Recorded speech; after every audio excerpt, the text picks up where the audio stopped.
Chapter 294. It's best if you don't like me. I'm just afraid that you will. My heart is already dead. I won't fall in love with anyone. Don't have any hope for a dead person.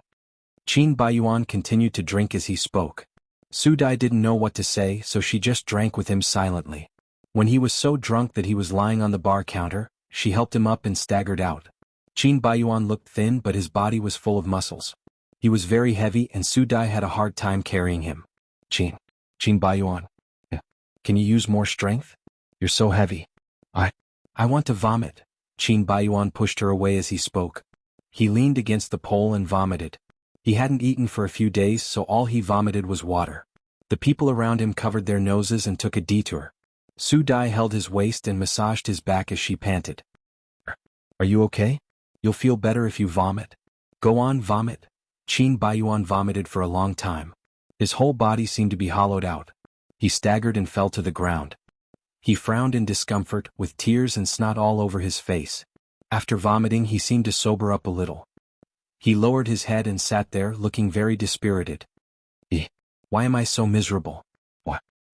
I know you're not living well, but there are many people in this world who are worse off than you. I promise you, you're definitely not the worst one. Everything, think big and you'll be much more open-minded. Believe me, there's no obstacle in this world that can't be overcome. The key is that you don't give up first. If you do, you'll really be finished. Su Dai didn't care if he was drunk enough to listen to her words, but she still comforted him and talked a lot.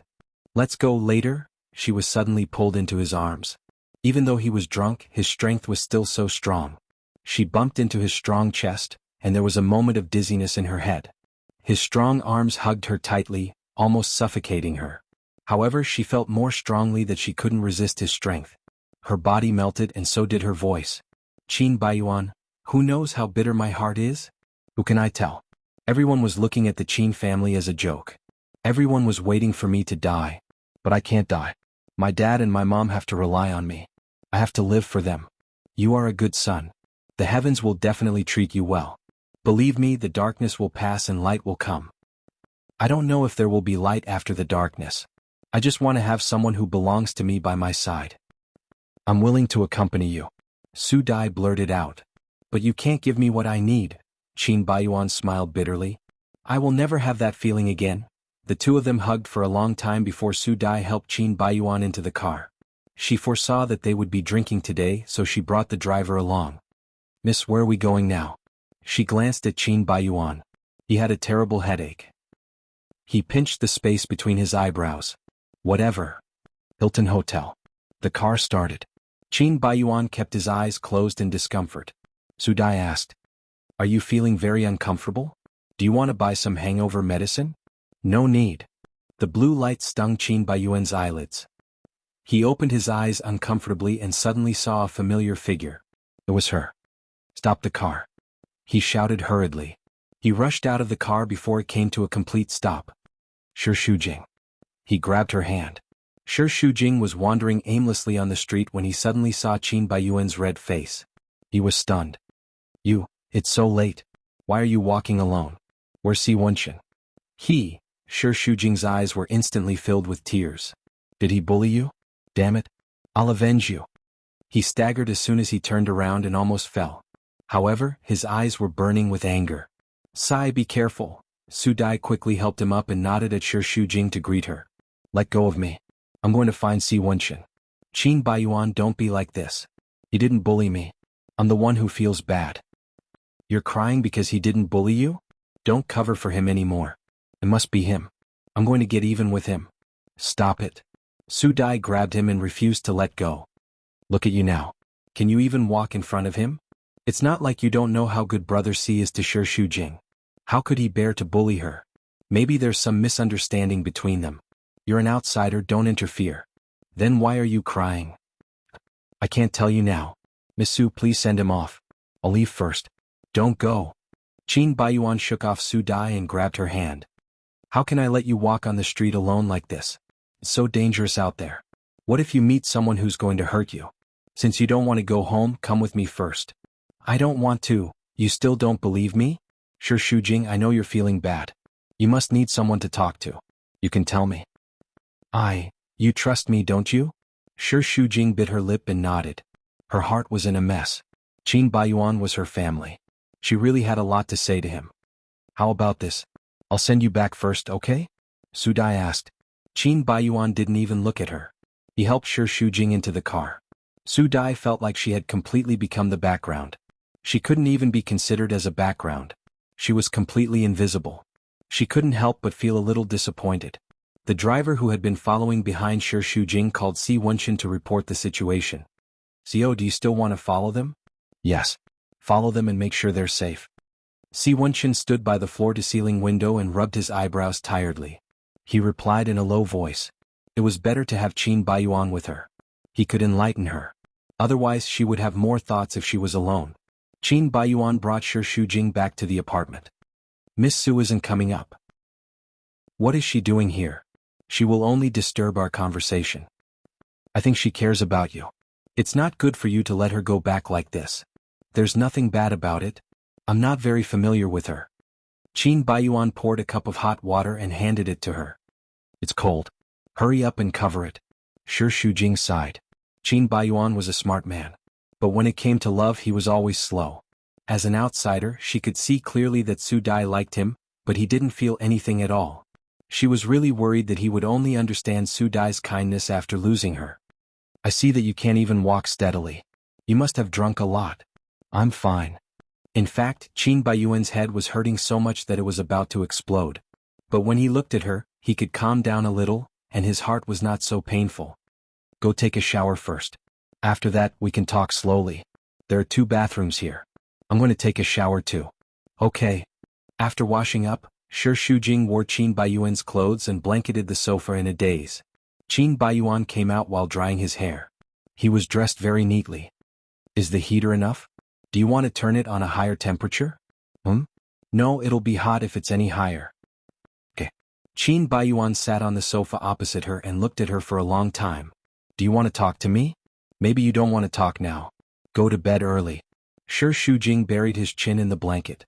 It seemed that it would be warmer. He looked at the patterns on the sofa and said calmly, "I just learned something and you have known it for a long time. A few years ago I was pregnant once and I had a miscarriage, right?" Qin Baiyuan wanted to take the teacup, but his hands suddenly froze in mid-air, and his whole body trembled.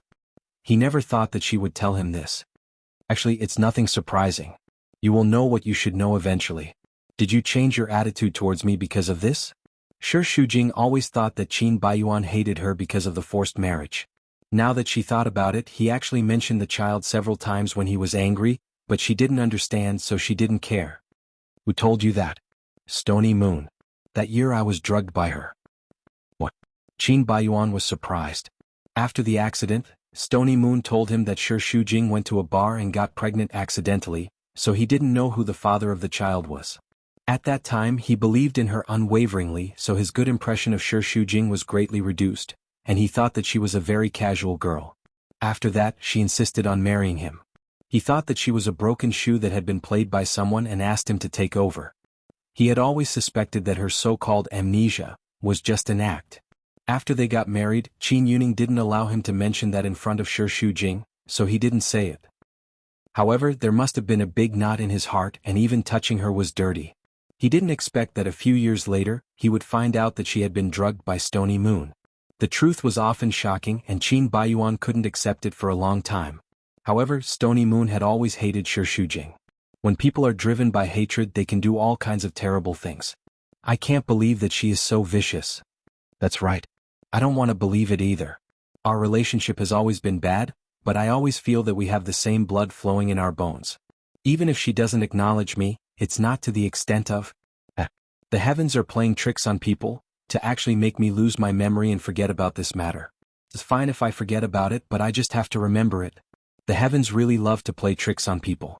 Qin Baiyuan didn't want to think about how much that matter had hurt her. Just thinking about it made his heart ache. "But that man, it's Wenxin," Shi Shujing replied. Qin Baiyuan didn't know what to say. "He knew it was me from the beginning, but he kept it from me. He said that because he cared too much about me, he didn't dare to tell me."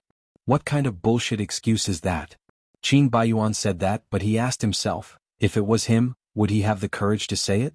Perhaps he would also choose to hide it. Chapter 295. So, I don't know how to face him. I know he loves me very much, but no one can stand being deceived. I don't blame him really. Maybe I just don't like to be played by fate like this. Too many things have happened recently. Just when I thought the storm was over and a sunny day was coming, I encountered such a situation again. So I'm thinking if I'm destined to have a difficult life and have to go on like this endlessly. Is it true that this ordeal will never end? I'm really tired. I just want a simple happiness, that's all. I understand, but life is so ket up. Don't you have to bite the bullet and go on? You have to think that at least you're better than me.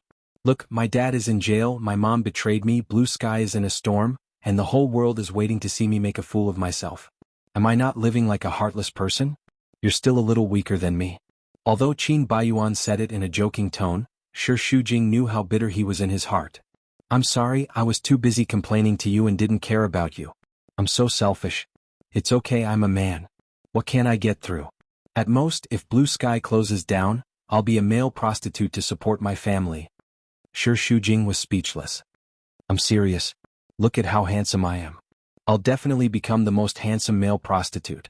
My products will be sold both at home and abroad. It won't be a problem to make tens of millions a year. You're so talkative. However, after being teased by him, Shi Shujing's mood improved a lot. You're not fighting alone. You still have me. You've done so much for me. If there's anything I need, just say the word. I'll go through fire and water without hesitation. Shi Shujing said solemnly. Qin Baiyuan said, thank you. In fact, he knew in his heart that he needed her the most. However, that was already impossible. Now what he hoped most was that she would be happy. If he still had 1% of his good luck, he hoped to give it all to her, even if it could only increase her happiness a little. His gaze landed on her abdomen. It was already slightly bulging and a small life was being nurtured inside. Her face was so gentle, and her whole body exuded a motherly gentleness. There was a radiance that he had never seen before, and he was infatuated with it. Qin Baiyuan couldn't help but think if she was pregnant with his child, if they were still a complete family, how good would that be? No matter how miserable his current situation was, he still felt that he was lucky to have her by his side. He still had the courage to persevere. He fantasized and couldn't help but smile. What are you thinking about? Why are you so engrossed? Nothing. Qin Baiyuan came back to his senses. He was afraid that she would see through his expectations, so he blushed slightly. It's getting late. Go to sleep. You're pregnant, you need to pay attention to your sleep. I know.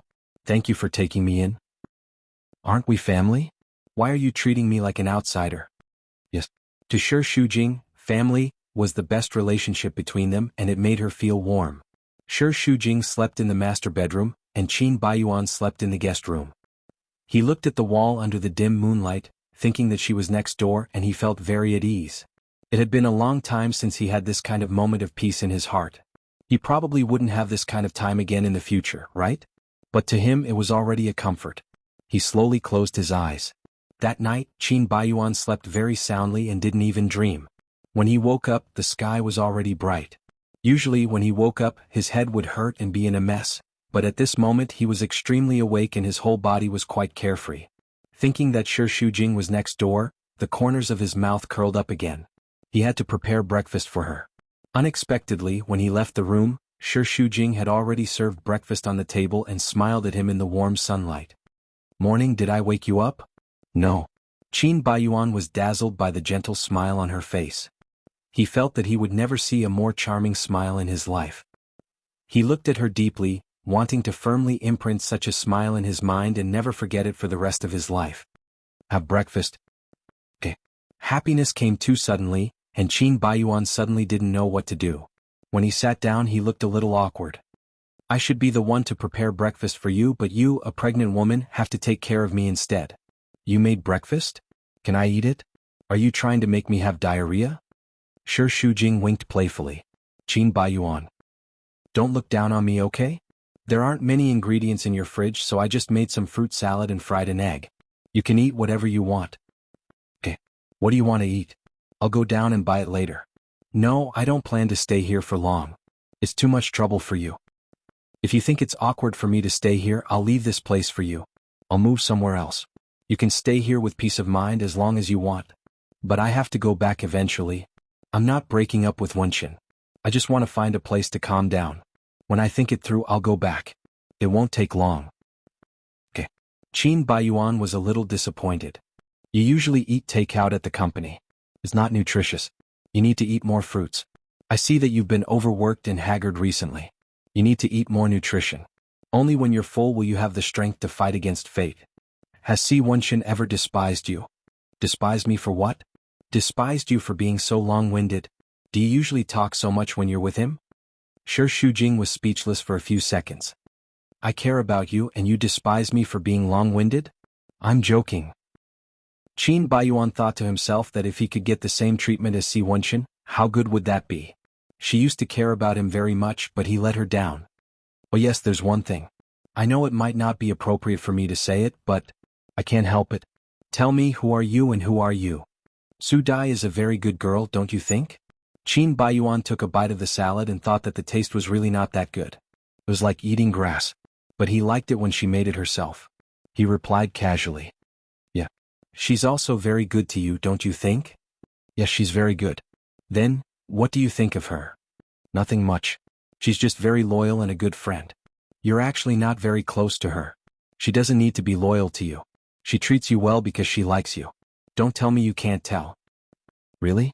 Of course. If she didn't like you, would she be so kind to you? The way she looked at you just now showed that she really cares about you. Oh? That's it? What else can it be? Do I have to be moved to marry her just because she treats me well? Blue Sky is in such a situation now. If you two are really together, she can help you. Qin Baiyuan frowned. Are you asking me to sell myself to her? I didn't mean that. Of course, that's secondary. I really think that she's a good girl and treats you very well. You should cherish her. There are so many women in this world who treat me well. Do I have to marry every single one of them? But they're doing it for your money, while Su Dai simply likes you. So what? She likes me, but it doesn't mean that I have to reciprocate her feelings. I'm very grateful to her, but I don't have feelings for her. You've always been slow in understanding relationships. You didn't like me in the beginning, but later on, didn't you slowly cultivate? Shi Shujing. Qin Baiyuan called her name seriously. You're a special case for me. Do you understand? Other women can't compare to you. Not because I can cultivate feelings for every one of them, but because it's you. I'm not saying this to give you pressure, nor is it because I still have hope. It's just that, objectively speaking, you do have a special meaning to me. Besides, I'm not in the mood to talk about relationships with Blue Sky. But if there's one more person by your side, you'll have more power. Qin Baiyuan shook his head. I don't want to hold her up. I feel that this kind of thing, if you say it's not, and you can't force it. You know. Is there really no hope at all? Qin Baiyuan shook his head. Not in the past, not in the present, and not in the future. Maybe in the future I'll fall in love with another woman, but it will never be Su Dai.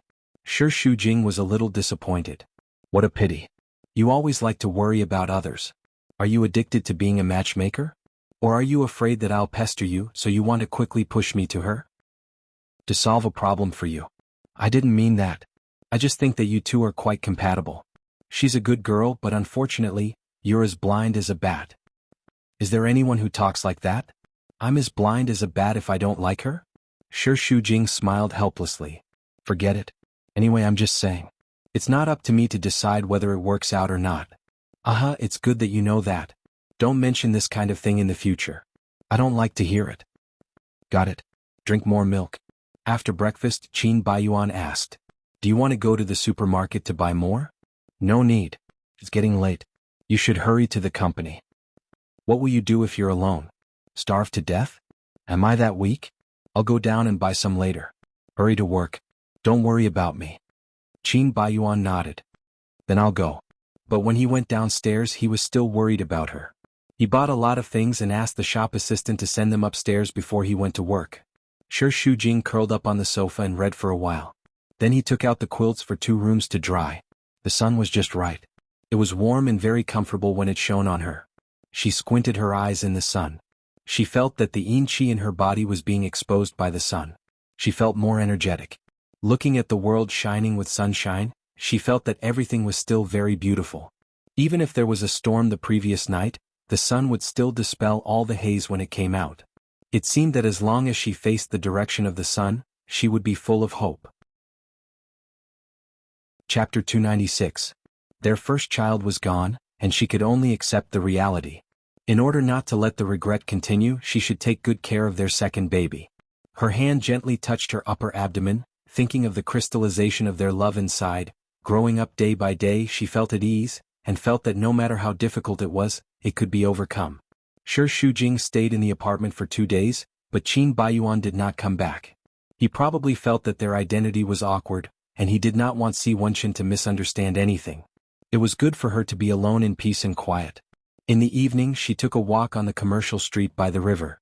Looking at all kinds of chocolates in the window, she walked into the shop and bought a box of chocolates. As soon as she came out, she saw Si Wenxin standing under the street lamp, wearing a long black windbreaker, tall and handsome. At that moment, she almost melted in the tenderness in his eyes. They had not seen each other for a few days, but she felt as if a lifetime had passed. Only then did she realize that she missed him very much, and her heart was about to break. The two stood there quietly for a long time before Si Wenxin walked up to her. There seemed to be thousands of words stuck in her throat, but in the end she only said one sentence. "Are you all right?" Shi Shujing nodded. "I'm fine, and so is the baby. I miss you very much. Have you missed me these past few days?" Si Wenxin looked into her eyes persistently, eagerly waiting for her answer. During the 4 days when they were apart, he had to make dozens of phone calls to his assistant every day to make sure she was safe and ask her what she was doing. Most of the time he was at the company because he was afraid to go home and face the empty house alone. He would feel uncomfortable and couldn't help but want to find her, afraid that he would put pressure on her. However, after only 4 days he could not stand it anymore, and the crazy missing almost overwhelmed him. He kept guessing what she was doing, and his imagination ran wild, scaring himself, afraid that she would not forgive him and leave with the baby. "Shujing, I'm sorry, can you forgive me?" "What do you mean by forgive? I never blamed you, it was not your fault." Si Wenxin's eyes lit up. "Then are you willing to go back with me?" "Give me 2 more days, I still need some time." Of course, Shi Shujing missed him very much, but when he really came to find her, she suddenly felt that she wasn't ready.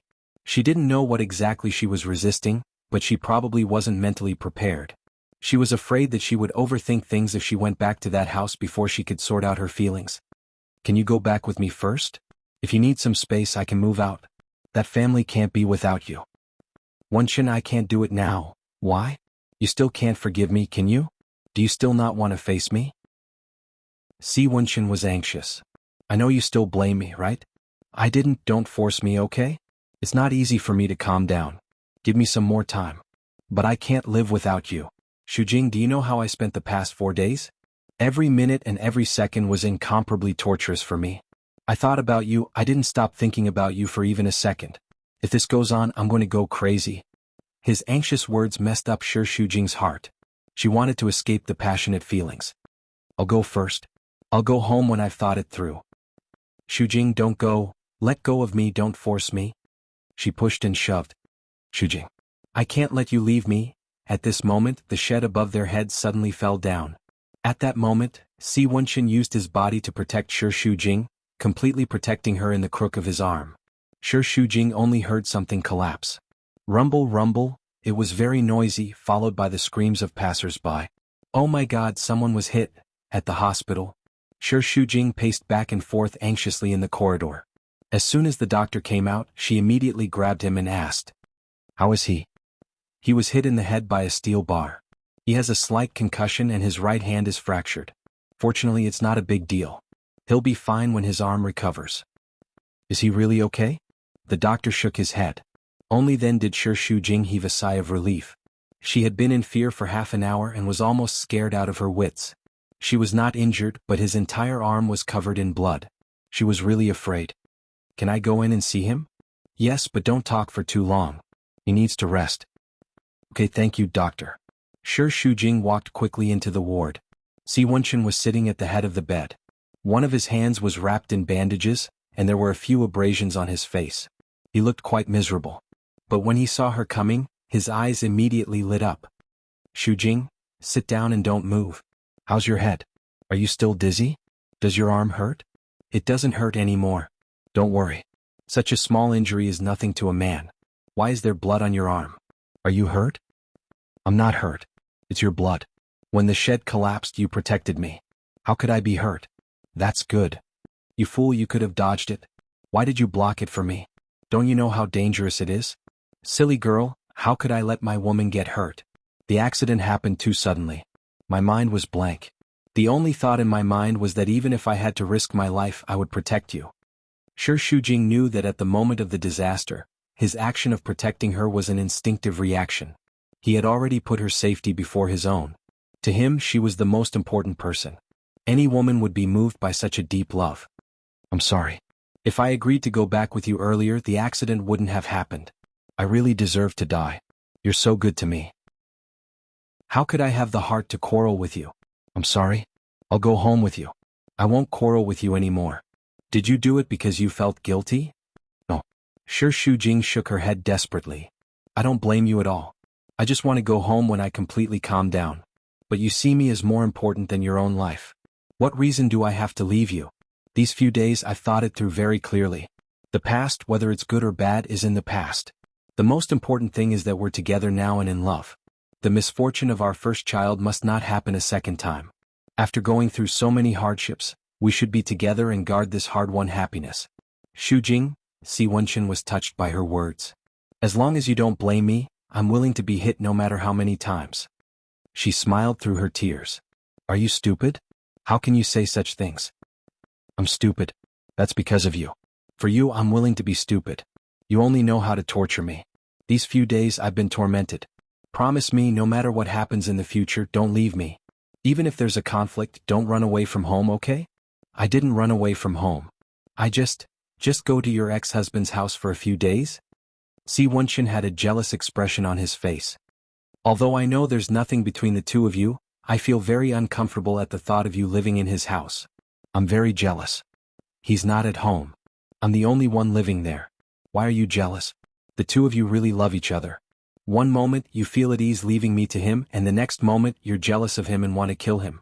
In my opinion, the two of you are a good match. That won't do. He said domineeringly. You're petty. I'm petty. What's wrong with that? What else could Shi Shujing do when faced with such a domineering man? He was angry and amused. Okay. It's all my fault. I promise I'll never run away from home again, okay? Aha, it's useless to run away from home. Even if you run to the ends of the earth, you won't be able to escape from me. You'll always be my woman. You only belong to me. Got it? Good. Si Wenchen was satisfied and pulled her into his arms. He hugged her too hard and hurt himself.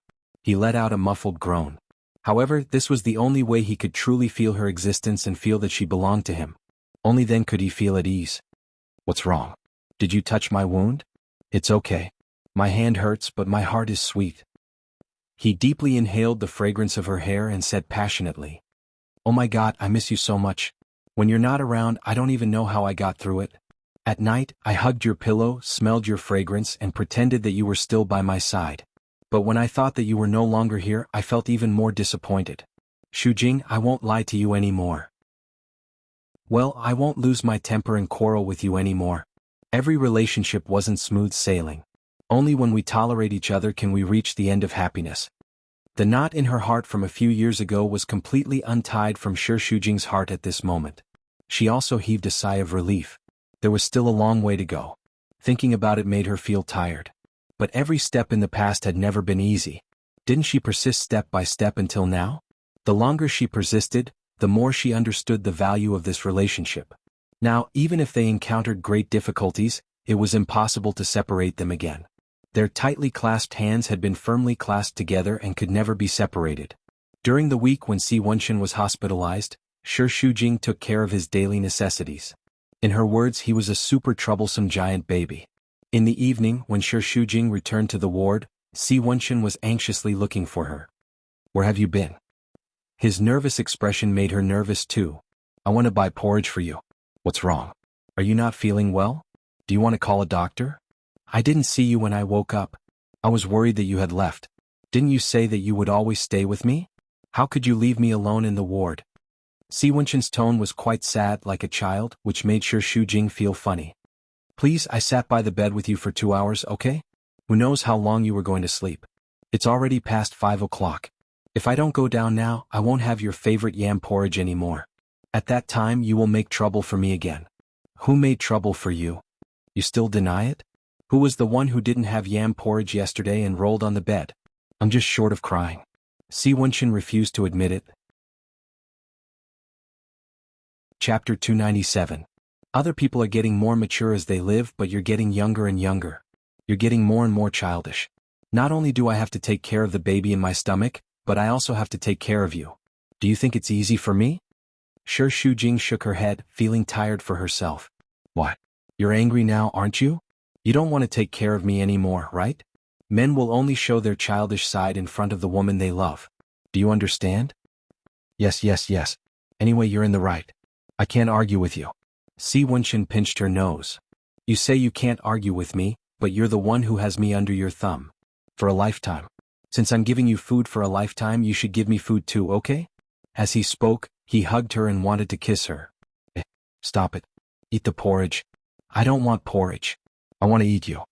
Si Wenchen's eyes suddenly became passionate and sexy.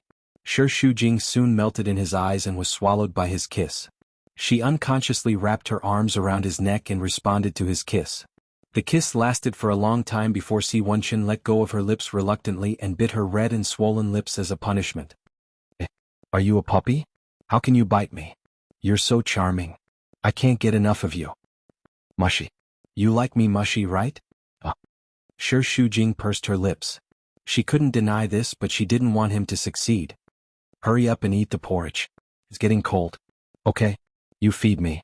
I'll feed you one mouthful. By the way, it's been a week. When can the plaster be removed? It's almost time. Didn't the doctor say it can be removed in a week at most? Si Wenchen tried to move a few times. Not yet. It hurts. I can't exert any strength. You're acting right? When you hugged me just now, I saw that you were quite strong. You're imagining things. Aren't you going to feed me porridge? I'm waiting. You're already a grown-up and you still need someone to feed you. Don't you feel ashamed? Even the nurses laughed at you last time. His right hand is in a cast, but doesn't he still have his left hand? Why are you so long-winded? Do you really dislike me? If something happens to me and I'm paralyzed on the bed, will you find me troublesome after taking care of me for a few days? Pooh. You're just a child's babbling. Si Wenchen laughed. His neat white teeth were as bright as the sun. It was very infectious. Shi Shujing couldn't help but laugh too. Both of them shared the same bowl of porridge. Si Wenchen took a mouthful and Shi Shujing took a mouthful. Why didn't I eat the yam? You ate them all? No. Shi Shujing felt wronged. I've already given you the yam. I didn't eat it. You must have eaten it. If you don't believe me, let me kiss you and see if your mouth tastes like yam. This excuse was pretty good. She didn't feel like he was taking advantage of her at all. As they ate, Si Wenchen suddenly said, I've sent Stony Moon and her daughter to Canada. They won't be able to step into Flozen City for the rest of their lives. Shi Shujing grunted in acknowledgement. You won't blame me, right? Of course not. I know that you're already being merciful with this kind of punishment. Yes. If not for the fact that you're sisters, she would have to spend the rest of her life in prison. Shujing, I won't forgive anyone who has hurt you, and I won't let anyone have the chance to hurt you. You've suffered enough when you're with me. No one can hurt you anymore. Yes, I believe you. Si Wenchen touched her head. Thank you for trusting me. You're my man and the father of my child. If I don't trust you, who else can I trust? Wenchen, you're my one and only. Don't ever leave me and our child, okay? Okay. Since I'm holding your hand, I'll never let go until I die. After the porridge was finished, Si Wenchen suddenly said that there was a hard lump in the pillow, and it hurt him. How can there be something in the pillow? It can't be, right? Yes, there is. It's a very hard lump. Check it. Shi Shujing took out the pillow and patted it twice. A velvet jewelry box fell out from it. She was stunned. Open it. Shi Shujing suddenly had a strong premonition, and her mood also became nervous. Thump, thump, her heart was beating fast. She held her breath and opened the box. There was a diamond ring lying quietly inside. It was a simple style and the diamond was shining. At that moment, a strong feeling went straight to her heart. It was a sense of destiny, as if she had been waiting for such a ring to be put on her finger in her life. She covered her mouth and looked at him in surprise. She didn't expect this moment to happen at this moment in the hospital. Si Wenchen knelt on one knee in front of her. He looked at her with deep love in his eyes as if she was his whole world. I know that this may not be the most suitable time and place, but Shujing, I really love you. My desire to marry you is stronger than ever. I don't care about the time and place, I only care about you. Before I met you, I never thought about marriage, but now, if I get married, I will never think about anyone else except for the bride. After going through so many ups and downs, the marks left on us by the trials and tribulations have brought our hearts closer together. Actually, I've thought of countless proposals, but at this moment, my mind is blank. I just want to tell you that I love you very, very much, and I love our child very, very much. Sure, Shujing, marry me and let me take care of you for the rest of your life, okay? This sincere confession had already made Sure Shujing cry. She didn't know whether she was more touched or excited. None of that was important. The most important thing was that she was willing. She nodded desperately and choked with sobs. I'm willing. I'm willing to marry you. Shujing, I love you. The two of them hugged each other tightly. This moment was not easy for them. Even Si Wenshin couldn't help but have tears in his eyes. After a long time, he gently wiped away her tears. You're crying like a little kitten. Who knew that you would suddenly propose? Sure, Shujing felt embarrassed and stuck out her tongue. How long have you hidden this ring? I don't even know. I bought it for a long time, but I haven't found the right time. These days I've been hiding in the pillow, worried that the nurse would change the pillow when I'm not around, and I'm so tired. You're so childish. You think I'm childish, but you still agreed to my proposal? I just feel sorry for you. Really? Then why don't you take pity on me and marry me today? Today? Yes. I've hidden our household register in the pillow. Let's go and get our marriage certificate now, how about that? Sure, Shujing didn't know whether to laugh or cry. Aren't you too anxious? Your arm is still in a cast and it's so ugly to take a photo. I'm kidding. It's already healed. Si Wenshin removed the cast in a few moves, and proudly moved his arm and fingers in front of her. You lied to me, damn it. Otherwise, why would you feed me? I hate you. Sure, Shujing swung her fist at him, but Si Wenshin caught her hand. Come on, wife, let's get our marriage certificate. It had been raining heavily in Quicksand City for the past few days, but today was a sunny day, and the air was exceptionally fresh. The road was smooth and unimpeded, which was a good omen. The closer they got to the Civil Affairs Bureau, the faster Sure Shujing's heart beat. In fact, this moment would come sooner or later, but she really didn't think it would be so soon, and she was not prepared at all. However, there were always some impulsive moments in life, and this kind of impulse was exciting and full of hope for them. Si Wenshin drove with one hand, and held Sure Shujing's trembling fingers with the other. Wife, you're sweating. I'm so nervous I feel like I can't breathe. Then why don't we go back and in 2 days when you're ready? No. Right now, I want to marry you right now. Sure, Shujing said hurriedly, and she blushed again. What I mean is we're already here, let's not change the date. You really want to marry me? Yeah, I really want to marry you. Don't you really want to marry me? Of course. If I can't marry you, I'd rather be a bachelor for the rest of my life. You're talking about me, you're sweating too, and I feel like someone is more nervous than me. Calm down, my wife is here and she won't run away. You can't run away even if you want to. The two entered the Civil Affairs Bureau, and everything went according to the procedure. Both of their minds were blank. After getting their marriage certificate, Sure Shujing looked at the two festive red booklets, and her head was still dizzy. In the photo, both of their smiles were a little awkward and reserved. It was the first time Sure Shujing saw Si Wenshin's dull expression, and the nervousness was so cute. She asked blankly, So, we're married? Yes, we're married. Si Wenshin was completely awake at this moment, and her whole heart was firmly occupied by satisfaction and joy. From now on you're my legal spouse. Sure Shujing, I've finally married you. Si Lan was unwilling to be driven to Australia, and she called for a board meeting. Other than her, there were a total of 5 shareholders present, and she spent a lot of money in private to get in touch with them. When Sibo Hong entered the door, Si Lan smiled confidently. Today she would definitely save the situation. That. Sibo Hong was quite calm. After sitting down, he leisurely looked around. What do you mean? You're no longer in the company, what right do you have to call for a board meeting? I don't have the right. Today's meeting was requested by several directors to oppose your wrong decision. Si Lan stood up. Since more than 10 years ago, you've retired behind the scenes because of your health problems. For more than 10 years, I've been in charge of the company. You think you're in control of the overall situation, but what you see is just some dead data. Only I know the specific problems of the company. In the past 10 years, under my leadership, the company's profits have increased by 10%. It can be said that Shangyang's current empire was fought for by me. Aren't you too cruel to deprive me of my achievements like this? Chapter 298. I don't want money. What I want is the position of Shangyang's president. You are so old that you don't have the energy to manage Shangyang. You just want to leave it to Si Wenqin. But what right do you have to take away my achievements? Do you think I will just give it to others? Everyone in the company knows that Shangyang can have such a scale now because of me. They have already tacitly agreed that I am the president. Sibo Hong sneered indifferently.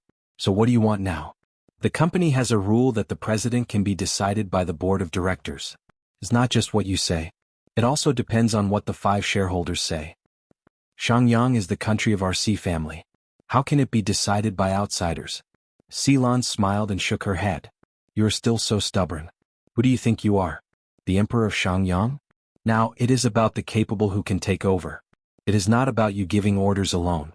It is difficult to convince the public like this. So you want them to vote? That's right. You really won't shed tears until you see the coffin. You are embarrassing yourself and embarrassing the Si family. It is you who won't shed tears until you see the coffin.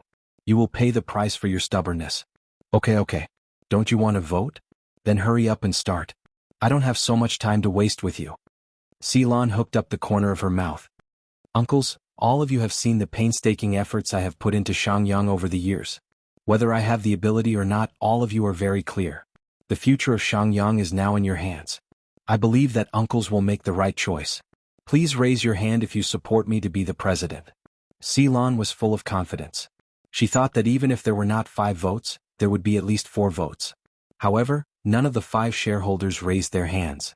She frowned in disbelief. You guys, yesterday they clearly agreed, but today they rebelled collectively. It seemed that they were just acting. It was Sibo Hong who manipulated them behind the scenes.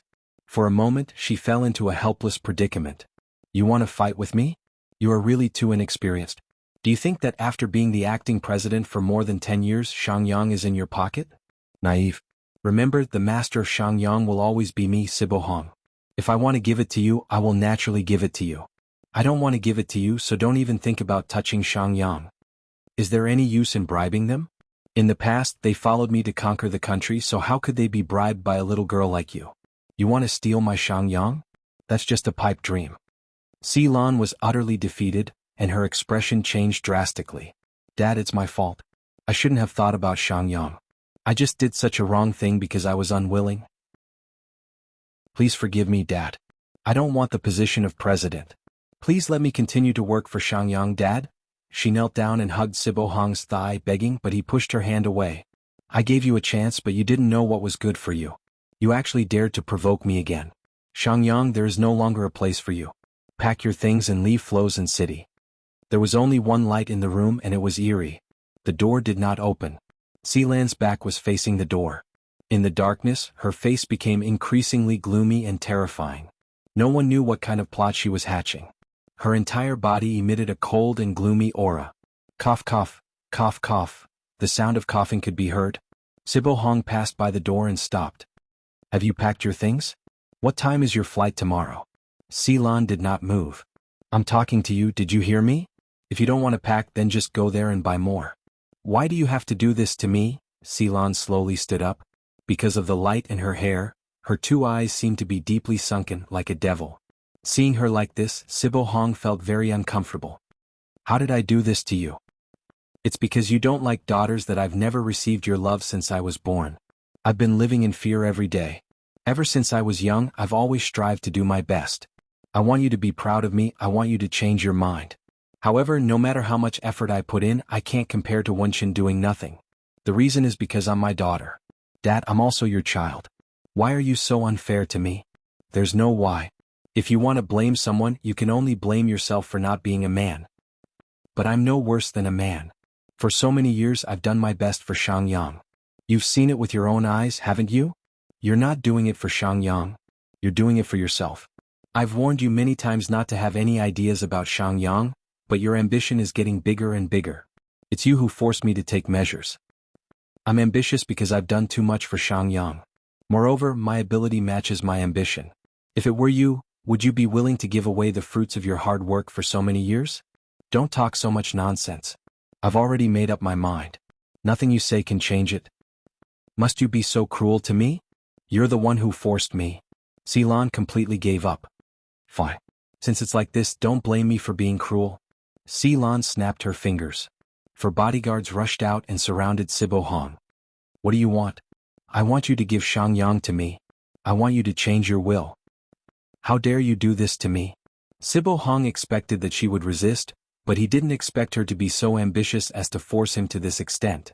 I'm your father? You only know now that you're my father? But I don't have a heartless father like you. From the moment you wanted to kick me out of the house, I've already severed our relationship as father and daughter. You're heartless, so don't blame me for being heartless. Sibo Hong was heartbroken. No matter how I calculated, I never thought that I would be treated like this by my own daughter. I've worked so hard for so many years, but in the end I've cultivated a vicious wolf with wild ambitions. Don't talk about how great you are. You've never done anything for me. Everything I have is from my own hard work. What wild ambition. I just want to take back what belongs to me. Is that wrong? What's wrong is that you're too biased. If you were a little more fair to me, it wouldn't be like this. I'll ask you one last time. The position of CEO, are you going to give it to me or not? Don't even think about it. Even if I die, I won't let you succeed. Fine, I'd like to see how long your old bones can last. Let's see if your body is hard or your mouth is hard. Lock him up until he changes his mind. Yes. How dare you? How dare you touch me? Sibo Hong struggled with all his might for a few times. He was out of breath and couldn't move anymore. Look at you. You're already so old. Why are you still so stubborn? Ceylon sneered and mocked. Don't you think you're already a waste? You're useless? You've done so many things for Wunshin. But will your baby be grateful for what you've done? He doesn't want Shangyang at all. He even turned against you for a woman. Is it really worth it for you to treat him so well? For so many years, the only one who's been filial to you is me. If you give Shangyang to me, I'll continue to be filial to you in the future. You're already so old. Isn't it better to retire and enjoy the rest of your life? Why fight with me? Sibo Hong turned his head to the side and panted heavily. Looks like you won't change your mind. But it doesn't matter. I have time to waste with you. I'm just afraid you can't afford it. You can't lock me up for a few days. Wunshin will definitely come to save me. Ah, you're still dreaming? Right now, he only has Shi Shujing in his heart. Why would he care about your life or death? By the time he remembers you, maybe you'll already be a skeleton. Alright, by the way, I'll tell you a piece of good news. He married Shi Shujing today. Look at you. You're fighting with me because of him.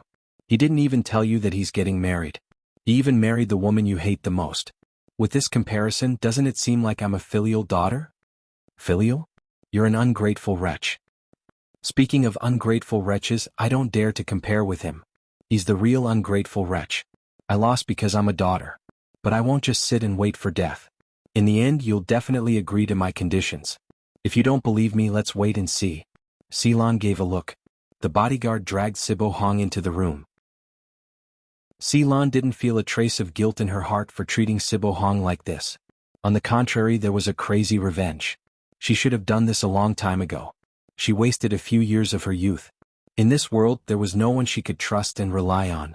Even her own father couldn't. The only person she could trust was herself. Since she had put in so much effort, Sibo Hong still refused to give her what she wanted.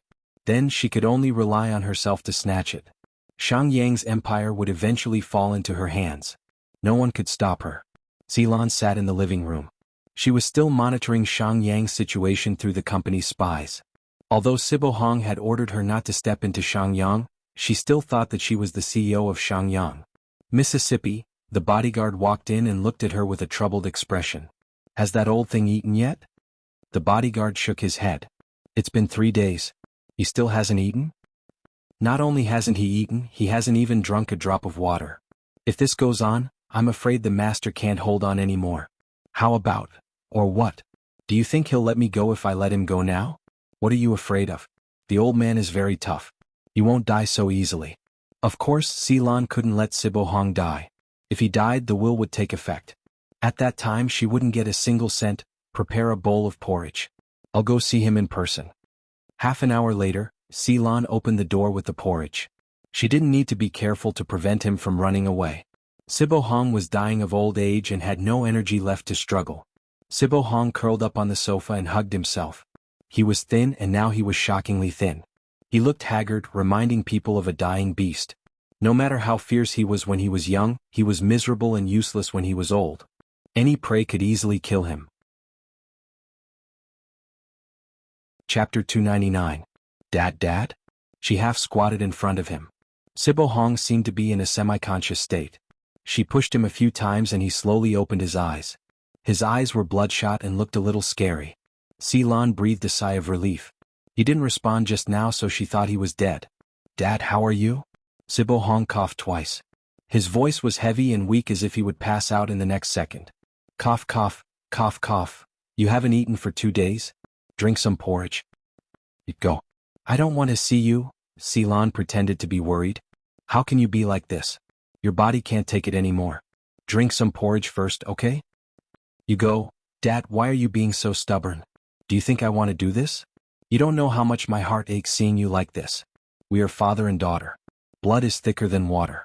There's no need to make things like this. Although you don't treat me well, you are still my father.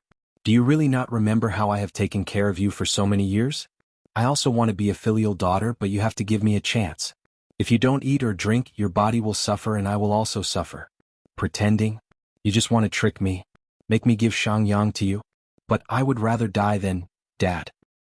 Get out. Ceylon's face darkened. She felt that there was no need to continue acting and slammed the bowl of porridge on the coffee table. You old thing, you refuse a toast only to drink a forfeit.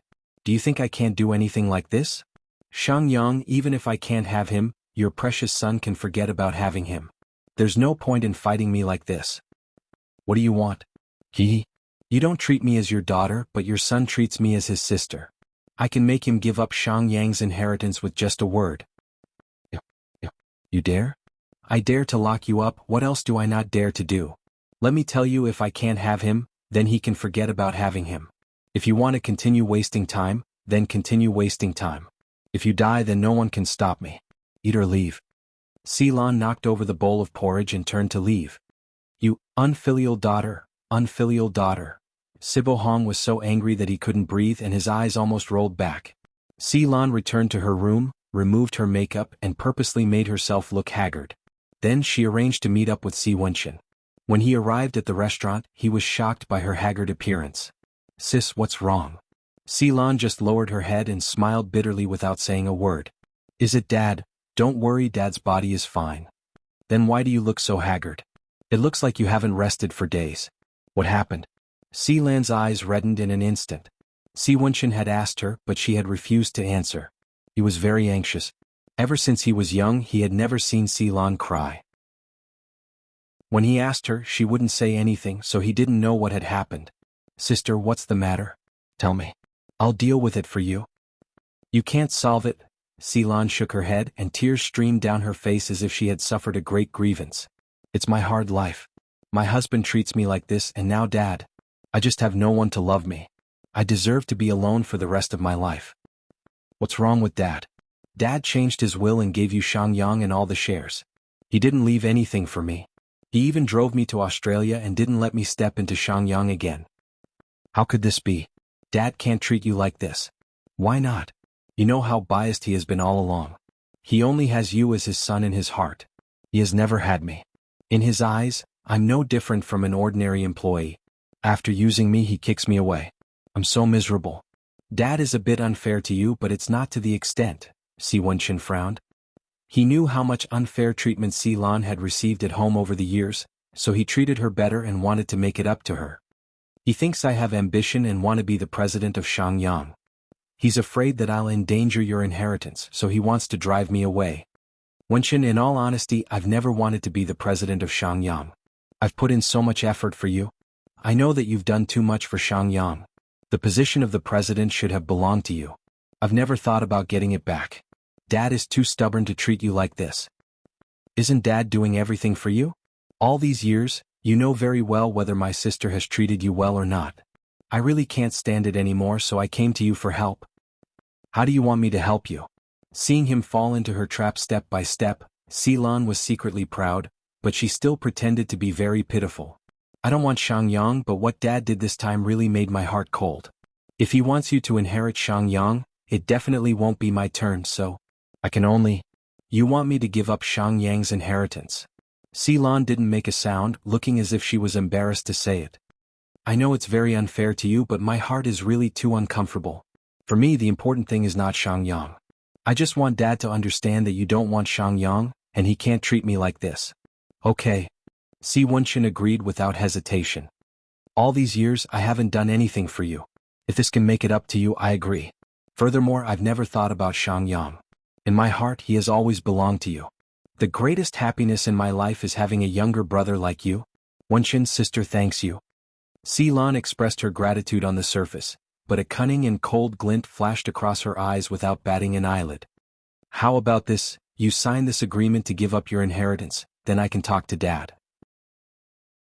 Si Wenqin didn't think that Si Lan would actually ask him to sign an agreement, but in order to reassure her, he still nodded. Okay. He picked up the pen and was about to sign his name. You can't sign it. Wenqin, don't fall for her trap. Tang Tang suddenly rushed out. Si Lan's expression changed and she suddenly stood up. What are you doing here? Wenqin, you can't sign it. Tang Tang rushed over and snatched Si Wenqin's pen, throwing it to the side. She's lying to you, everything is her scheme. What are you talking about?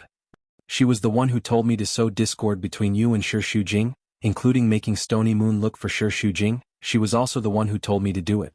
She used my mentality of wanting to snatch you back and manipulated me in the dark, destroying the relationship between you and Shi Shujing. Si Wenqin was furious. How could my sister do that? At first, I thought she did it for your own good. She didn't want you to anger your father, but later I found out that her goal was to make you and your father enemies so that she could become the CEO of Shangyang. When you were being suppressed by Shangyang, she was the one who bought the shares of Ocean Group like crazy, just to put you to death. And your father, he wouldn't be so ruthless, it's all her fault. Silan was a little anxious. Miss Tang, you need evidence to speak. Although I am against you and Wenqin being together, you can't frame me like this. I frame you? You have been using me. I was afraid that you would harm Wenqin, so I wanted to quit. It was you who threatened me in all kinds of ways. Not only did you scheme against Wenqin, but now even your father is locked up by you. Everything you have done is for Shangyang. You're talking nonsense. I didn't. Whether it is true or not, we will know when we go home. Si Wenqin couldn't believe his ears. Sister, is what she said true? Of course not. How can you suspect me for an outsider? I can swear, every word I said is true. Can you? God is watching. You treat your family like this for your own interests. Aren't you afraid of being struck by lightning? Shut up. Wenqin, believe me, she was the one who came to me and made me do so many bad things, including your mother's car accident. I was also the one who caused your mother's car accident. At the same time, I arranged for Shi Shujing's accident to make your mother hate Shi Shujing. She is more vicious than a scorpion. She can do anything. Si Wenqin didn't want to believe what he had heard. He closed his eyes and clenched his fists tightly. Wenqin, don't listen to her nonsense. She is the one who drove a wedge between us. I didn't. Wenqin, believe me, you can't sign this agreement. Wenqin? When he opened his eyes again, Si Wenqin's eyes were indifferent, dead silent. He looked at Si Lan. His cold eyes made her shiver unconsciously. Wenqin, you don't believe her, do you? You are my sister. How can you do this to me? He slammed his fist on the table. I trusted you so much. I didn't think that you have been harming me. Wenqin, you don't really believe her, do you? Don't you know how I have treated you all these years? Our relationship is closer than real siblings. How could I harm my own brother? It is because you have been good to me that I am so disappointed. I can endure thousands of arrows piercing my heart, but I can't accept that the person who stabbed me in the heart was the person closest to me. There was a hint of pain in Si Wenqin's cold eyes. For the past 30 years you have been good to me. Have you been lying to me, using me? Have you been doing it for Shangyang?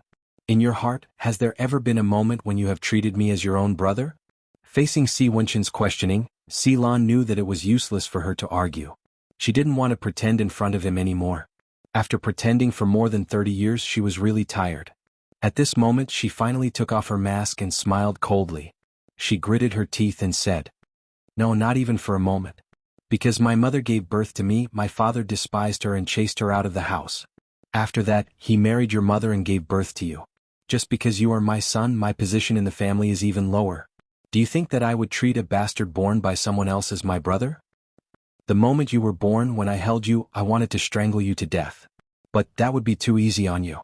I let you live because I wanted to torture you in the future. But I was the one who was tortured first. After you were born, my father didn't treat me as a person. When you were sick, he was so anxious that he couldn't sleep for a few days and kept watch by your bedside. Do you remember? That time, when you had a fever of 38 degrees, I was taking care of you, but at that time I had a fever of 40 degrees. Dad knew, but he didn't care and asked me to stay with you. Chapter 300. I didn't know he would do that. Well, I'll pretend that you don't know, but the disasters I suffered were all caused by you. Later, when I grew up, he no longer beat me but let me work for Shangyang. At that time, I didn't want Shangyang at all. I tried to do the best in everything, worked hard just to get a compliment from him. Look, I was so stupid and pathetic at that time. But later, I found out that I couldn't get what I wanted.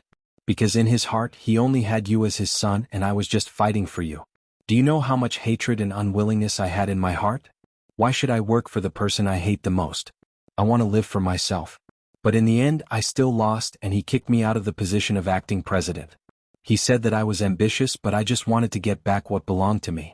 Was I wrong?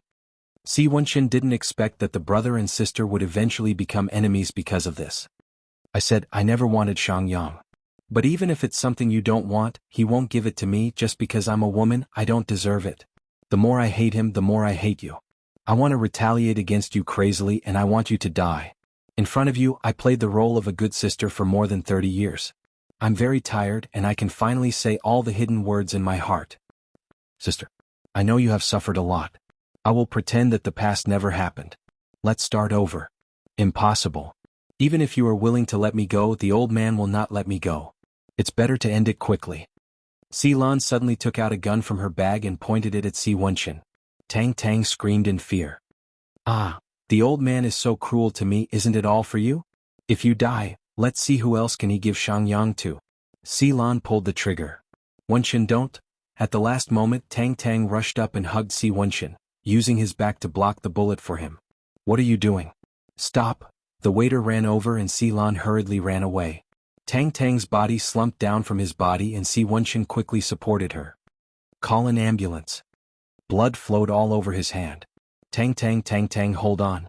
Look at me. Open your eyes and look at me. Wenxin, it's good that you're fine.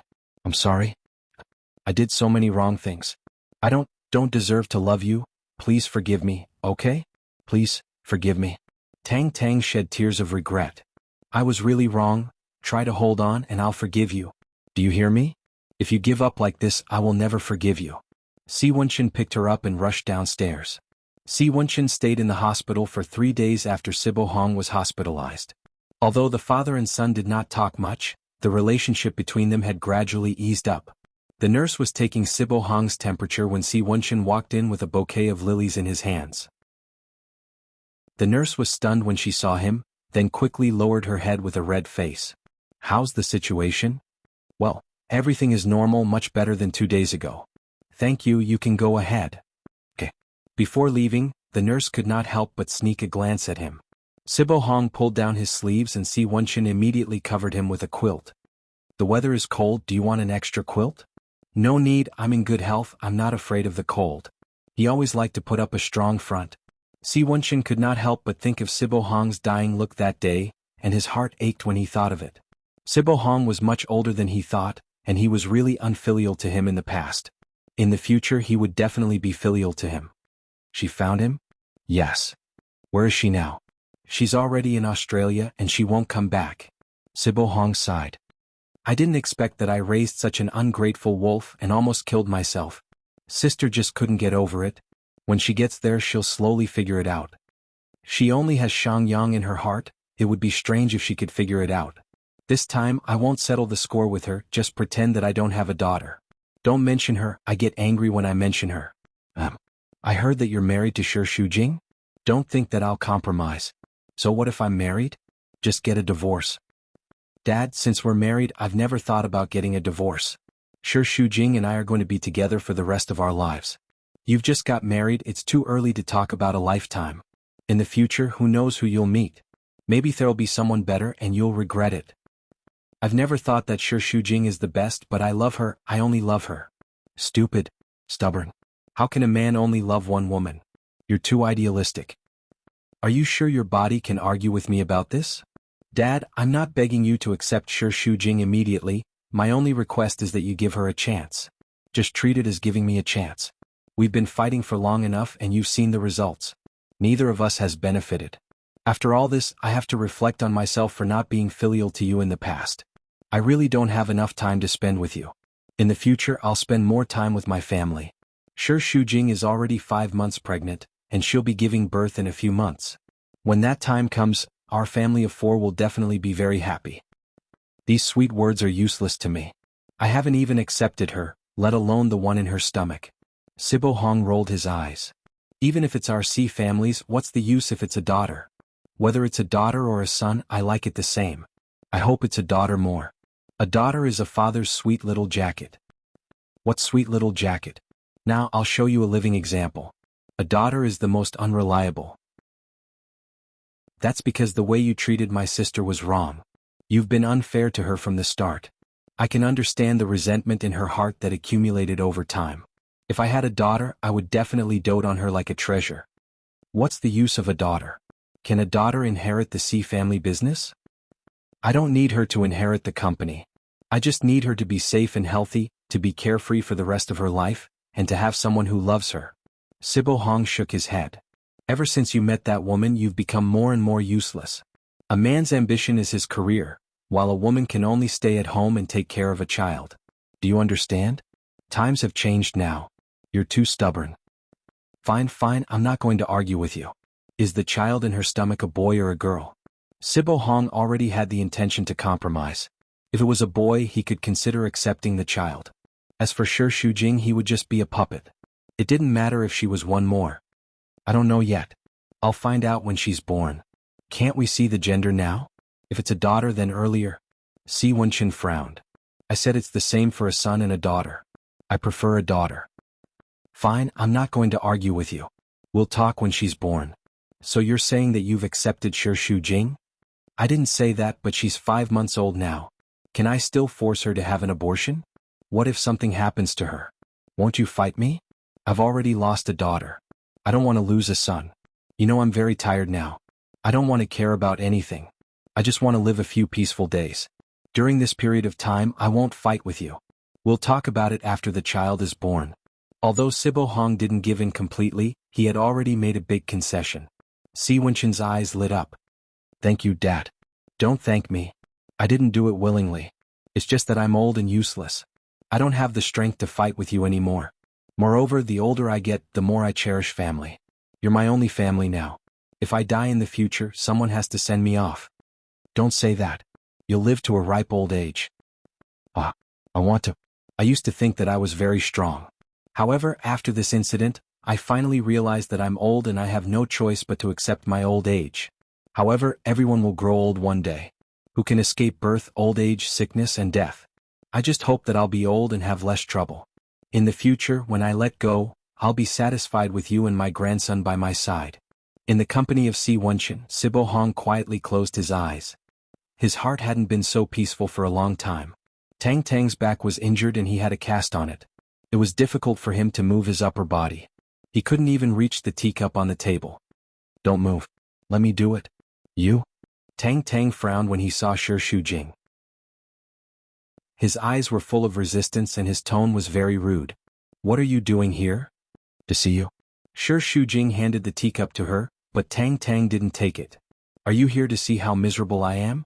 No, I'm here to thank you. Thank you for saving him. I saved him, not you. Why should you thank me on his behalf? Do you know how ironic it sounds to me? I don't care what you think. In short, I'll be very grateful to anyone who saved Wenchen. Shi Shujing touched his stomach and his eyes were very gentle. Tang Tangyun hated this gentleness of hers, because gentleness represented contentment and happiness. Thinking of this, she couldn't help but feel sad for herself. She didn't regret taking the bullet for Si Wenchen. She just hoped that the man who took the bullet for her also loved her. Unfortunately, even if she died for him, he couldn't fall in love with her. At that time, he thought that he might as well just die. If she died, at least she could leave a place in his heart and make Shi Shujing jealous. I didn't expect that I would lose to you. Love is never a competition. If you think of it as a competition, then you've lost from the beginning. In fact, you don't lose to me in anything. You're prettier, more capable, and braver than me. I envy you a lot of times. Are you mocking me? I'm better than you in everything, but I lose to you in love? Chapter 301. Yes, I know. But I'm not willing to lose to an ordinary woman like you. In your eyes, I'm very ordinary, but in Wenshin's eyes, I'm the one and only. If you think that I can get his love without doing anything, then you're wrong. I've also done a lot for him and changed a lot for him. Along the way we've gone through a lot of hardships. Until now, I've suffered a lot and suffered a lot. Those are things that you may not be able to imagine. So, it's not that I don't have any merits. It's just that you have your own perspective and you can't see it. No matter what you say, I still think that you're not worthy of him. It doesn't matter what you think. The most important thing is that Wenshin believes that I'm his one and only. Tang Tang was silent. Indeed, she had lost miserably on this point. So what if she had tried her best? If Si Wenshin didn't love her, then he didn't love her. All of a sudden she became very desperate. You don't have to be so sad. Actually, not everyone you love can accompany you to the end. There are many people who are just passers-by. They will only accompany you for a short period of time before you meet the one you are destined to be with. Just like I used to think that Qin Baiyuan was my life, but later when I met Wenshin, I realized that I was really stupid to be so stubborn. If I only have Qin Baiyuan in my heart, then won't I miss him? How regretful I will be. So, believe me, you will definitely meet someone who really understands you and loves you. At that time, when you look back, you will feel that you're so stupid now. If I say this, you may think that I'm hypocritical. But I'm just saying this to you as a person who has been stupid for love before. You cannot believe it now, but in the future, when you meet that person, you will definitely believe what I say. Living with evil thoughts in your heart, you will always be afraid and you will be very tired. So, isn't it better to let yourself live a little easier? During this period, I'm also very tired. It's only now that I'm really relieved. Let yourself go, you deserve better. Maybe not better, but definitely more suitable for you. Tang Tang hated Shi Shujing, but he couldn't deny that what Shi Shujing said made sense. Actually, who didn't know that getting caught in one's own trap would never end well? She had done everything she could, including things that went against her conscience. Being driven by hatred to live was indeed very tiring. He was no longer as carefree as when he was a war reporter. Sometimes, when she looked at herself in the mirror, she couldn't help but ask, who was this scary woman? Was he still the loving Tang Tang from before? He had become so scary that even she hated him. Trapped in a hopeless relationship, it was easy for a woman to become narrow-minded. Therefore, she should return to the battlefield to see that smoke-filled world, to see the other side of this world. Perhaps it was cruel, but she could report it and let the world see that there were still some people who were suffering. That was her duty-bound mission. Once I've recovered, I'll return to England and the battlefield to continue being a reporter. Yes, that's very suitable for you. You've always been an ambitious girl, and this is what I admire the most about you. Don't let a relationship destroy you. I don't want to listen to you talk about these principles. That's my passion, and it has nothing to do with you. Shi Shujing, even if I give up on Wenshin, I will never forgive you for stealing him. You think that now, but maybe you won't think that way in a different environment. Wenshin will also become less important.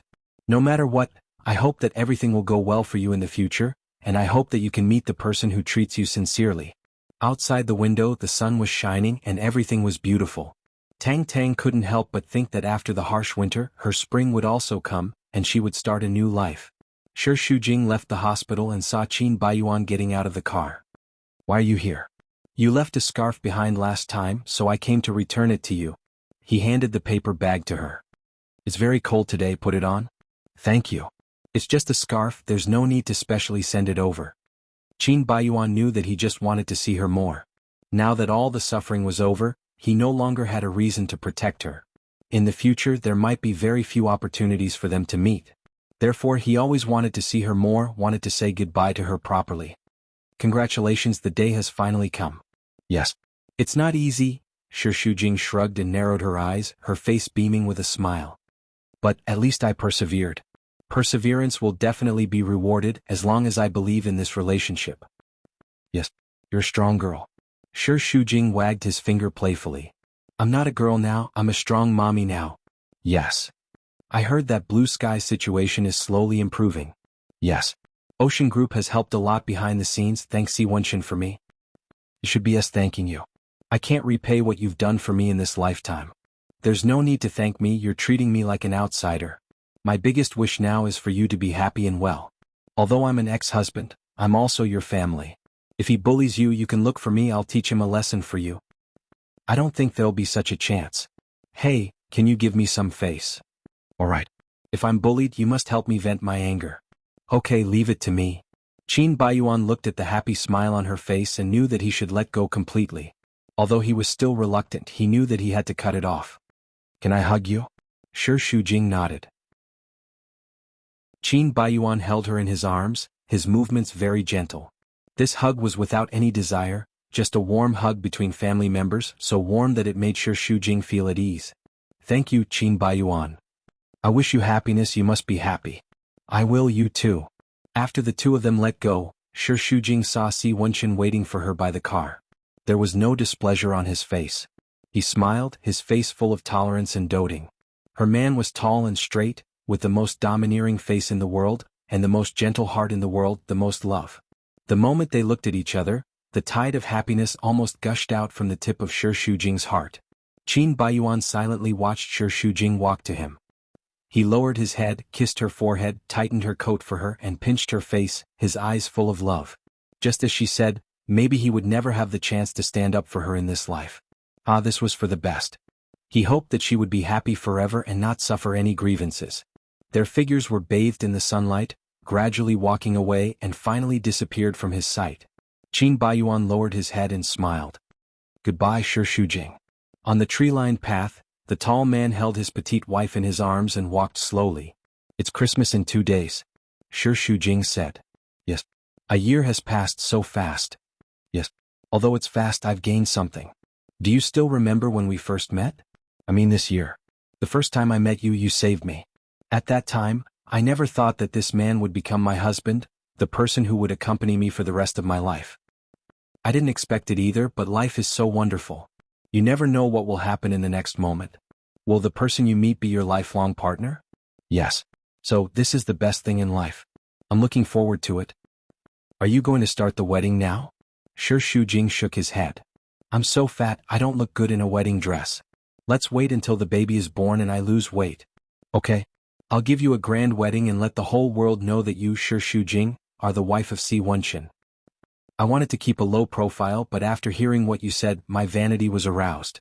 Then let's make it as grand as possible. I also want to hear other women scold me. What's so great about me? I'm just a little beautiful, have a good figure, and have a rich husband who loves her. I'm so happy just thinking about it. Si Wenqin pinched her nose. I didn't know you were so vain. Isn't it because you spoil me? Who told you to spoil me so much? What? Do you regret it? Of course not. I'll use my life to spoil you until you become unruly and arrogant. In the future, if someone asks you why, you can say it's because your husband spoils you. Shi Shujing's words were sweeter than honey. Honey, I love you so much. I love you too, wife. He lowered his head and covered her lips. Under the warm sunlight, he kissed her. Their kisses intertwined with each other. 5 years later, in the middle of summer. In the Si family's courtyard house, the sun shone through the gaps between the green leaves and swayed on the ground. The cicadas stretched out their throats and called out, "Cicada, cicada." It was a hot afternoon, but it was also an afternoon full of life. The green in the courtyard made people feel so beautiful. On the grass, a 5-year-old boy was blowing bubbles. He was wearing a pair of denim overalls and a cap. His face was pink, but his nose was very straight. He looked like a handsome little prince. With just a glance, one would be attracted by those clear black and white eyes.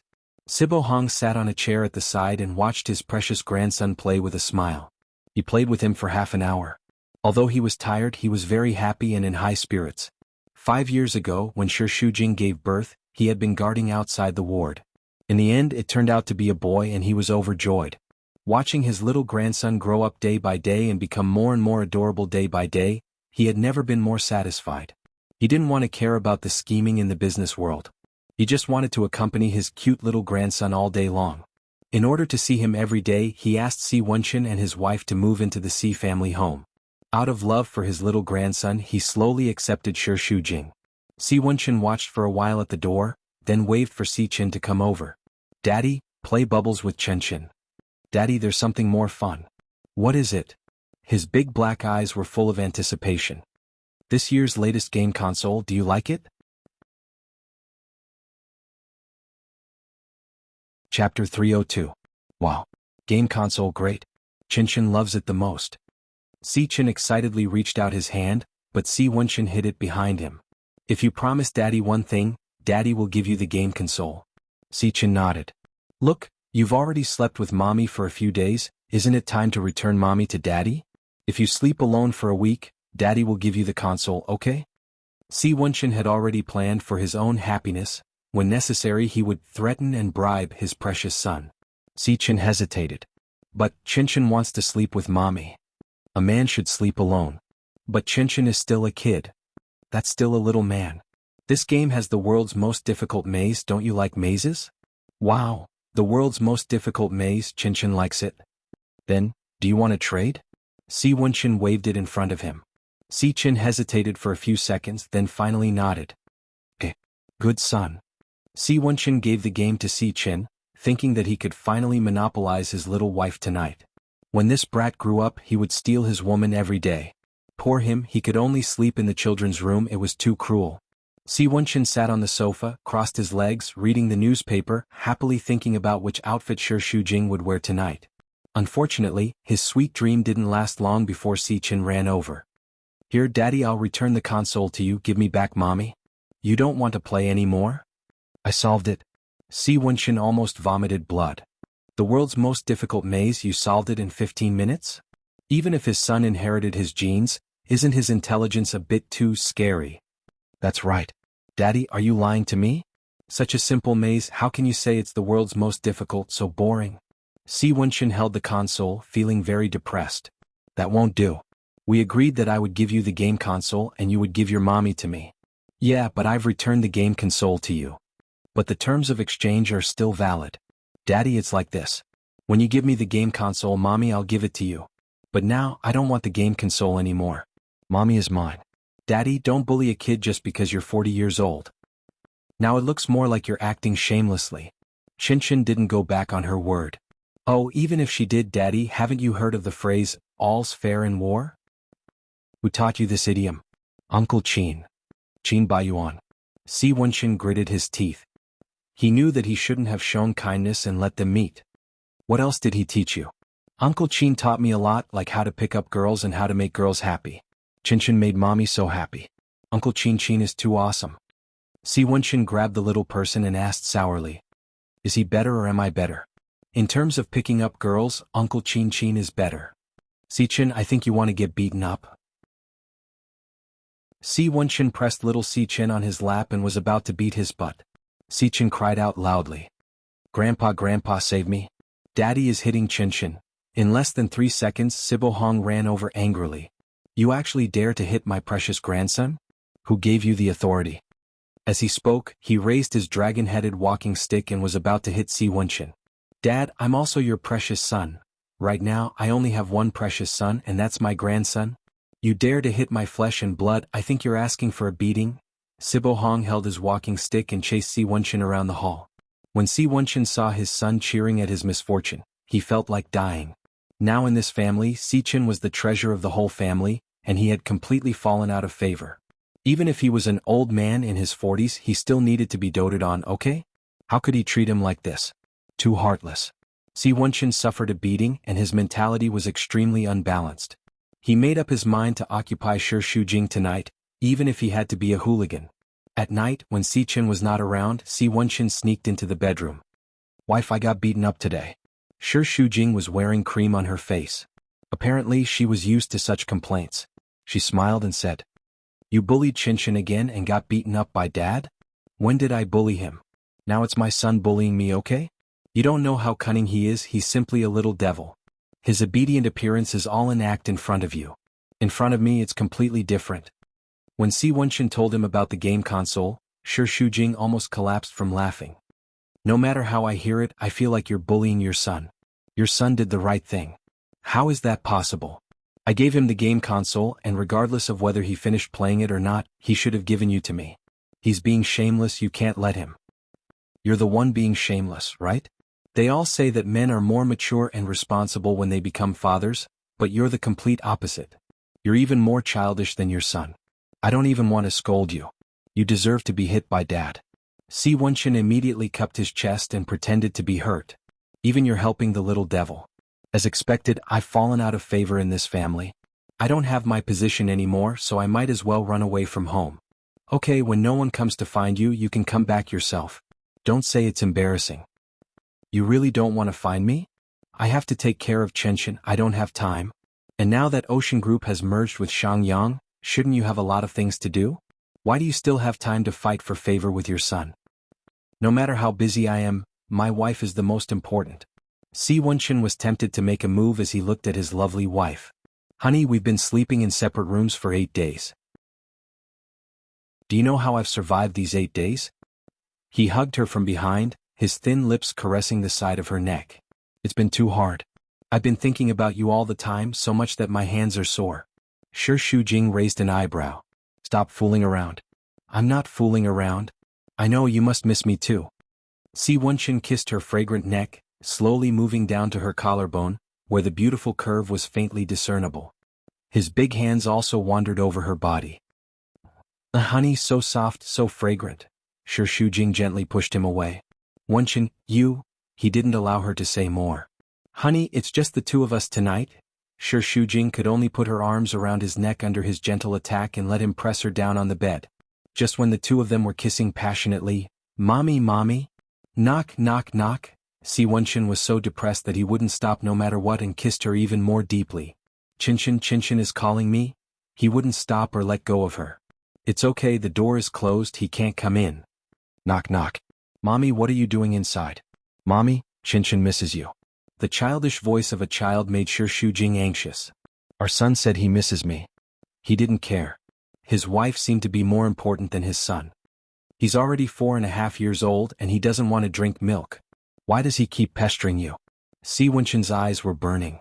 He doesn't want to drink milk, but I do. Shi Shujing was speechless. You are annoying. Tonight, I won't let you go no matter what. I want to get back at you for those 8 days. Si Wenshin took off his shirt as he spoke. His actions were slow and unhurried, like a wolf. Shi Shujing was completely defenseless.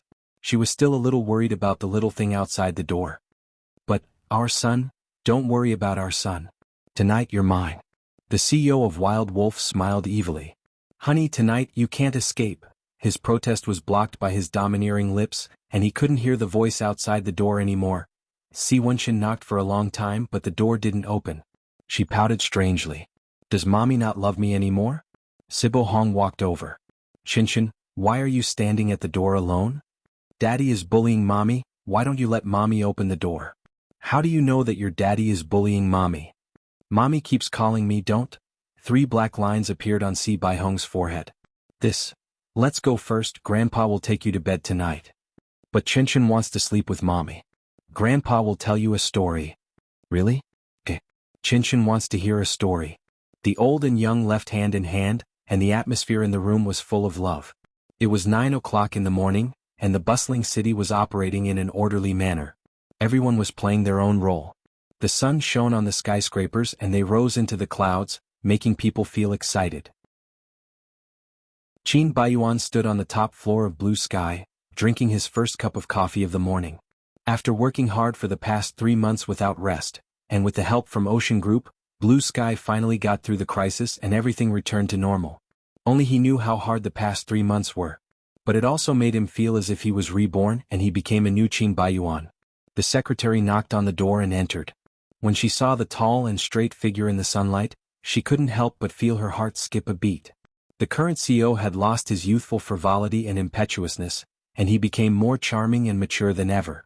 Qin Baiyuan faced the window, and his entire face was bathed in the sunlight. He gently closed his eyes. Shi Shujing, how good would it be if you were by my side at this time? But I know you must be silently watching me. Seeing me now, you will be happy for me, right? There was regret. But Qin Baiyuan's heart was very calm. There was no desire, only ambition in his career. Within 3 years he must expand the scale of Blue Sky to 5 times its current size. He wanted Blue Sky to become the most outstanding leading enterprise in the industry, and he wanted everyone to look at the Qin family in a new light. After the secretary reported the daily work, he said, Young Master Lin and Young Master Chu have an appointment with you tonight. 11 o'clock at the Imperial Nightclub. I know. Qin Baiyuan signed his name in a flourish and returned the document to the secretary. Chapter 303. Child Lin and Child Chu were Qin Baiyuan's former bad friends. After Blue Sky's accident, he asked them for help, but they all found excuses and refused to see him. It was not until Blue Sky came back to life that they called him brother and said that they had been helping him before. If it was Qin Baiyuan's temper in the past, he would definitely break off the relationship with them. But now, he learned to endure and also learned to put on a mask in the business world. Since they were no longer friends, he would use the business method. In the business world, there were no eternal enemies, but there were eternal interests. As long as there was cooperation, he could still call them brothers. Nightclub. Qin Baiyuan swirled the coffee cup with his fingertips, and some scenes of drunkenness and extravagance flashed in front of his eyes, as if it had already happened in the last century. In the coffee shop downstairs of Blue Sky, the 20-year-old girl Yi Yin was worried about her livelihood, holding her cheeks and looking at the street outside the glass window. This was the most prosperous area of the whole city, and everyone looked smug and well-dressed. She always fantasized that she could be one of them. But that was too difficult because she was poor. Sorry, I'm late. Qin Meiqi hurried over. Have you waited for a long time? No, it's only half an hour, Yin said in a good temper. I just finished a show and it's far from here and there was a traffic jam on the road. How about it? Are the costumes ready for the night? I won't go tonight. You won't go? Why not? At the thought of the mixed environment of nightclubs, Yin was full of resistance. I hate it. But who really likes it? Isn't it for money? Think about it, the money you earn after working hard for a week is not as much as dancing in a nightclub. How easy it is. The Imperial Palace has such high requirements that some people don't even have a chance to dance. Your grandma is hospitalized and the monthly medical expenses are so high. If you don't dance, how can you pay?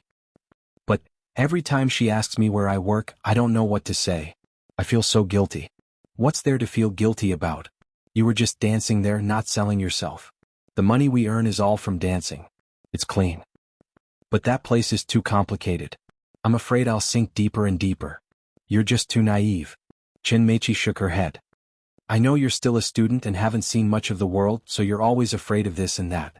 But look at me, I've been dancing in the nightclub for a few years and I'm still clean. Have you ever heard of the phrase, unsullied by the mud? As long as you don't want to become bad, no one can change you. Yin shook her head again. I really don't want to jump down there. Something will happen sooner or later.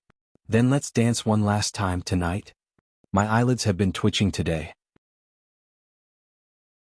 I have a bad feeling that something bad is going to happen tonight. Qin Meiqi smiled. How can a young man like you be so superstitious? Don't worry, I'm here to protect you. Nothing will happen.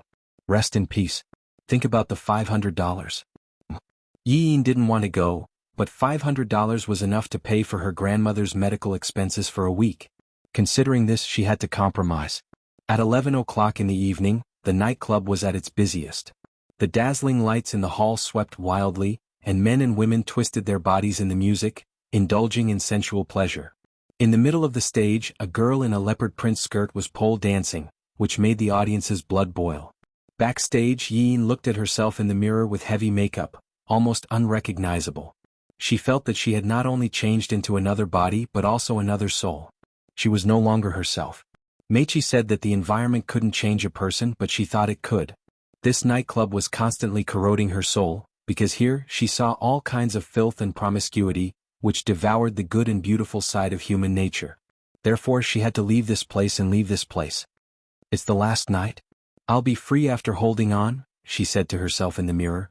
Okay, it's time to go on stage. Mama Sang urged.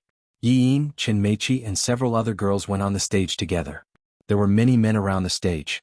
They were like lambs in a pack of wolves, being glanced at by all kinds of greedy eyes. If eyes could take off people's clothes, they would have been naked now. When the music started, they danced to the music. Their sexy bodies and ambiguous eyes made the blood of the men below the stage boil, as if they were on drugs. A man suddenly rushed up from below the stage and hugged Yi Yin's leg. She was so scared that she screamed.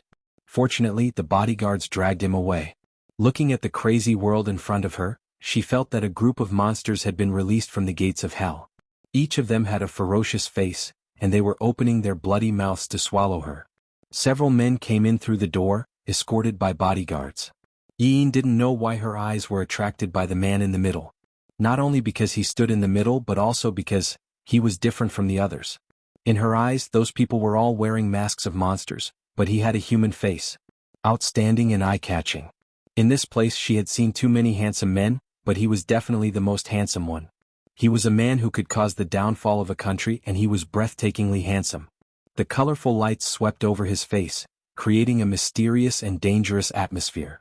When his eyes met hers in midair, Yin suddenly felt a shock that reached her heart. She avoided his eyes in a panic and danced a few wrong steps. "Qin Baiyuan, why don't you go?" Young Master Lin stopped and looked in the direction of his eyes. "Yo, who do you like? I'll ask her to serve you." Qin Baiyuan's eyes stayed for a few seconds, and then he looked away indifferently. "Now let's go." They entered the private room, and Lin Zitsong and Chu He asked a few girls to accompany them. All of them hugged women on their left and right, and their hands touched the women's bodies.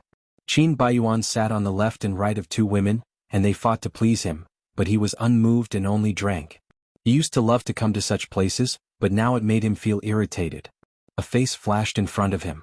It was the dancer from earlier. Somehow he noticed her at a glance. Perhaps it was because she was not like the other dancers who flirted and teased men. She looked a little unwilling, and her eyes were filled with grievance, as if she was complaining about the unfairness of fate. Involuntary? He actually felt a sense of sympathy for her. In this world, how many people were not involuntary and were not pushed by fate? "Qin Baiyuan, why are you only drinking? You're neglecting the beauty?" Lin Zitsong joked. "Could it be that you haven't been to the nightclub for a long time, and you don't know how to play?" "That's right, you were the one who brought me here to play. At that time you were like a madman." Qin Baiyuan smiled faintly. Being with them was nothing more than socializing. His body was here, but his mind wasn't here at all. "What's wrong?" Lin Zitsong pushed the beauty away and sat next to him, and put his arms around his neck like a brother. "Could it be that you can't do it anymore? F***ck off. Could it be that you've been hurt? That's true. You used to despise that old woman in your family the most. I didn't expect her to be with Mr. C, and she even betrayed and dumped you. If it were me, I would be embarrassed too." A cold light flashed in Qin Baiyuan's eyes, and he clenched the glass.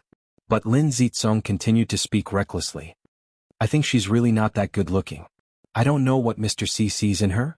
Good in bed? Good in martial arts, but it's also because you taught her. This is called the predecessor planting trees for the posterity to enjoy the shade. Mr. C should thank you. I think he's just looking for novelty.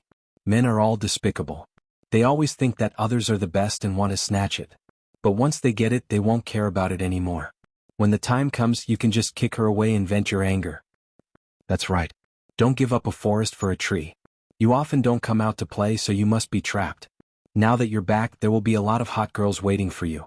At that time, you won't even know who Shi Shujing is." "Ah." Chu He laughed wildly. Qin Baiyuan's face was gloomy. "If you don't speak, I won't treat you two as mutes." Only then did Lin Zitsong smell the danger and shut his mouth sensibly. It's just a joke. Don't take it seriously. We're all good brothers. I'm just trying to comfort you and make you happy." Qin Baiyuan wanted to say that they were really good brothers. When the Qin family was in trouble, they wouldn't hide from him. It was ridiculous to call him good brothers now. They didn't even feel embarrassed. However, in his eyes now they were two dirty maggots. It would be an insult to himself to argue with them. Qin Baiyuan drank a glass of wine, and his whole body exuded a cold aura. Lin Zitsong whispered in Chu He's ear. "He seems to have taken a fancy to a dancer just now. I'll get her for him." Finally, after a dance, Yin couldn't wait to run off the stage. There were a few men pestering her, but she managed to find a way to avoid them. The dance was paid through the bank. Therefore, as soon as Yin returned backstage, she wanted to change her clothes and leave, but Mama Sang came to stop her. "Don't go first." "What's wrong? Didn't I finish the dance?" Yin was very vigilant. Being stopped at this time was usually not a good thing. Moreover, her eyelids had been twitching all night. Once something happened, she would be as nervous as a bird startled by the twang of a bow. "Let me tell you a piece of good news. Young Master Lin has taken a fancy to you and wants you to drink with him." "Young Master Lin? Which young Master Lin?" "It's Lin Zitsong, the Crown Prince of Imperial City Real Estate. Don't you know him?" Yin shook her head. "I don't know him." Chapter 304. It sounded tempting, but Yi knew that there was no such thing as a free lunch. If she wanted that 100,000 yuan, she would have to sacrifice the most important thing, so she shook her head. "I'm not going." "Are you stupid? It's so much money that some people can't earn it even if they want to. Didn't Meichi say that you were short of money? But I don't want to trade my body for it. I'm just a dancer. I don't sell my body. You can't figure it out. Doing it once or twice, isn't it the same? There was still money to be collected. Don't be so stubborn. Hurry up and dress up, don't let young Master Lin wait for too long. Sorry, I can't do it. Yin didn't even want to change her clothes and was about to leave, but two bodyguards blocked her way. You're refusing a toast only to be forced to drink a forfeit. If I tell you to go, you have to go. I'm not one of you. You have no right to force me. In this society, who cares about power? I'm only talking to you about money. You can go if you want to, but you have to go even if you don't want to. I'm not going. Let me go. Let me go. Yin struggled with all her might, but the two bodyguards were so tall that she couldn't push them away. Don't waste your strength. If you don't go today, don't even think about walking out of this door alive. Yin's face paled. The nightclub was the dirtiest place. The people there were cruel and merciless, and they could do anything. If he fought them head-on, he would definitely be at a disadvantage. He might as well agree with them first and then find a chance to escape. With that in mind, she had no choice but to relent for now. I know, I'll go. Madame Sang had been watching over Yin as she touched up her makeup. Then, she personally sent her to the private room and instructed the two bodyguards to guard the door and not let her escape. As the door closed behind her, Yin felt as if she had been pushed into an abyss. There were more than 10 people sitting in the private room. They were all escorts, and there were 3 men in the middle. One look at their clothes and you could tell that they were rich. 2 of the men looked at her maliciously. Only the one in the middle had a cold expression. His face was expressionless and there was no desire in his eyes. Was him. It was the only human face among Oxhead and Horseface. She didn't expect him to be this kind of person. Yin couldn't help but laugh at herself. Did she understand him? What made them think that he was different from them? How many of those who came to this place were good men? Why are you still standing here? Come here quickly. Lin Zizong grabbed Yin's hand. Oh, your hands are so soft. Your skin is so soft and tender. It's so comfortable to touch. Qin Baiyuan, this is the person you fancied just now, right? I've brought it to you. Just take it as an apology for what I said just now. Lin Zizong pushed Yin to the side of Qin Baiyuan, and the ladies who were pushed away stared at her jealously. This is our young master Qin, serve him well? Yin sat next to him uneasily, not knowing what to do. She only felt that his body smelled very good, a kind of musk mixed with a strong masculine scent, making her feel slightly dizzy. Of course, what made her even more dizzy was that breathtaking face. Are you a piece of wood? Do you only know how to sit still? I only know how to dance, I don't know how to drink with people. Yin said uneasily. I don't care what you do, just drink when I tell you to. Lin Zizong poured a full glass of whiskey and stuffed it into her hand. Drink. Young Master Lin, cut the crap, do you want to get beaten up? Yin had no choice but to bite the bullet and drink it. She had never drunk alcohol before, and it was so spicy that her throat hurt and felt like it was on fire. She stopped a few times in the middle, and in the end she was forced to finish the glass. Cough, cough, cough, cough. She coughed until tears were coming out, but not only did they not have any sympathy, they kept laughing. What a bunch of beasts. Qin Baiyuan thought to himself, lit a cigarette and put it in his mouth. Do you know how to play dice? Me? Yin shook her head. No. Rock, paper, scissors? No. Then what do you know? I know how to sing. Sing a song. Young Master Qin gave a look, and Lin Zizong hurriedly passed the microphone to Yin. Look, our young Master Qin's heart is aching. He really knows how to cherish women. At this time, the song changed to Mo Wenwei's He Doesn't Love Me, and Yin happened to know how to sing it, so she sang it. I know he doesn't love me.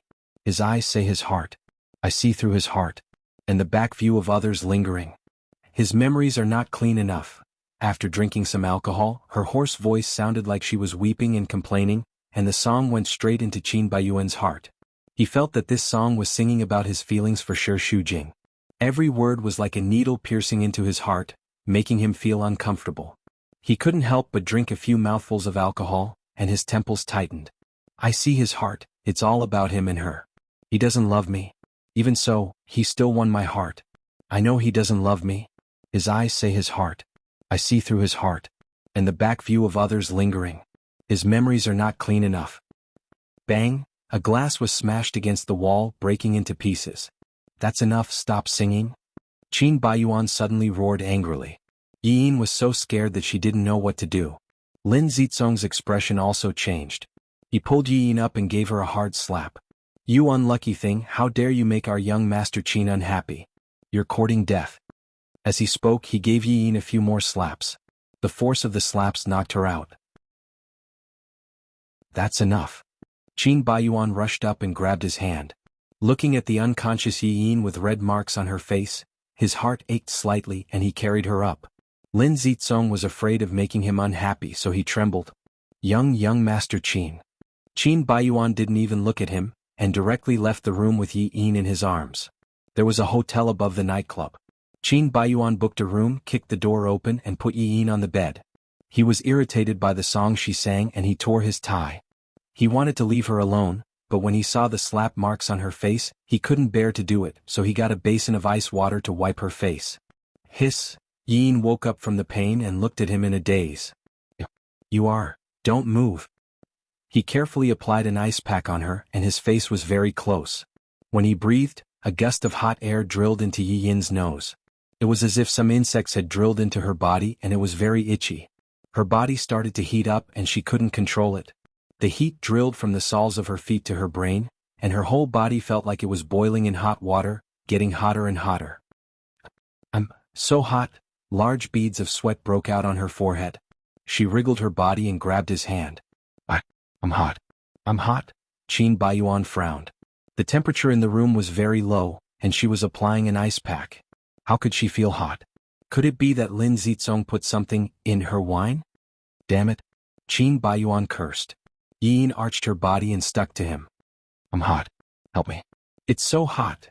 Her eyes were already blurred by the tears of desire.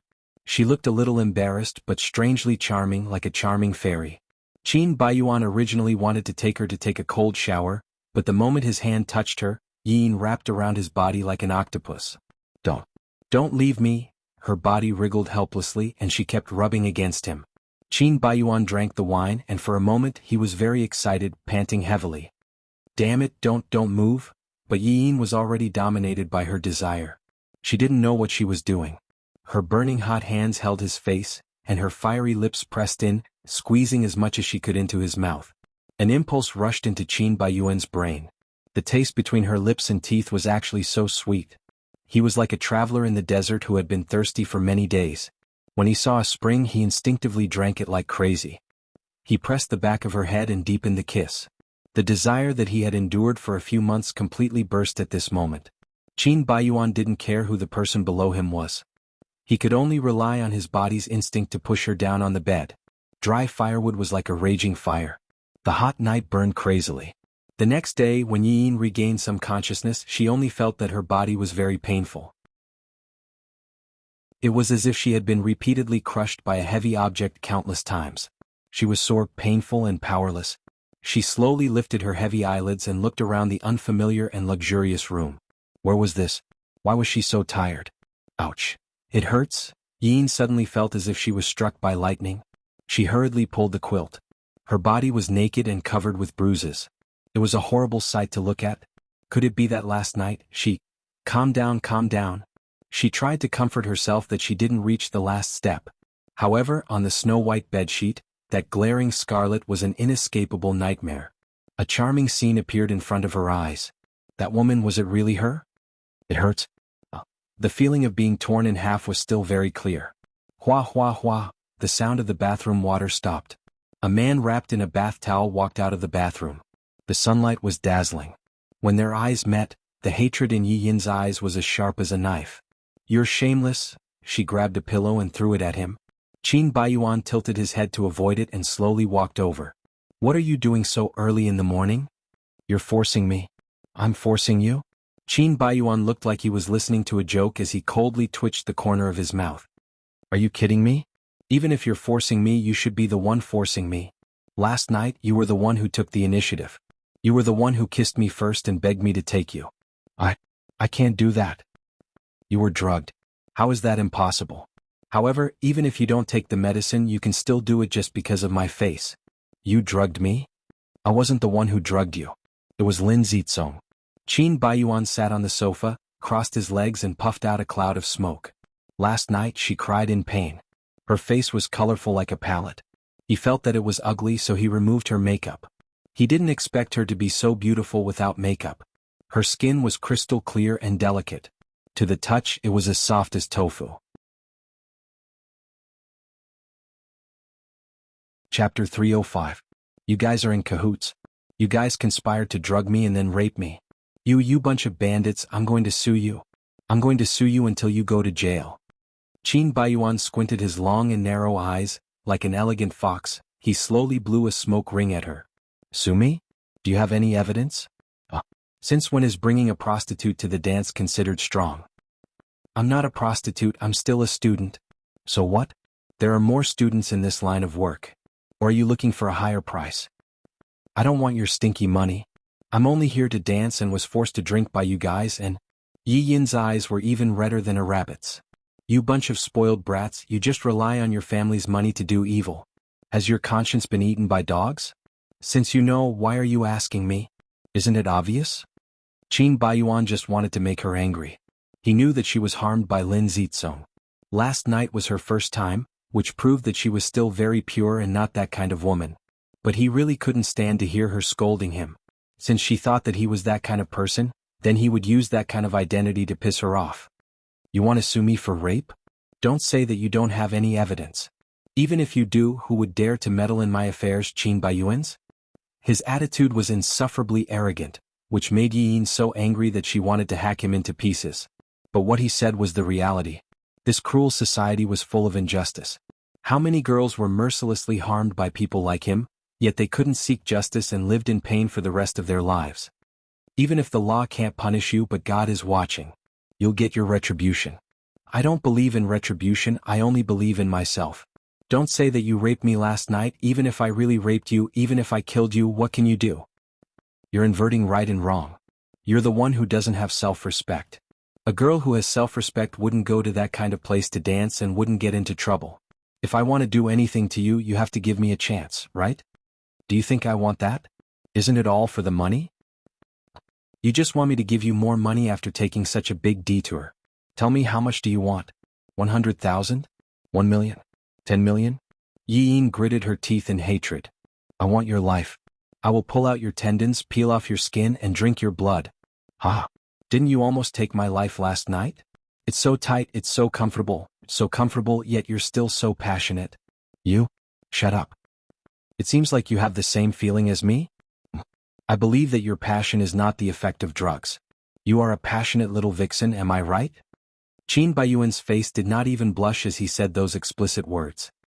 I'm not. You are despicable and shameless. You say that I don't know how to love myself. You really know how to play the blame game. I'm just dancing to earn money. I'm innocent and clean. How can I not have self-respect? Then tell me, do those men want to see you dance, or do they want to see you flirt, or do they want to see you bare your skin? If you wrap yourself up tightly, no matter how well you dance, will they watch? To put it bluntly, you understand men's psychology very well, and you also know what men want. In that kind of situation, they naturally won't use their pure eyes to watch you dance, but if you still go, then you have to be mentally prepared to sell yourself. Whether it's dancing or being a prostitute, it's all about the flesh. There's no difference, so don't flaunt yourself.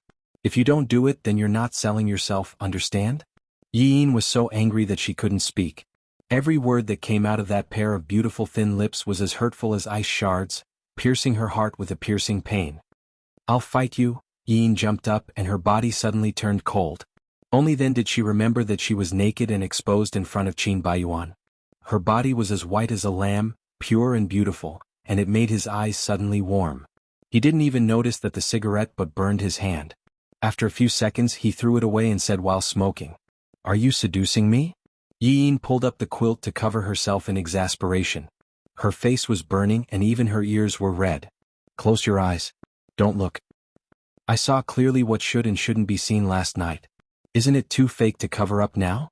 Qin Baiyuan said indifferently, but his heart was stirred by her, and he was a little restless. Perhaps it was because his body had been restrained for too long after 6 months of abstinence. Once the dam broke, his desire was as strong as a flood. Last night, he was only satisfied after having sex with her 6 times. But as soon as he saw her body, it was a little unbearable. He wanted to press her under his body and squeeze her dry, until there was nothing left. Shameless villain. Yin couldn't find any more words to scold him. Thinking that her most precious first time was taken by this kind of person, the strong anger was simply indescribable. She felt so dirty that she wanted to peel off the layer of skin on her body. I'm shameless. Isn't it just right for you? By the way, your chest is quite beautiful. It's actually as big as my palm. Qin Baiyuan rubbed it with his hand and gestured. Soft and comfortable. Go to hell. Bad people live long lives. I won't die so soon. He stood up and pulled the bath towel off his waist. Yin screamed and covered her eyes. Are you an exhibitionist? It's not like I haven't seen it before. Why do you hide it? I'm more generous than you. As if afraid that it wasn't exciting enough, Qin Baiyuan even turned around and openly showed his perky buttocks. The young man's body glistened under the sun, like the handsome Apollo. Every part of him was perfect like a sculpture. It made one exclaim at the unfairness of the Creator. But in Yi Yin's eyes he was not Apollo. He was obviously Satan. She didn't know what kind of bad luck she had to actually provoke him. It was a pity that her first time, which she had treasured for 20 years, was lost just like that. Her heart ached terribly. Qin Baiyuan slowly put on his shirt and suit. The man in the suit looked especially mature. It was as if he had changed into another person and transformed into a well-dressed so noble and elegant. When he looked at her, his eyelashes were long and curled. Even that playful look was extremely beautiful. Do you like me on the bed or this me? I hate both. I hate. Qin Baiyuan's lips twitched, revealing a row of white teeth. Women all say one thing but mean another. You don't know how much you like it when you say you hate it. Are you thinking how lucky you are to have such a perfect first time and it's just like me? After all, this young master doesn't like to touch. Yin said mockingly. I'm lucky. But it's not good luck, it's bad luck. Your body has been in and out of countless women's bodies. You think you're charming because you're experienced, but in fact you're a disgusting stallion. You're filthy from head to toe. It's my bad luck to be tricked by you. I'll just take it that I was bitten by a dog and blame it on my bad luck. Dog? You're calling me a dog? Calling you a dog is an insult to dogs. People like you are jackals and wild leopards. You have no humanity. Qin Baiyuan shrugged indifferently. So, bite me. If I don't pay for killing, not to mention biting you, I'll die with you. You want to die with me? Seems like you really like me. I've never seen someone as narcissistic as you. That's because I have the capital. Qin Baiyuan smiled. That smile was indeed devastatingly beautiful, dazzling. He picked up the leopard print skirt on the ground and threw it to her. His body suddenly pressed down on her. His hands were on both sides of her body, imprisoning her in his arms. That breath was very restless. What do you want? Yin was so nervous that her heart was in her throat. Believe it or not, last night was the first time, but it won't be the last? She wanted to deny it, but her throat couldn't stop trembling and she couldn't say a word. His eyes, which were as bright as the stars, flickered with a sense of destiny. Soon we'll meet again. Qin Baiyuan said firmly. That arrogance was also his most charming feature. Beautiful skin like an elegant fox. If foxes could become spirits, then he was definitely a male fox spirit. His beauty was unparalleled, more attractive than women. Qin Baiyuan's lips curled up in satisfaction. He rubbed her furry head. Before she could recover from her fear, he had already pulled away. Admittedly, he hadn't completely gotten over his previous relationship, and he didn't want to start a new one, so he didn't want to be too involved with any woman. However, this woman named Yi Yin, at least physically, aroused his interest. Raising a pet could satisfy his needs. Occasionally he could also bicker and have fun. It was also a kind of pleasure. The man who had been satisfied physically and mentally 6 times in one night was particularly refreshed today. Even the secretary noticed it and couldn't help but ask, "President, you're in a good mood today?" Qin Baiyuan slowly took a sip of coffee, his eyes sparkling like stars. Oh, is it so obvious? Yes. Is there anything good? Guess? Women? Aha. This answer was a confirmation, right? The secretary felt a little jealous. A man like the president was simply born to satisfy the fantasies of women all over the world. In the past 6 months he seemed to have changed into a different person. He didn't have any scandals. Therefore she felt a little better in her heart. If she couldn't get him, other women wouldn't be able to either. But now, she could only say that she wasn't that lucky. Even though she was by his side every day, she was only a secretary. By the way, Tsinghua University invited you to attend the graduation ceremony. Do you think? The secretary guessed that Qin Baiyuan would refuse. He didn't like to attend those kinds of occasions the most. According to his original words, he nodded and smiled at everyone like an actor. It was too boring. Tsinghua University? Wasn't that Shi Shujing's alma mater? This was Qin Baiyuan's first reaction. Then he remembered that Yi Yin seemed to be from that school too. Last night he saw her student ID in her bag. She majored in architecture and was in her 4th year this year. No wonder he had a premonition that he wasn't done with her. Wasn't the opportunity here? President?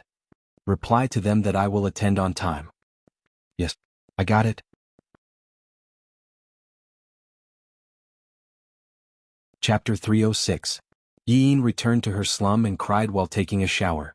She washed the kiss marks on her body with all her might, but no matter how hard she tried, she couldn't wash them clean. It was extremely uncomfortable.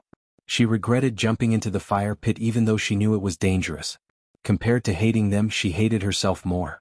But what could she do? She was just an ordinary person. She was weak and couldn't fight them. She still had her grandmother in the hospital. She couldn't die just like that. Life often gave her suffering. She could only bite the bullet and carry on. In life, some people were destined to suffer. No matter how hard and tiring it was, she could only endure it. In the afternoon, she went to school to discuss her graduation project with her tutor. Her tutor was Mu Bai, the youngest winner of the Pulitzer Prize in Architecture and the youngest honorary professor in the school. He was young, handsome, and talented. It was the dream of countless girls, and it was also her dream. Ever since he became a professor in her 3rd year, she had been secretly in love with him. Of course, in life, she carefully hid her feelings and never dared to express her feelings. She dreamed that after graduation, when they were no longer in a teacher-student relationship, she would confess her feelings to him. Of course, a dream was just a dream. How could an ordinary person like her be worthy of Mu Bai? However, she had always treated him as her motivation. In order to get closer to him, she worked hard with all her might. Just so that one day in the future she would be qualified to stand by his side. But now, everything had changed. Mu Bai was still Mu Bai, but Yi Yin was no longer the pure Yi Yin. Although they were not together, Yi Yin still felt that she was dirty. She gave others the impression that she was not worthy of him. Mu Bai was wearing a white shirt and drawing a design. His sleeves were rolled up to his elbows. He looked gentle and handsome, giving people a warm and refreshing feeling. You're here. He raised his head and smiled at her under his warm gaze. His smile was so beautiful that it made Yi Yin's heart ache. She regretted not confessing to him earlier. Even if she was rejected, at least she was still clean at that time. However, in the future she would no longer have the right to express her love. In fact, she would no longer have the right to like him. What's wrong? No, nothing. Yi Yin forced a smile. I've seen your graduation design. It's very thoughtful. Among the graduation works of this year, you're the most outstanding. You're worthy of being my only student. Mu Bai praised her. He was only an honorary professor. Originally he did not teach students. However, Yi Yin's design touched him and made him make an exception for her.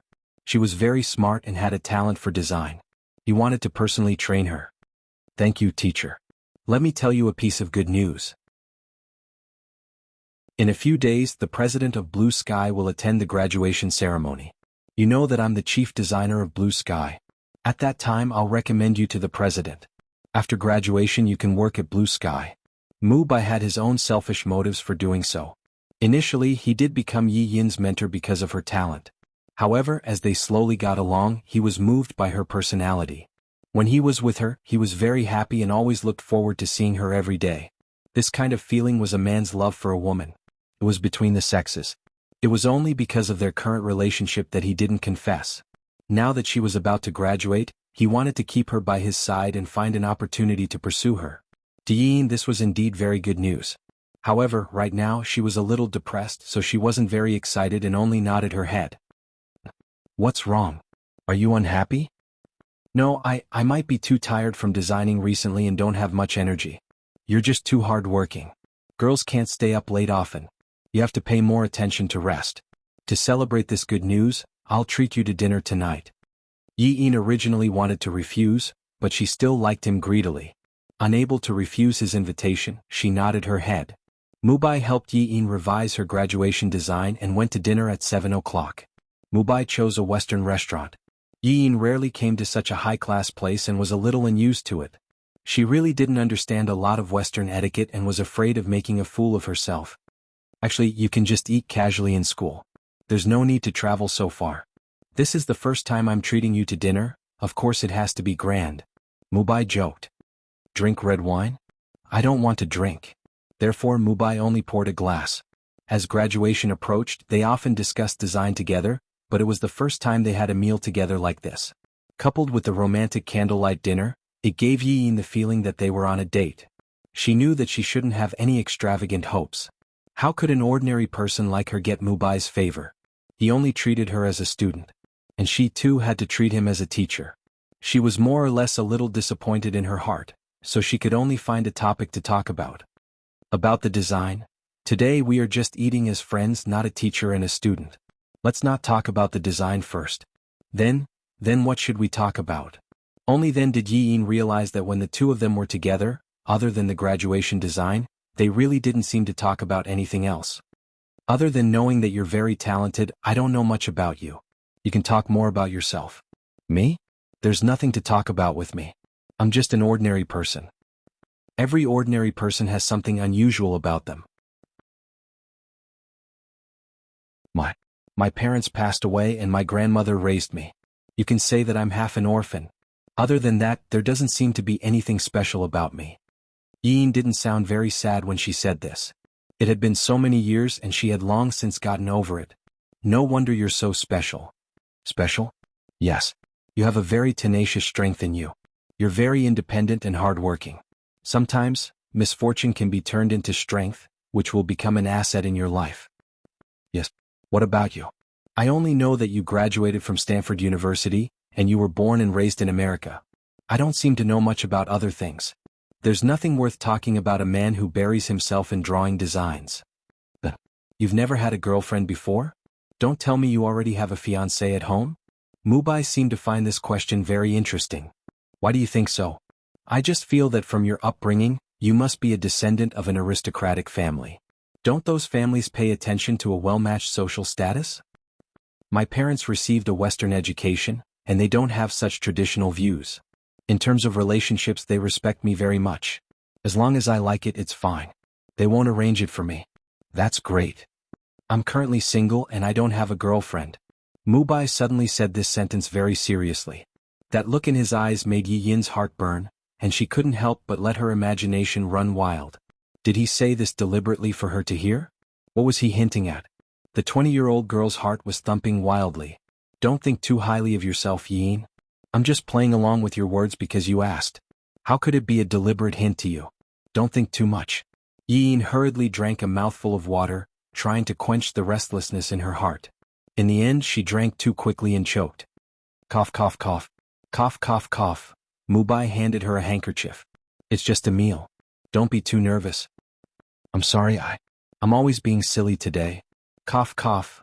I don't know what you're worried about, but I hope that you remember that I'm not only your mentor but also your friend. If you have any difficulties, don't hesitate to look for me. I'll definitely do my best to help you. Yin, you're not alone. You still have me. If you encounter any difficulties, I hope that you'll think of me first. This sincere gaze, this promise made Yin feel touched, but it also made her feel embarrassed, because she felt that she couldn't accept it. She wasn't worthy of him treating her so well. Her nose couldn't help but turn sour and her eyes turned red. Teacher, what's the matter? No, nothing. I'm too touched. Thank you for treating me so well. Mubai heaved a sigh of relief and smiled. Silly girl, taking care of you is something that I should do. Don't cry, okay? I'm not crying. It's the sand in my eyes. I'm going to the washroom. Okay. At the same time, Qin Baiyuan and Su Dai also happened to come to this restaurant for a meal. They sat by the window, only 2 tables away from Yi Yin's table. After sitting down, Su Dai was still complaining. It's too difficult to ask you out for a meal. Out of 10 times you reject me 9 times. How can you bear to reject a beauty like me? If you keep acting like this, I'll lose face, okay? Do you know how many men are lining up to eat with me? Along the way here, you've been complaining like an old woman. Are you done yet? My ears are already growing calluses. Who asked you to be so heartless and reject me so many times? Did I? Just once or twice. You still have the cheek to say that? 9 times. I remember it clearly. Qin Baiyuan was glib. Why do you remember it so clearly? Do you like me? Qin Baiyuan asked this as a joke. But to Su Dai it was not a joke because she felt guilty. I don't like you. I just feel that you burned the bridge after crossing it. I'm not happy with you. I've put in so much effort to help Blue Sky. You should be the one to treat me to a meal. But now I'm rushing to treat you to a meal and you're rejecting me. Don't you think you're asking for a beating? It sounds like I'm in the wrong. Then I'll treat you to a meal as an apology? You should be the one to treat me. I didn't bring my wallet out today. I'm already prepared. If you reject me again, I'll go on a hunger strike tonight. Don't. I'm already so skinny that I don't have any meat on me. If I don't eat, won't I look like a mummy? Don't blame me if you can't get married. So what if I blame you? If I can't get married, I'll marry you, Su Dai said half-jokingly. Qin Baiyuan could hear the seriousness in her words. He also knew Su Dai's feelings for him. That was why he had been refusing to meet her. In all fairness, Su Dai was really a very good woman. Her looks and character were top-notch. Therefore he had also thought about whether he should try it out with her. But in the end he rejected the idea. It was not just because of Shi Shujing but because he did not have any feelings for her. He just felt that she was suitable to be his friend. When it came to feelings, there was really no logic to it. No matter how good some people were, they just lacked feelings. There was nothing they could do about it.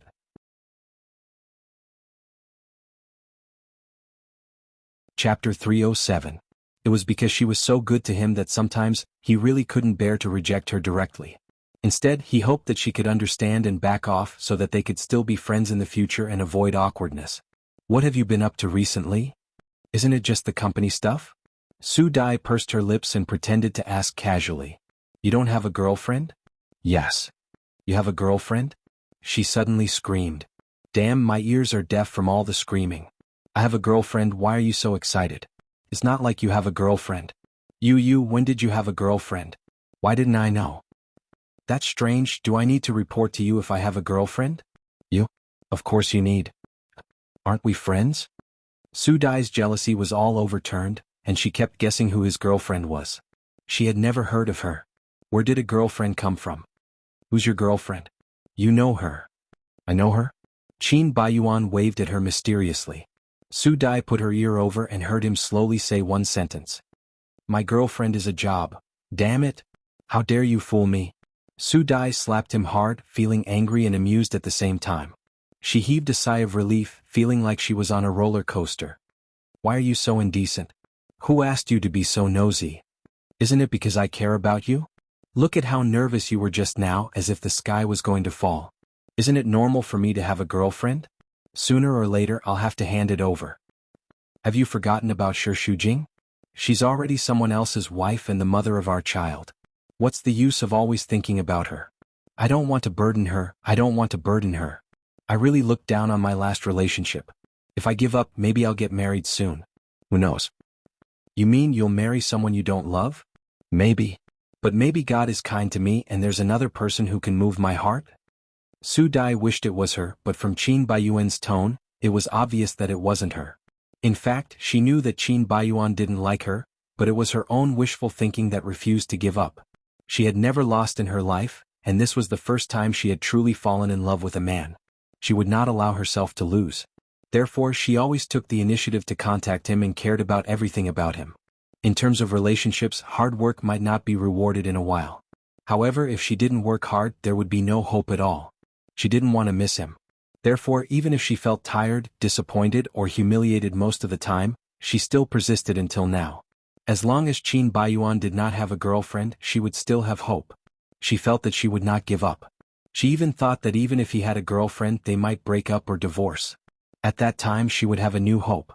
The idea of hanging herself from a tree was really stupid.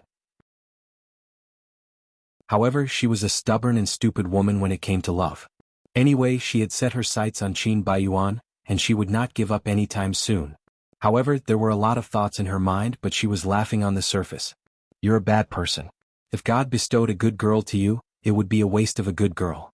So don't have any hope. You'd better spend the rest of your life alone. Qin Baiyuan raised his eyebrows. You have a sharp tongue. I don't like to hear it. It's better to use it to eat. As he spoke, he turned around to call the waiter, but accidentally caught a familiar figure. It's her? Qin Baiyuan didn't expect his premonition to be so accurate. He actually bumped into her today. He and that little girl were really fated. However, she didn't come alone. There was a man sitting opposite her. Qin Baiyuan felt that he was a little familiar, so he took a few more glances at him. Isn't that their company's top designer, Mubai? How did she hook up with him? He had heard from Shi Shujing that this Mubai had a powerful background. He was from a prestigious family abroad. So, was Yin relying on a tycoon? Look at how she's laughing so hard that one can only see her teeth and not her eyes. Is it that funny? What are you looking at? Su Dai stretched out her hand and waved it in front of his eyes. Who have you taken a fancy to this time? Nobody. Qin Baiyuan slapped her hand away. Seeing that Yin got up and walked to the washroom, he also stood up. You order first. I'm going to the washroom. So troublesome. Yin scooped up a handful of water and washed her face. Only then did her face cool down a little. Looking at herself in the mirror, whose face was as red as a monkey's, but she was speechless. Yin, can you be more normal? Your face is so red. Teacher Mu can tell that you like him at a glance. I'm just concerned about you as a teacher. Don't think too much. Oh. Relax, just like how you usually do in school. The people next to her found it strange that she was talking to herself and looked at her. She stuck out her tongue, dried her hands, and walked out of the washroom. The figure that suddenly appeared in front of her made her scream in shock. Why are you here? That look in her eyes was like she had seen a ghost. No, he was scarier than a ghost. Qin Baiyuan was leaning against the wall and smoking. He looked at her with a faint smile and did not say anything. Yin immediately went into a state of alert. You're following me? I'm following you? Hey, you're really confident. What kind of beauty are you? Is it worth me following you? Then why are you here? Is this restaurant owned by you? Why can you come here and I can't? You say it's a coincidence? Do you think I'm a fool? There are thousands of restaurants in Flozhen City. You just had to appear here. It's obvious that you have ulterior motives. Then I can also suspect that you're following me and have ulterior motives. What a false accusation. Yin could not help but roll her eyes. I have ulterior motives for people like you? Are you kidding me? Based on our identity and appearance, it's obvious that you have ulterior motives for me. If you don't believe me, you can ask anyone and see what they say. You're crazy. Yin had never been polite to this kind of person. What do you want? Nothing. Why did you follow me to the washroom door? Then what do you think I want? Or do you want me to do something to you? His beautiful eyes were filled with ambiguity. A man who wanted to say something but didn't had a kind of enchanting style, which made Yi Yin's heart soften a little. However, she would never be seduced by his charm. Why are you beating around the bush? Do you think you're saying a tongue twister? Qin Baiyuan's tongue moved around his thin lips and slowly puffed out smoke rings from his nose. Am I interrupting your date? Yi Yin's throat tightened. Who is that man? Boyfriend? Or is he your new target? The words new target made Yi Yin very uncomfortable. It was as if she was a gold digger who specialized in fishing for gold. It was very insulting. What relationship do I have with him? Does it have anything to do with you? You just got out of my bed this morning and you're dating another man at night. It seems to be an insult to me. Then what do you want me to do? Commit suicide by jumping off a building? Sorry, I'm not that weak. If I say it, I'll treat it as if I was bitten by a dog. In the future, you go your own way and I'll go my own way. We have nothing to do with each other. She seemed to hate talking to him. She was in a hurry to leave, but in fact, she was afraid. But Qin Baiyuan grabbed her wrist, and Yi Yin was so anxious that she pushed him away with her hand. Let go of me. Why are you so flustered? Could it be that I'm right? Is he your new target? You, keep your mouth clean. He's my tutor. Oh. Qin Baiyuan said in a strange tone. So he's a tutor. Teacher-student love is really exciting. Do you like this kind of taboo? I have a pure teacher-student relationship with him. It's your head that's full of dirty thoughts. Really? You dare to say that you don't like him? Under those sharp eyes, Yin actually couldn't deny it. She hated that he was such a shameless scumbag, but he had a pair of clear and sharp eyes. All the thoughts of others had nowhere to hide and were clearly exposed in his eyes. Smiling like a flower. Can you be more obvious? He must be blind to not be able to see that you have ulterior motives for him. So what if I like him? Do you have the right to point at me? Who do you think you are? Are you a moralist? God. I'm not a moralist, nor am I God. I just think that you, a woman, are really casual. I'm casual?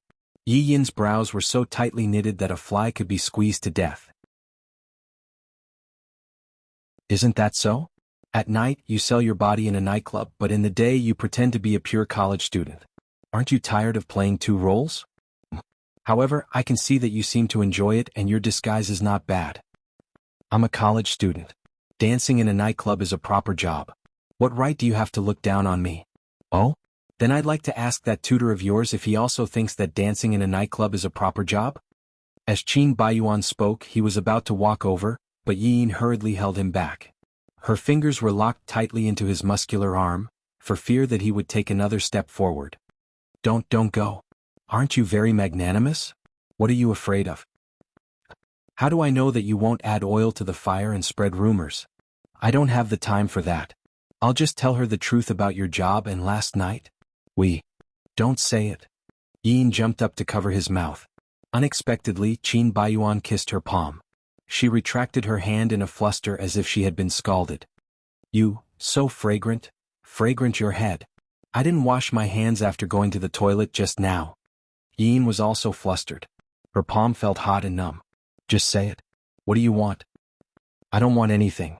Qin Baiyuan blew a ring of smoke at her face slowly. I'm just a little unhappy. You've already taken advantage of me. What's there to be unhappy about? Even if you're unhappy, that person should be me, okay?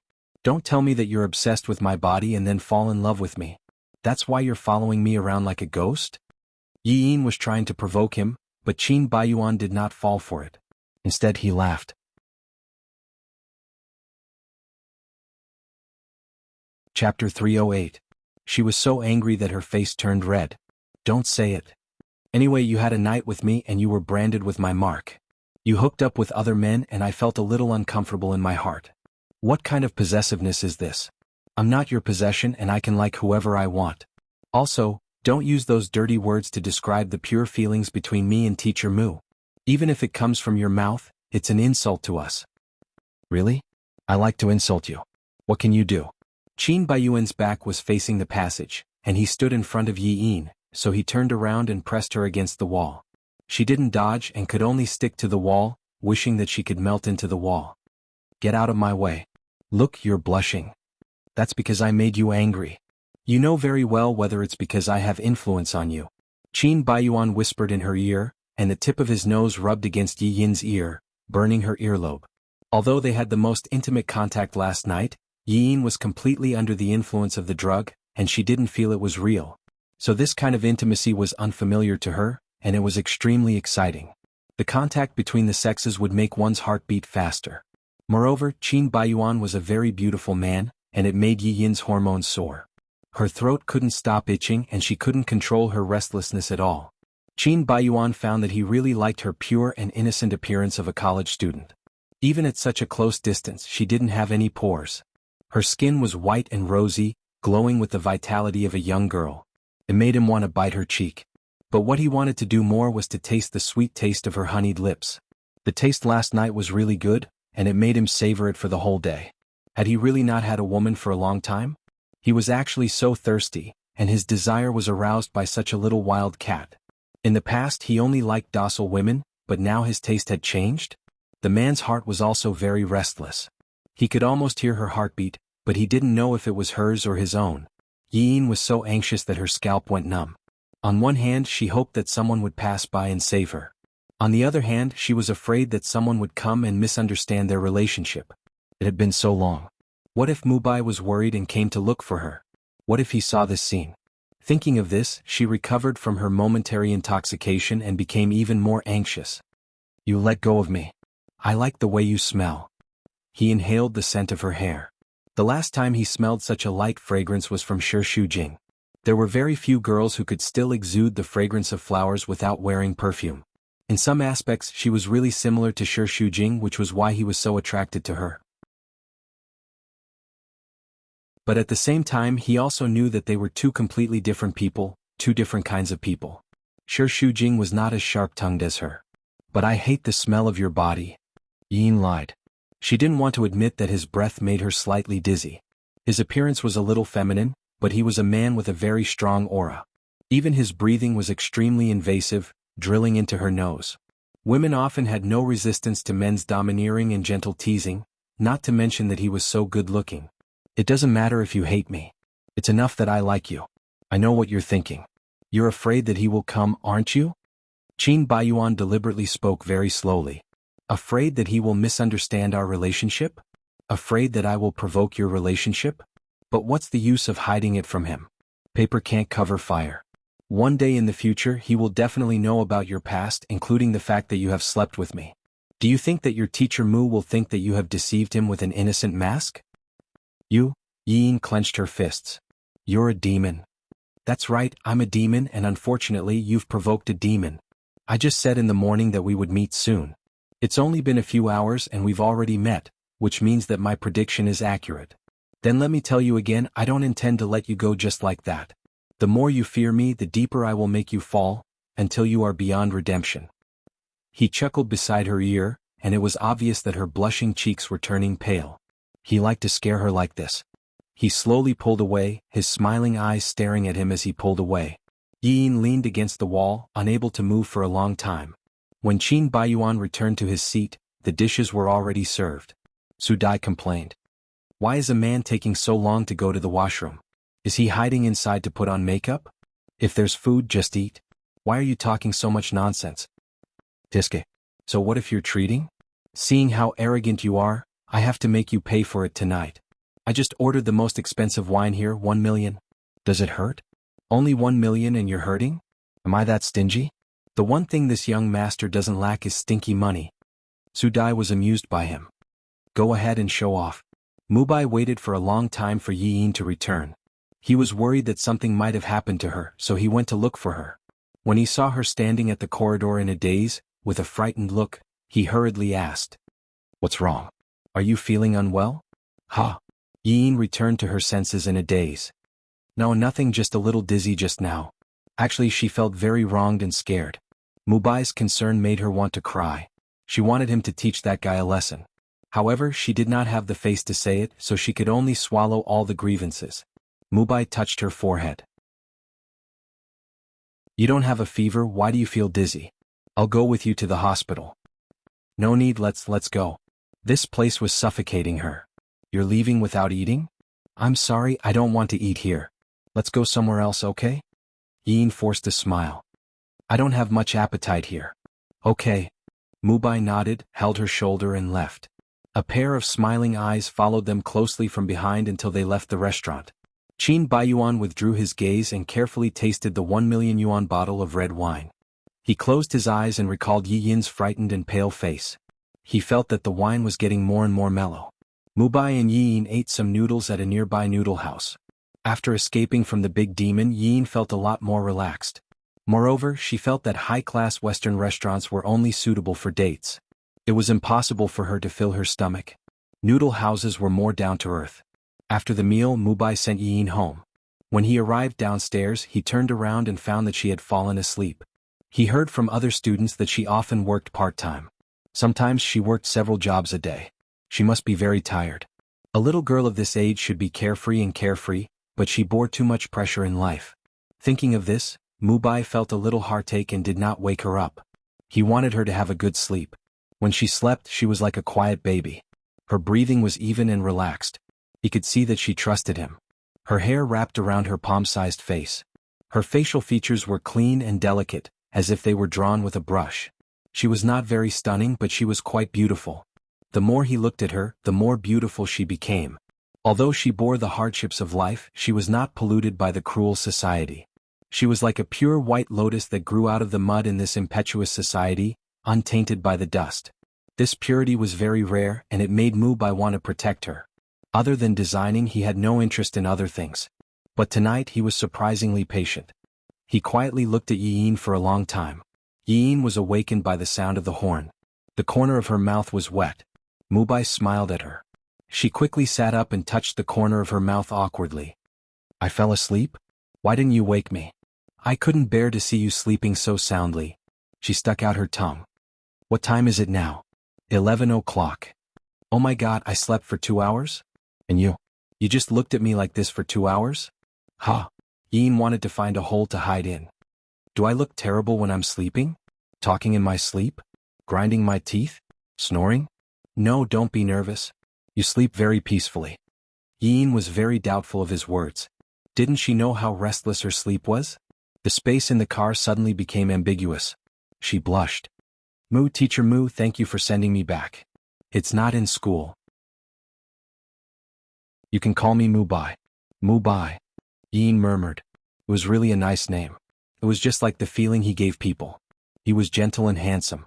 It made people feel warm from the bottom of their hearts. She couldn't help but feel sweet in her heart. However, she knew that she shouldn't have any expectations of him.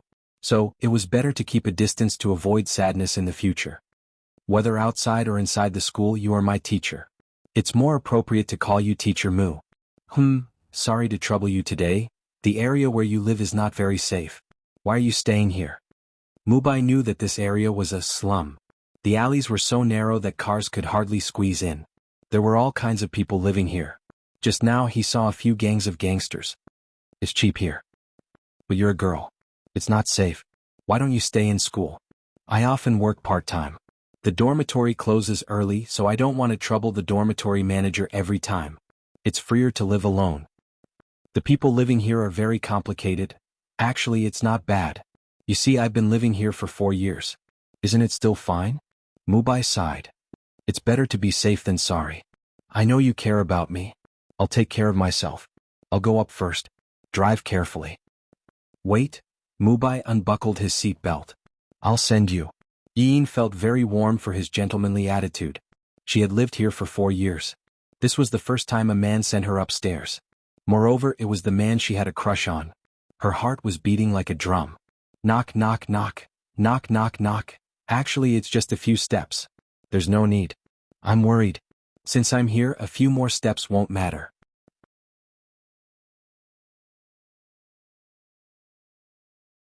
Chapter 309.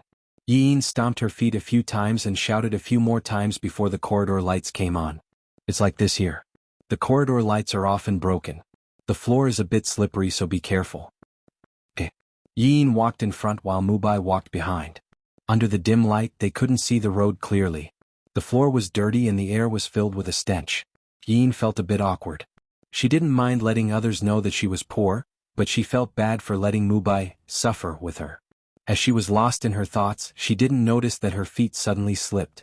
She shrieked in fright and fell backward. Be careful. Mubai helped her from behind in time. She gasped, still in shock. That was close. I stepped on a banana peel. Luckily you're here. Otherwise I would have fractured my bones. Yeah. Mubai was also shocked along with her. She felt a refreshing masculine scent behind her ear. Yin then realized that the two of them were so close. Their faces were almost touching. Especially their lips, which were even closer, and they were exchanging breaths. The dim light seemed to converge on both of their faces. She could see every organ on his face, even his pores, clearly. It was really a good-looking face. It was as if the light of the whole galaxy was condensed. She couldn't help but focus her eyes on him. She vaguely heard a sentence, "Why do you like someone?" Because his body shines. Yes, Mubai had always been the shining star in her ordinary life. For the past 2 years he was the only one in her eyes. But she was too insignificant, so she didn't dare to get close to him. She carefully hid her humble feelings. The lips that he had been longing for were close at hand. Mubai couldn't help but lean forward bit by bit. But at this moment the corridor was completely dark.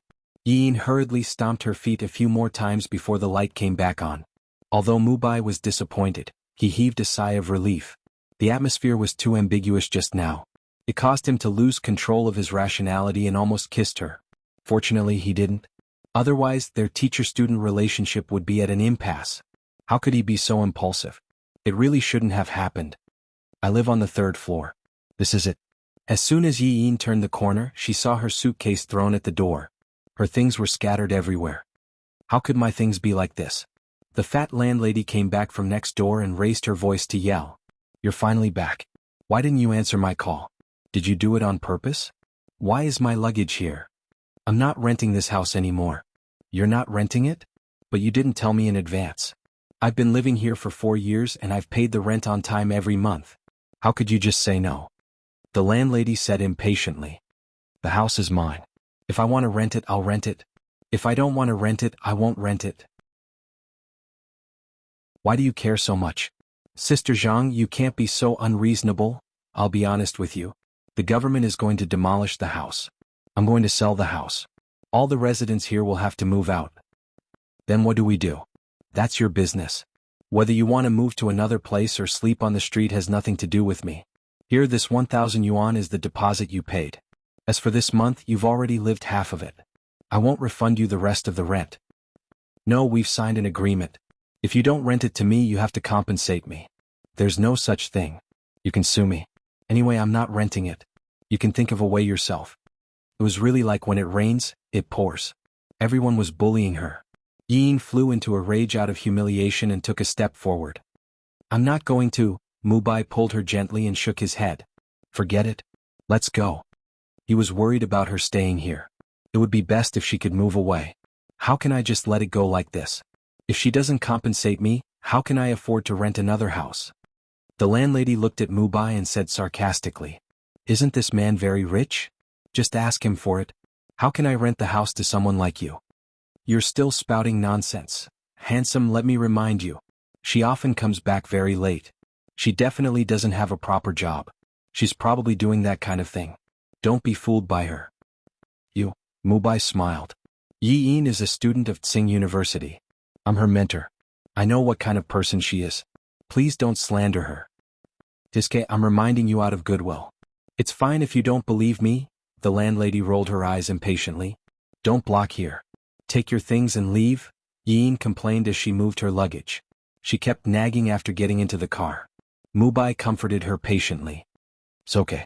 It's not safe for a girl like you to live there. It's a good thing to move away. But how can she just leave my luggage outside? She's too much. Even if I'm poor, she can't bully me like this. I'm sorry, Teacher Mu. It's so late for you to help me move my things and listen to my complaints. It's okay. Fortunately, I sent you up. Otherwise, you wouldn't know what to do at this late hour. By the way, what's your plan now? I can only spend the night at my friend's place and then look for a house. Is that so? Mubai suggested with a jolt in his heart. Why don't you stay at my place? No. Are you afraid that I'll bully you? His playful tone made Yin blush uncontrollably. That's not what I mean.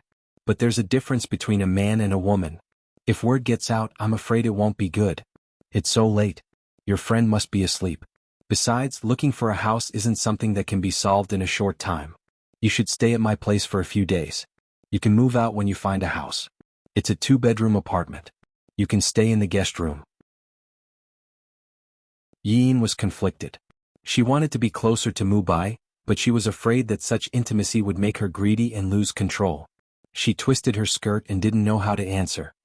If you don't say anything, I'll take it that you agree. It's decided. There are no teachers or classmates in the community. No one will know. Don't worry. I'll trouble you. Yin secretly thought that she would let herself be crazy for once. As the car drove into the high-class community, Yin looked out of the window and sighed. You live in Daijing Star City? The rent here is very expensive. I heard that the best Riverview room costs more than 20 million yuan, and the monthly rent is more than 30,000 yuan. Really? I don't know. I just came back to China and thought it was nice here, so I bought one. Mubai played it down as if he was not talking about a mansion, but an ordinary small house. Yin couldn't stop marveling, and then she blushed a little. Sorry, I rarely come to such a high-class community, so... Mubai shook his head and thought that her reaction was very cute. Sometimes, having everything makes you numb, and you don't feel anything no matter how luxurious it is.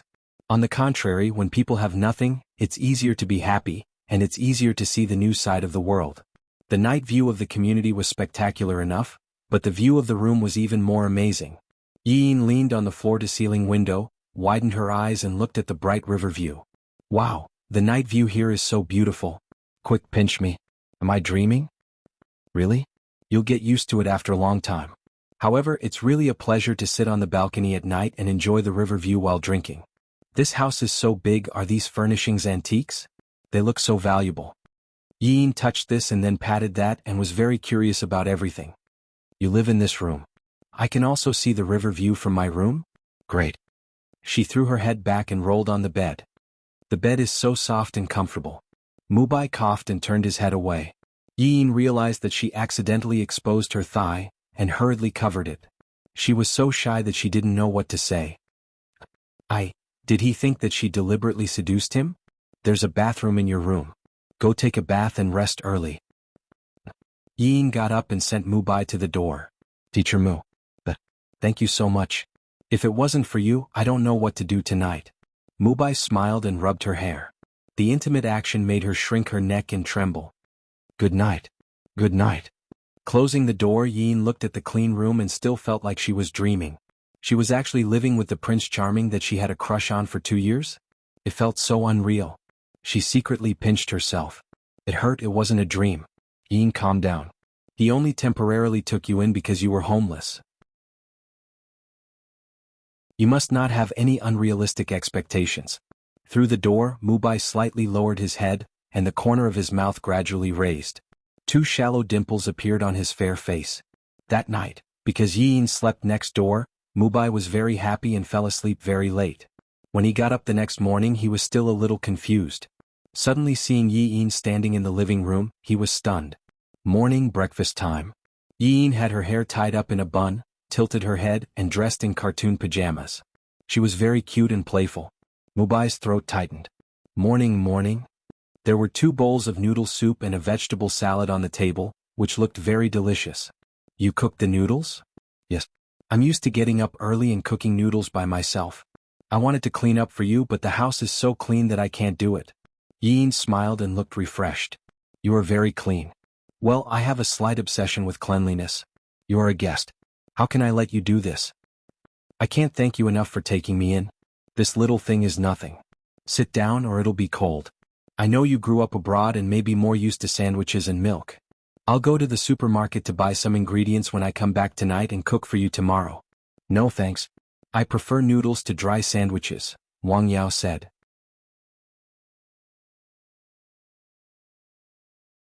Chapter 310.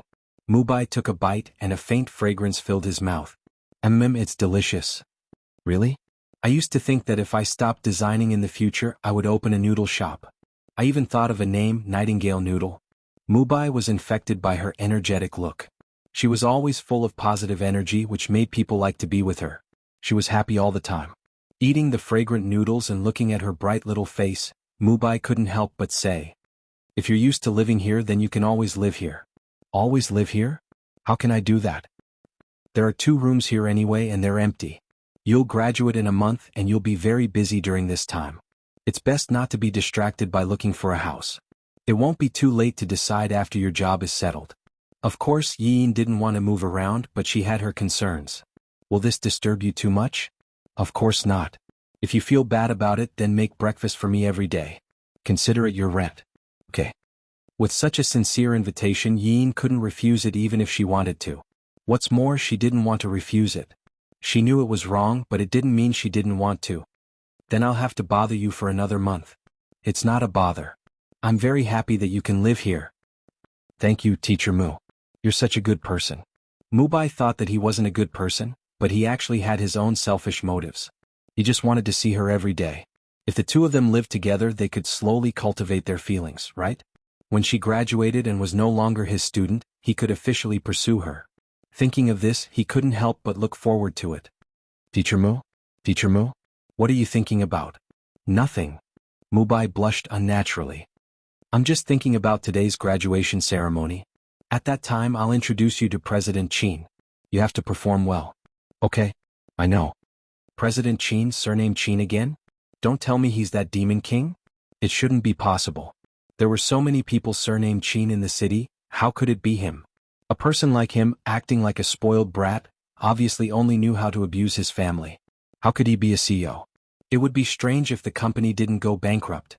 Backstage at the graduation ceremony, the principal, vice principal, professors, and a room full of big shots were all waiting for an even bigger figure, the president of the Qin group, Qin Baiyuan. Originally, Yin was quite calm, but she became serious when she saw their serious expressions. It was as if they were meeting some senior official or something. Her palms were sweating a little.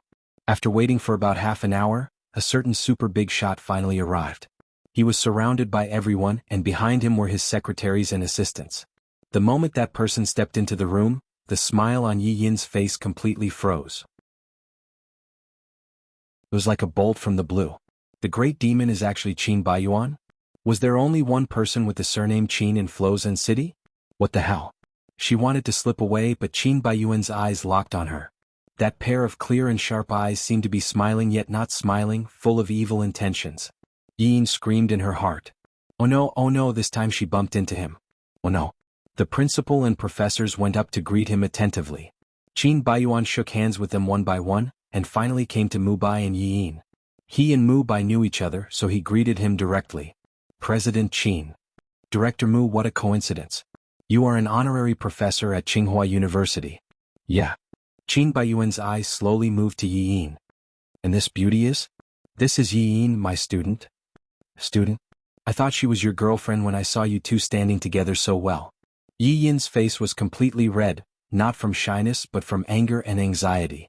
This great demon loved to spout nonsense. Was he trying to stir up trouble with such a sarcastic tone? President Qin likes to joke. Yin is my favorite student, and I want to take this opportunity to recommend her to you. With her ability, she is completely qualified to be the designer of the Qin Group. I heard that you have always been very strict when it comes to choosing people, and the company has never made an exception to promote a graduate as a designer. It seems like you like her a lot. Yin has outstanding design talent, and she is also very diligent. My judgment is never wrong. Really? But since you recommend her so strongly, I really can't help but wonder if you admire her talent, or simply admire her as a person, or do you want to keep her by your side out of personal reasons? President? It's just a joke, don't take it seriously.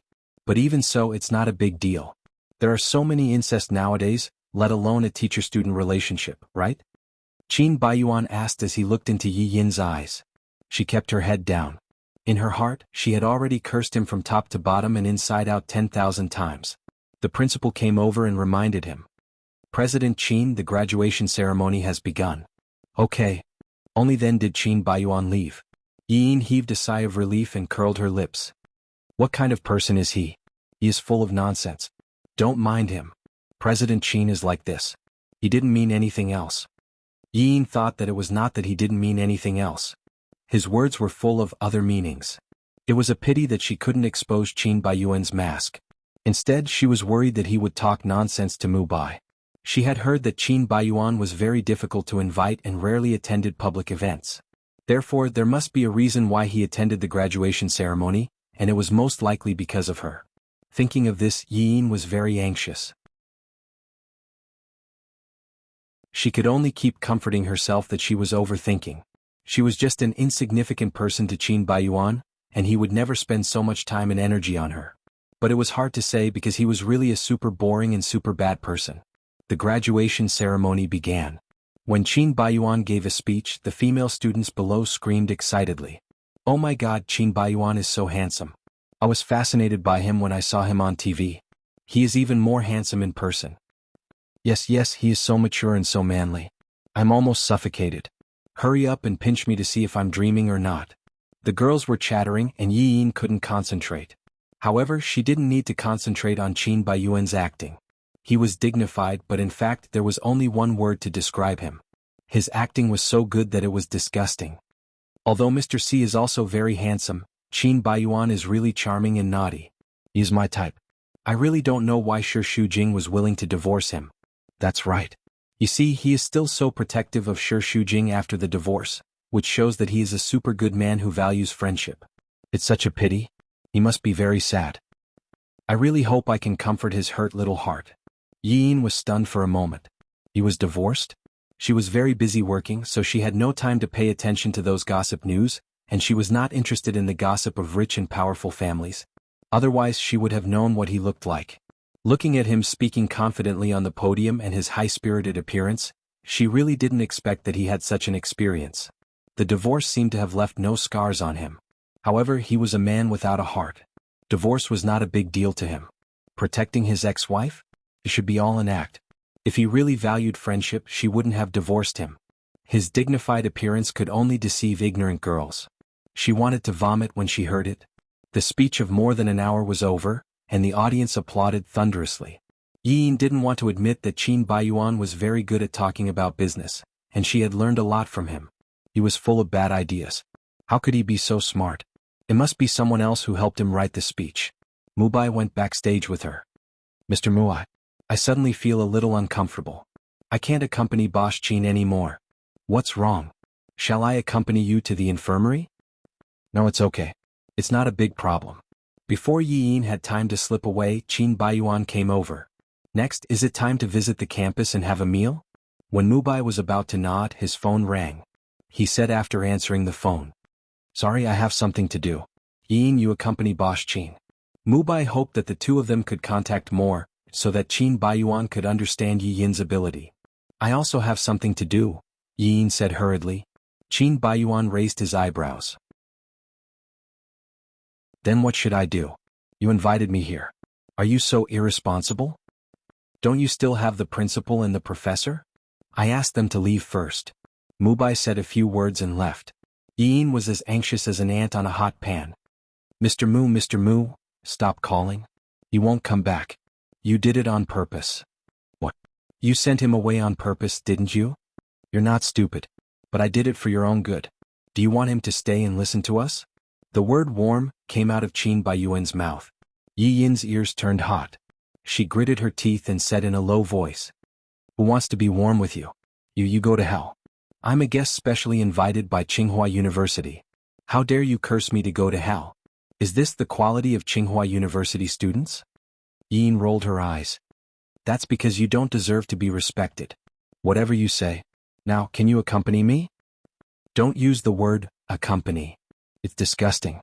Qin Baiyuan was amused. "Am I disgusted or are you disgusted? You should accompany me. I'm afraid you're the one with an impure heart, right? That's because you're evil. That's why everything you say is evil. It's not that I'm dirty. Just a saying. You're the one with a guilty conscience." "What? Are you afraid that I'll tell your Mr. Mu about our relationship?" "I have nothing to do with you. Our relationship in bed is also a relationship. Moreover, it's a very, very intimate relationship. In my opinion, there's a 99% chance that he still thinks that you're pure." "Me too, but didn't you?" Thinking of this, Yi Yin wanted to skin him and drink his blood. "Let's not talk about that. Tsinghua University is not bad. Accompany me around? I have something to do. The most important thing for you now is to accompany me."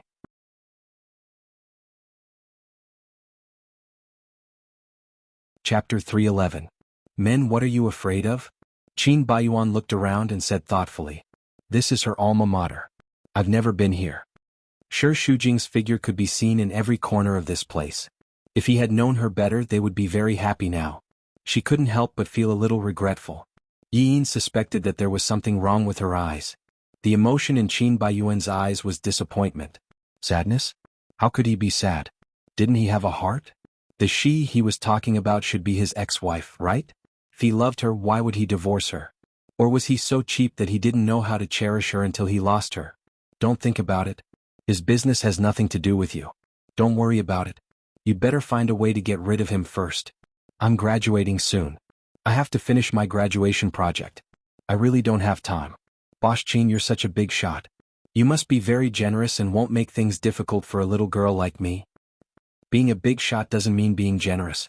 On the contrary, I'm very stingy, very stingy. If my purpose is not satisfied, I'll be very unhappy. Qin Baiyuan dragged his voice and twitched the corner of his mouth. And when I'm unhappy, I'll do something that will make others even more unhappy. Do you want to try? It's already like this. You still want to resist? Qin Baiyuan put his arms around Yi Yin's neck and locked her in his arms. She was so anxious that she jumped up and down. Let go. People will misunderstand. Hey, let go, you smell so good. Do you know? For the past few days I've been reminiscing about your fragrance. He sniffed hard. Is it your body fragrance? Hey, just talk. Don't touch me. It's not good if people see it. Then tell me, do you want to accompany me to walk around the campus? I'll accompany you, okay? That's a good girl. Qin Baiyuan smiled with satisfaction and let go of her. That smile was more dazzling than the sun, but it made Yi Yin hate it. Smile, smile, what's so funny? Your teeth are so white. Why don't you be in a toothpaste advertisement? How annoying. Qin Baiyuan was the second most despicable and shameless person she could think of in the world. No one could be the first.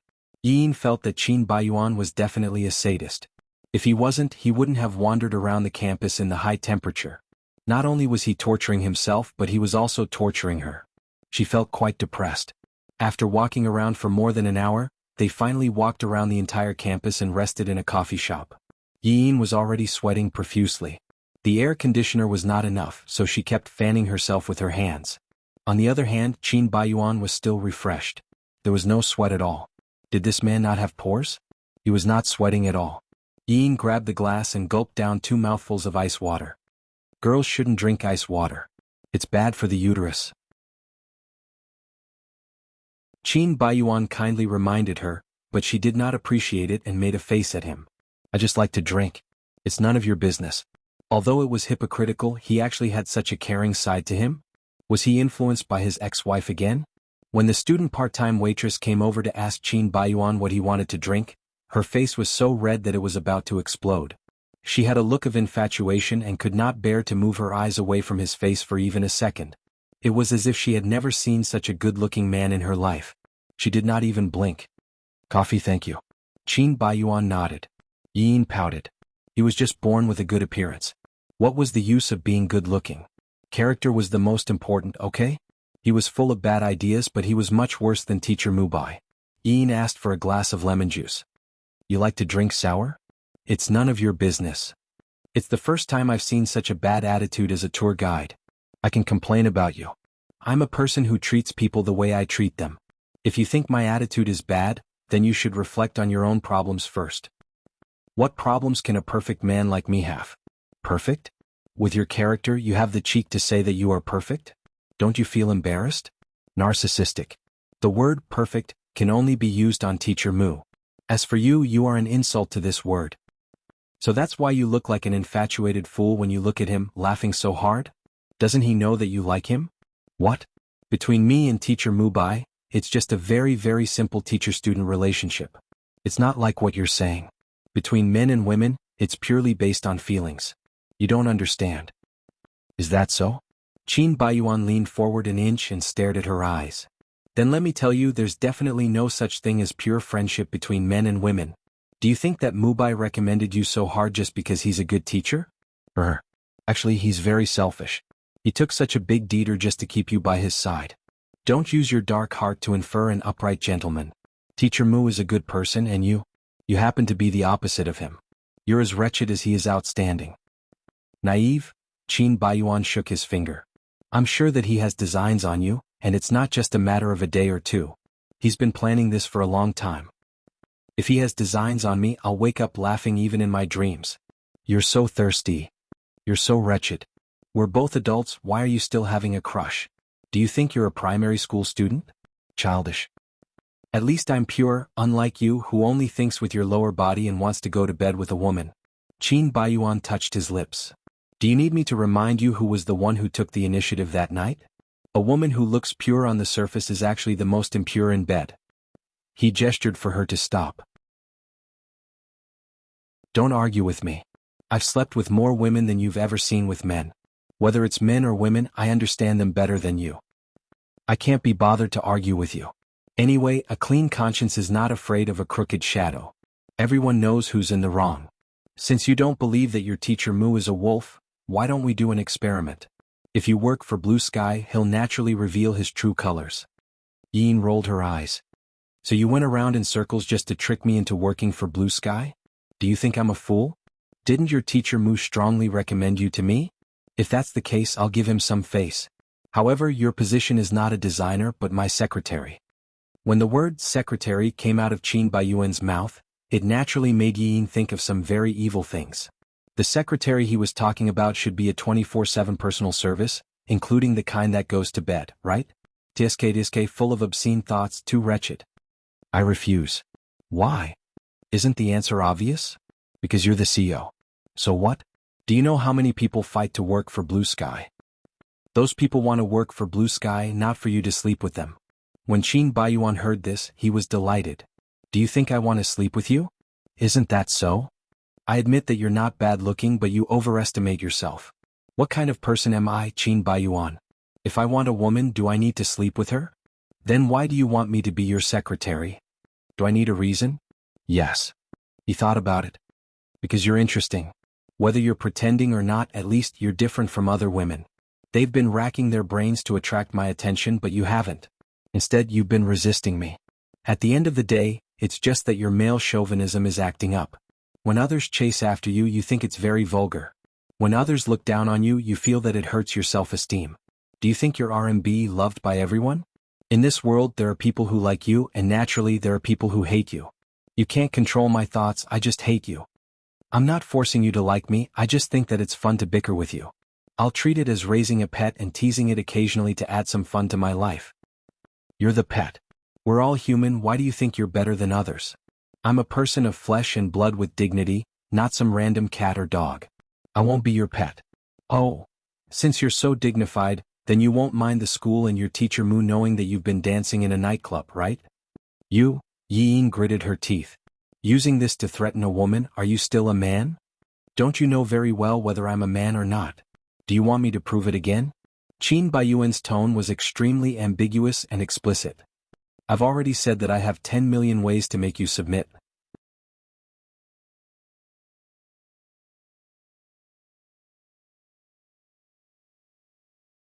I don't even need to think about it to make you submit. Think carefully about what you should choose. My patience is limited, don't make me wait too long. Being disturbed by Qin Baiyuan, Yin was not in the mood to design, so she went straight back to Mubai's apartment. She bought a lot of ingredients in the supermarket downstairs, calculated that it was almost time and made dinner. At about 7 o'clock, Mubai returned home. As soon as he opened the door, he smelled a strong aroma of food. Yin had just served the braised fish on the table and wiped her sweat. You're back just in time, I just finished cooking and was about to call you to ask if you'd like to come home for dinner. Mubai's heart warmed. After returning to China for 4 years, he was used to being alone. The last time he had a homestay was a long time ago. This feeling was really good, very warm. Moreover, Yi not only gave him the warmth he had been looking forward to, but they also had a lot in common when it came to designing. No matter how he looked at it, she was a very suitable partner. Of course, those external factors were not the most important. The most important thing was that she made him feel moved. Thank you for your hard work. It's just cooking, it's not hard at all. In the afternoon, Yin was a little upset. Only when she was cooking, thinking that she was cooking for the person she liked, her mood became a little better. Mubai washed his hands and Yin had already filled a bowl of soup for him. 2 dishes and 1 soup were all home-cooked dishes for 2 people. You seem to be able to eat spicy food, so I cooked braised fish with brown sauce. The taste is also quite strong. It's delicious. It's much better than the takeout we used to eat at school. During the months when I was doing the graduation design, you almost always treated me to dinner. This is the first time I've treated you. The meaning of cooking is different from takeout. Thank you for preparing such a delicious dinner for me.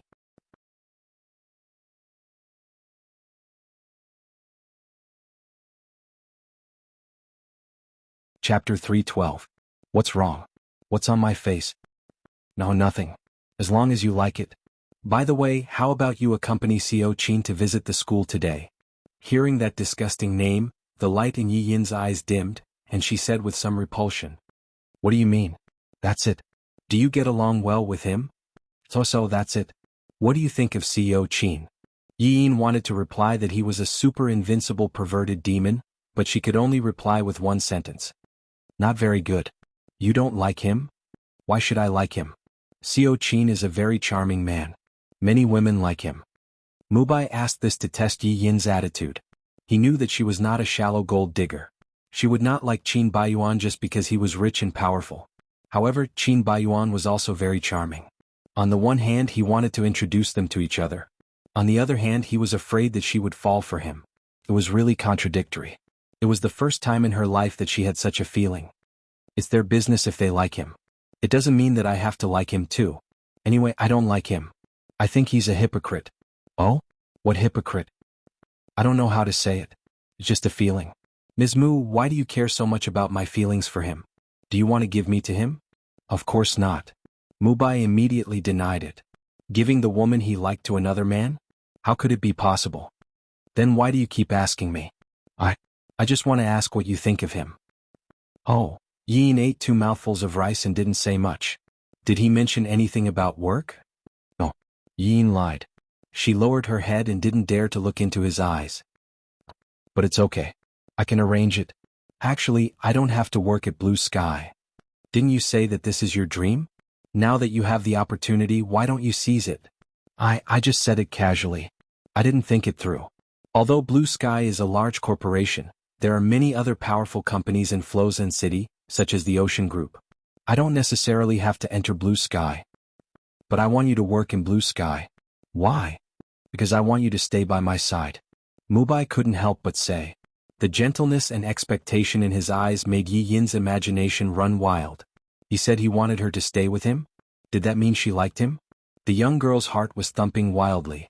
Mubai realized that he had made a slip of the tongue and blushed unconsciously. What I'm saying is that we can be good work partners. Oh, I see. Yi Yin was a little disappointed. As expected, she had thought too much. Her male god was so outstanding, how could he fall in love with an ordinary person like her? She was too full of herself. However, no matter what the reason was, at least he wanted to be with her. She should still be happy. She mustered up her courage and the smile returned to Yi Yin's face. The ribs are quite delicious. Let's eat more of them. Okay. Thinking of how Qin Baiyuan threatened to tell Mubai about her dancing in the nightclub, she still felt a little uneasy and asked tentatively. Teacher Mu, what kind of girl do you like? Mubai's fingers paused. He had the answer in his heart, he liked her. However, this secret couldn't be revealed now. There's no special type. To put it simply, it depends on fate as long as there's a feeling. Oh? Then if you like a girl, will you mind her past? For example, she's divorced. As long as I like her, I won't mind. A glimmer of hope ignited in Yi Yin's heart. Then what if she used to work in a nightclub? But it's not like that, she only danced there. She was expecting him to answer no, but Mubai nodded. I don't mind that she was married and even had children, but I can't accept girls who have worked in those places. Why? She's not an escort. Everyone has a bottom line. My bottom line is that the girl I like must be innocent. I'm not saying that the girl in that place must be dirty, but at least she will be more complicated and not so pure. And to be realistic, who knows what she has done in there. So I can't tolerate this. Yi Yin's heart felt as if it had been stabbed by a knife, and it was dull and painful. She didn't think there was anything wrong with dancing in a nightclub, but if she mentioned it, others would associate it with those ugly dances. She had to admit that she did wear revealing clothes when she danced. What's wrong? No, nothing. I'm just asking on a whim. Yi Yin forced a smile. Drink more soup or it'll get cold. Her reaction was a little strange. Could she have danced in a nightclub before? This thought only existed in Mubai's mind for a second before he denied it. If she had danced in a nightclub, she couldn't be so pure. He must be thinking too much. That night, Yi Yin tossed and turned and she barely slept. The next day, she went to school with 2 big dark circles under her eyes and continued to work on her graduation design with Mubai. There was only 1 month left before graduation and time was tight, so Yi Yin didn't work much these days. Basically, she spent all her energy on the design. She revised it and showed it to Mubai. What do you think? Well, it's already very good. You just need to change a few details. Where? Here, here, and here. Mubai walked behind her, pointed at a few places on the design, and patiently taught her how to modify it. Yi Yin had a feeling of enlightenment, and she was so excited that her eyes shone. According to your method, it will be much better. Thank you, Mr. Mu. Turning her head, she found that Mubai's face was just above her lips. If she moved a little closer, she would touch his face. Yi Yin's cheeks instantly turned red. Mubai also looked at her without blinking, and he couldn't help but think of the throbbing desire to kiss her that night. The air suddenly became very romantic, and both of their hearts beat faster and their mouths became dry. Knock, knock, knock. The knocking on the door broke the atmosphere. Yi Yin was so anxious that she almost knocked over the pen holder in her hand. Mubai's reaction was calmer than hers, and he naturally turned his head. Qin Baiyuan stood at the door and looked at the two of them with a probing gaze. He seemed to smell something, so he smiled with some evil intentions. Boss Qin, why are you here? Qin Baiyuan? Yi Yin was already very embarrassed. When she saw him, not only was she embarrassed, but she was also very annoyed. She felt that he came to catch her in the act on purpose. Ba ba ba. There was nothing going on between her and Mr. Mu. Today I came to talk with the principal about the donation of the teaching building, so I came to have a look. Qin Baiyuan walked in and stared at Yi Yin with a playful look. I didn't expect to see this scene. What did you see? Don't talk nonsense. Yi Yin said bluntly. I didn't say anything. Why are you so guilty? Yi Yin bit her lip. She couldn't out-talk him, so she just shut up. What are you busy with? Helping Yi Yin revise her graduation design. Mubai took this opportunity to show the design to Yi Yin.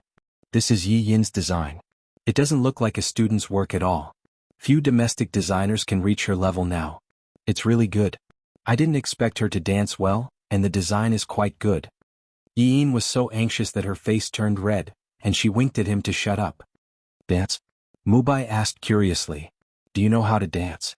I heard she mentioned before that she could dance, but I didn't have the chance to see it. Student Yi, what kind of dance do you know? Qin Baiyuan asked deliberately. I'm talking nonsense. I don't know how to dance. Really? But I see that you have a good figure. You should know how to dance, and it should be a hot dance. Yi Yin was so angry that she almost fainted. If he didn't speak, no one would think he was mute, okay? By the way, about the matter of you recommending her to work at Blue Sky, as far as I know, there is no vacancy in the design department of Blue Sky. Yes, there is a designer who is about to leave. Mubai said. Do you mean Fanny? Don't you know that she will stay for another 3 months? Mubai frowned. She didn't mention it to me. Anyway, there is no vacancy for the time being. I can arrange for Yi Yin to be my assistant. You already have an assistant. If you get your own student out of nowhere, I'm afraid you will be criticized. After all, Director Mu, you are famous for being impartial. I'm afraid this will affect your reputation. Although there is no vacancy in the design department, I have been looking for a secretary, but I haven't been able to find one. I think Yi Yin is quite suitable. Secretary? Mubai shook his head when he heard that. She is a designer. How can she be a secretary? Qin Baiyuan raised his eyebrows arrogantly. Could it be that you think that being my secretary is a disgrace to her talent? Even if she enters the design department, she can't be promoted to a designer immediately. She needs at least a few years of work experience. But if she becomes my secretary and passes my assessment, I can directly promote her and guarantee that everyone will be convinced and won't talk about her behind her back. This is an opportunity. Think about it. Mubai couldn't deny that what Qin Baiyuan said was the truth, but he still felt very uneasy. What? Are you worried that I have ulterior motives? Are you afraid that I will steal your woman? Don't talk nonsense. Teacher Mu and I are only in a teacher-student relationship. Yi Yin's attitude was strong. If looks could kill, Qin Baiyuan would have died 10 million times. It didn't matter how he bullied her, but she couldn't ridicule Mubai. If it's the truth, then there's no need to emphasize it, right? Director Mu, you know my temper very well. I can't change the decision I have made. If you really care about Yi Yin, you should seize this opportunity for her. Of course, I won't force you. Think about it carefully. Qin Baiyuan left after saying that. Yi Yin quickly chased after him and dragged him to the stairwell. The first thing she said was scolding him. Qin Baiyuan, you are AB*TC. He didn't care and tidied up the wrinkles on his sleeve.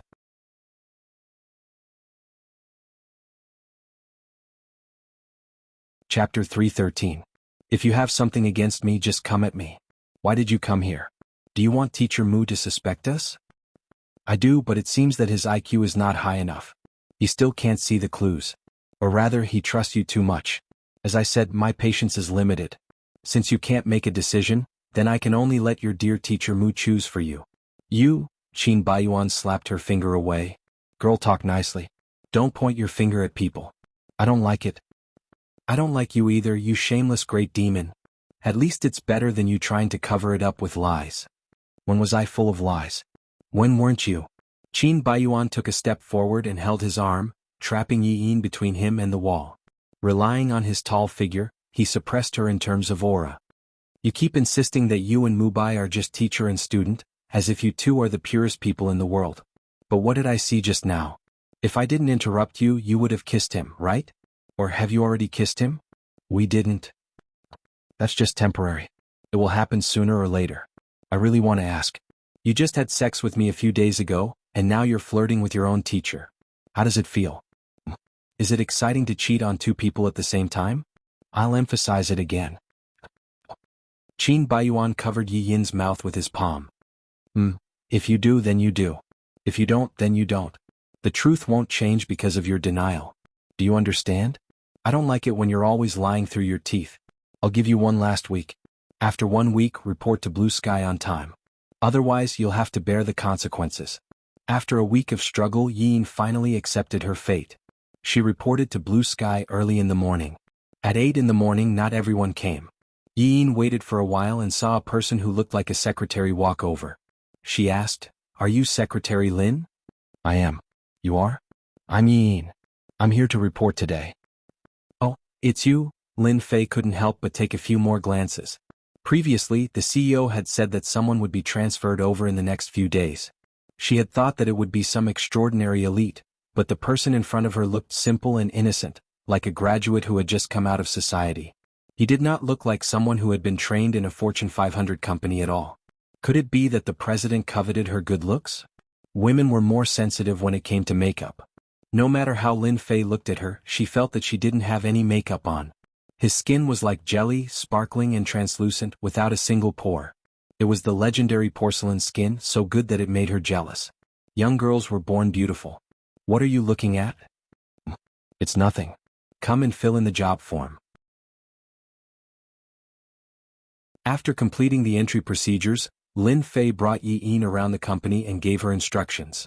"The CEO has 3 secretaries. I'm in charge of external affairs, and there's also Yao Yao who's in charge of socializing with the CEO. Actually, their roles are similar to public relations." As he said this, he curled his lips.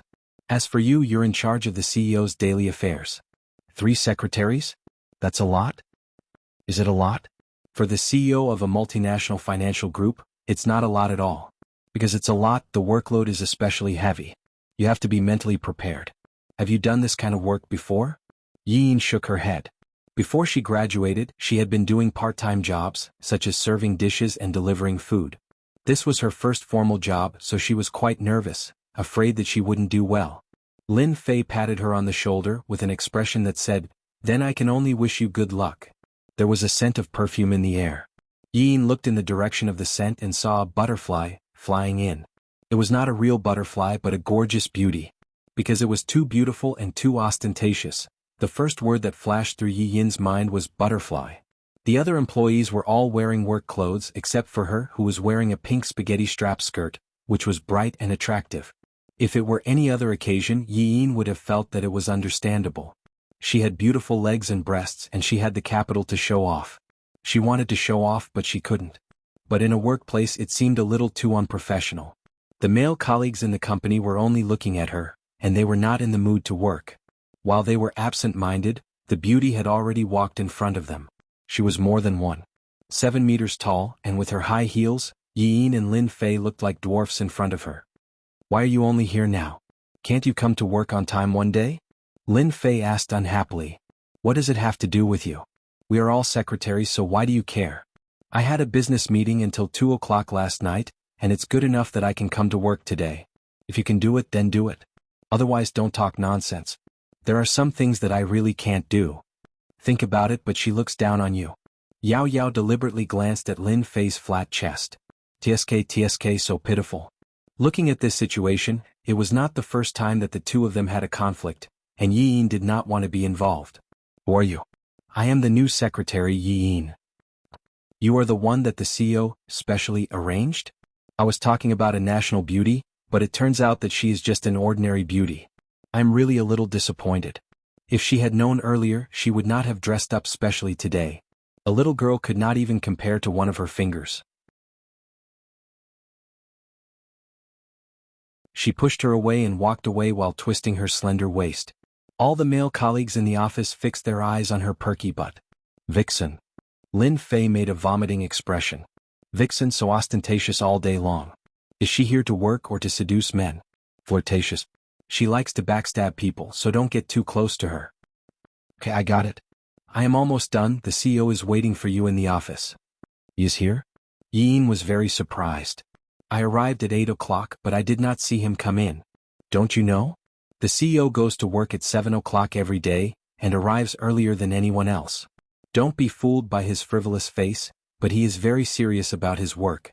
Otherwise, Blue Sky would not be able to come back to life in such a short time. So, he is really a very powerful man." Lin Fei's face was full of admiration. "And he is so handsome." The corner of Yin's eyes twitched twice. He. This was the first time that she met him as a subordinate, and Yin could not help but feel a little nervous.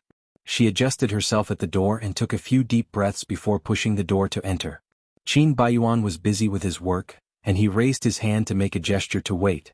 Yin stood at the door for a while, feeling a little awkward. According to her previous expectations, Qin Baiyuan was an ignorant and incompetent rich kid, and the so-called work should be just a formality. But she did not expect that he would be very serious about work, as if he had changed into a different person. That pair of peach blossom eyes usually harbored evil intentions, but at this moment they were clear, sharp, and very focused. When he read the document, there was a cigarette in his hand, quietly burning, and the smoke slowly curling around his fingertips. After reading the last word, he put out the cigarette and raised his head. The black shirt made his whole face look even colder, so the moment their eyes met, Yi Yin's heart felt as if it had been hit hard, and there was a kind of shock that went straight to the soul. How could a man have such exquisite facial features? Qin Baiyuan took a sip of coffee and smiled playfully. I know I am good-looking, but there is no need to stare at me like this, right? There is still a long way to go, what's the hurry? As soon as he spoke, he broke her temporary intoxication, so that handsome face turned into a devil's skin again, which made Yi Yin's teeth itch with hatred. I'm not looking at you, I am looking at the building behind you. Oh. He had an expression that said, as if I would believe you. Qin Baiyuan narrowed his eyes and slowly looked at her. Under the white shirt was a black skirt, which was a very ordinary work outfit. It was probably because of her slender and long legs that she looked very sexy. Yes, work clothes were also a kind of uniform temptation. What are you looking at again? Don't look around. Yi Yin used her hand to block the skirt. This work outfit was given to her by a classmate who had grown fat and couldn't wear it anymore. The skirt was a little short and she also felt strange. If you don't want me to look around, don't wear so short. If you wear so short, then don't blame me for looking around. Which man isn't a visual creature? I originally hired you because I thought you were interesting, but now it seems that you have another use for visual enjoyment. Not bad. About what you said just now, I can sue you. Really? Why don't I know that looking more is considered molestation? Since you want to sue me, why don't I just make this accusation a reality? I still have a bed inside, why don't we? His slender fingers touched his lips, and Yi Yin was so disgusted that she had goosebumps. Looking at her as if she was facing a formidable enemy, she was extremely cute.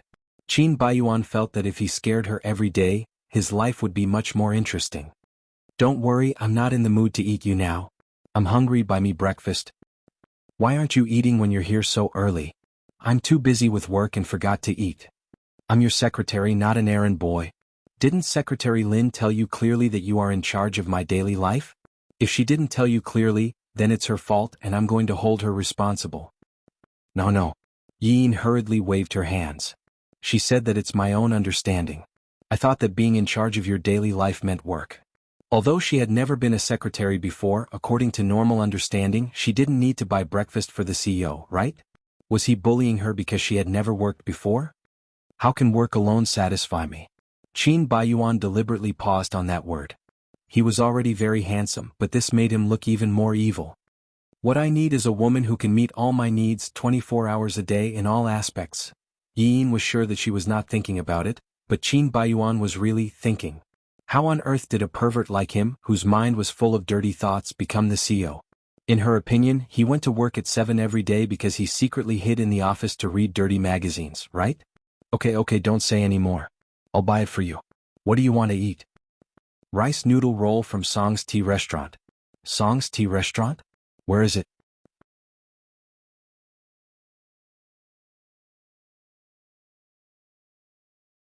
Chapter 3:14. Yi Yin was confused and shook her head. I can't remember. If you can't remember, why don't you write it down in a notebook? You said it's very close. It's not far, within 10 kilometers. If this was called close, she could chop off his head. It's just breakfast. Do you have to be so troublesome? Troublesome? I don't think so. I eat like this every morning. But it's the peak season recently, and the workload has increased a lot, so I don't have time to buy breakfast. This task will be handed over to you in the future. In the future? You mean every day? Qin Baiyuan nodded. It's easy for you to take one on the way to work. What if it's not on the way? Then it's also very convenient to take a detour. Yi Yin wanted to take off her hand and smash it on his face. He was messing with her. He must be messing with her. Otherwise, how could it be so troublesome to eat breakfast? Oh, he could buy breakfast before, but now that she was at work, he couldn't even buy breakfast for himself? Could it be any more obvious? President, I live a little far from here. It takes an hour to come here by bus. There is a bus stop near the company. If I go to the company to buy rice noodle rolls, it will waste a lot of time. I don't want to delay my work. Is your work more important or my work more important? Moreover, your job is to do what I give you. If you can't do such a small thing well, what's the difference between you and a salted fish? It sounded very reasonable, but it was all nonsense, okay? Since I'm here to work, I should do something more meaningful. If I don't eat breakfast, I will have a stomachache and low blood sugar and I can't work. But you can avoid all this by buying breakfast. Secretary Yi, do you know how meaningful your work is? Yin was afraid that she would faint from anger if she argued with him one more word. I'll go. She was completely confused by the left and right turns he said just now. Fortunately, she remembered the name of Song's tea restaurant and could check it with the map on her mobile phone. The sun was scorching in August, and it was already very hot in the morning. In addition, Yin had a poor sense of direction. She had to spend an hour to find the few kilometers of road. When she returned, she was covered in sweat. Qin Baiyuan was sitting leisurely in his office, smoking and enjoying the air conditioner. When she came back, drenched in sweat, the first thing he said was, "What took you so long? After a long time, the rice noodle roll has become cold."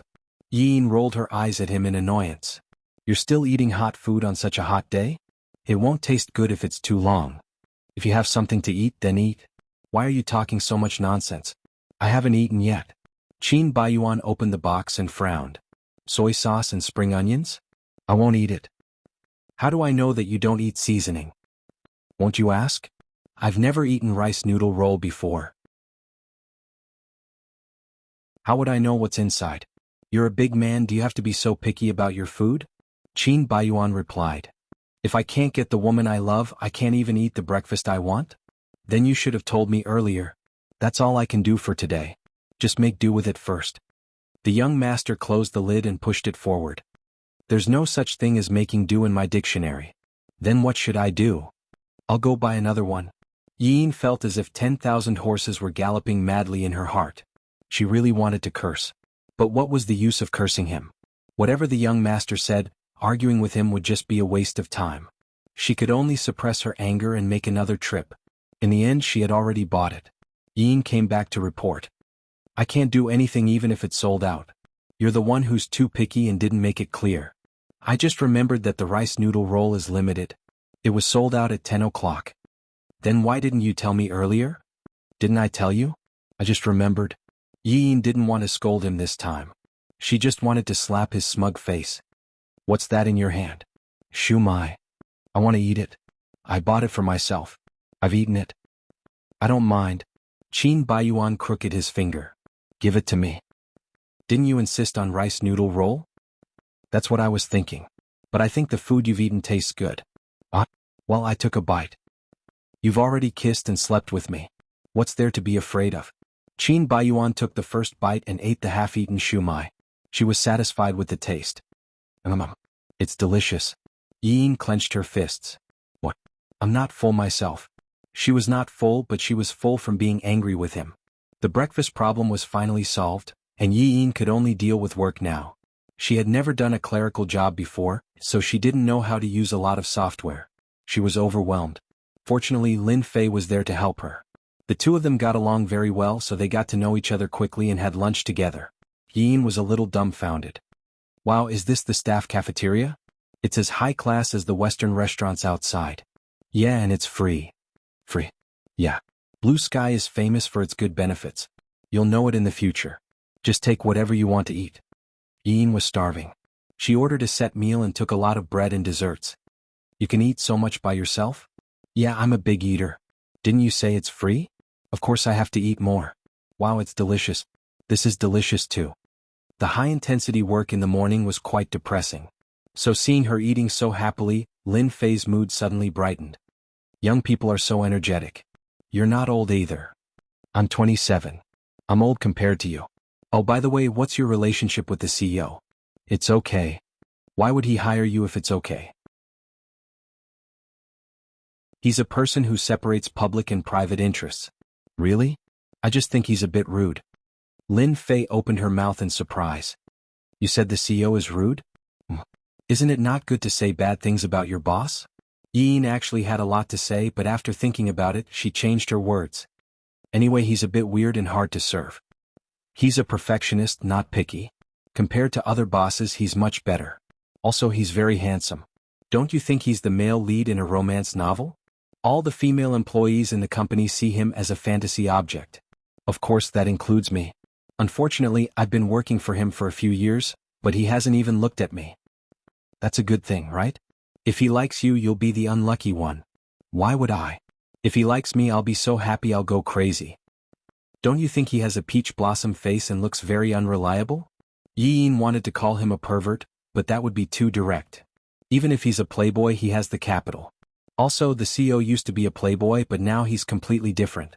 There are very few scandals. Actually, the CEO is very pitiful. You mean about the divorce? Yes, his ex-wife used to be an employee of Blue Sky. They didn't have a good relationship, but later the CEO really fell in love with her. She wanted to divorce him and marry Mr. C of Ocean Group. Speaking of which, she's also a legendary woman. He has such a bad temper. No one can stand it, right? I don't think the CEO has a bad temper. Don't be fooled by his sloppy appearance, but he's very capable. A few months ago, his father was in prison and his mother was exposed for cheating. Blue Sky almost collapsed, and it was all thanks to him. You can't imagine the pressure he was under during that time. Ordinary people can't stand it at all. Yi-Yin just replied with an "oh." She didn't expect him to have such a past. That's it? What else can I do? It wasn't that she had a heart of stone, but that her own life wasn't good. She really didn't have the right to sympathize with others. Qin Baiyuan didn't have it easy, but in the real world, who had it easy? It seems that you really have a lot of opinions about the CEO. Hee, it's all right. Lin Fei suddenly received an urgent email and left first. Yin stayed and continued to eat. In fact, she was already a little full, but she didn't want to waste food, so she kept stuffing it into her mouth. Showing. The familiar voice came into her ears, startling Yin. Cough, cough, cough, cough, cough. Mubai hurriedly handed her water. Are you okay? Yin gulped down 2 mouthfuls of water before she recovered. She was extremely embarrassed. Did he see how cruel she was when she ate just now? She was very ladylike when she ate in front of him. This time she was exposed. Yin squeezed out a forced smile. Mu, Teacher Mu. We're in the company. Don't call me Teacher Mu. Just call me Mubai. Yin nodded. You're here to eat too? Yes. How do you feel on your first day at work? Just like that. Don't you get along well with CEO Qin? Not just not good? She wanted to kill someone, okay? However, Yin would complain in front of anyone except Mubai, so she had to say it. No, it's okay. Maybe I'm not used to it. Yes. It's always like this at the beginning of work. I'll get used to it slowly. If you need any help, come to me immediately. Thank you, Teacher Mu. No, Mubai. I'm still not used to it. How about I call you Director Mu? Okay. Soon Yin heard discussions coming from all directions. The female colleagues around her were all pointing at her, probably talking about her relationship with Mubai. You're very popular in the company, right? Many female colleagues must like you. Really? I don't really care about that. They're all talking about us. How about we keep a distance? You don't look like a girl who will be influenced by other people's opinions. It's different at work now. I'm afraid I'll attract bad publicity for you. You're a pure girl.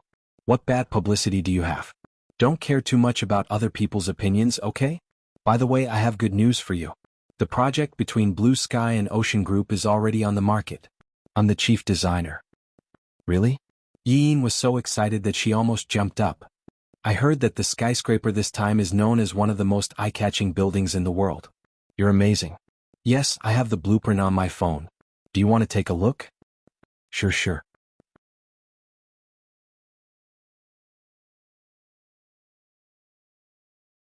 Chapter 315. She was always beaming with joy in front of Mubai, and her eyes and lips were always full of smiles.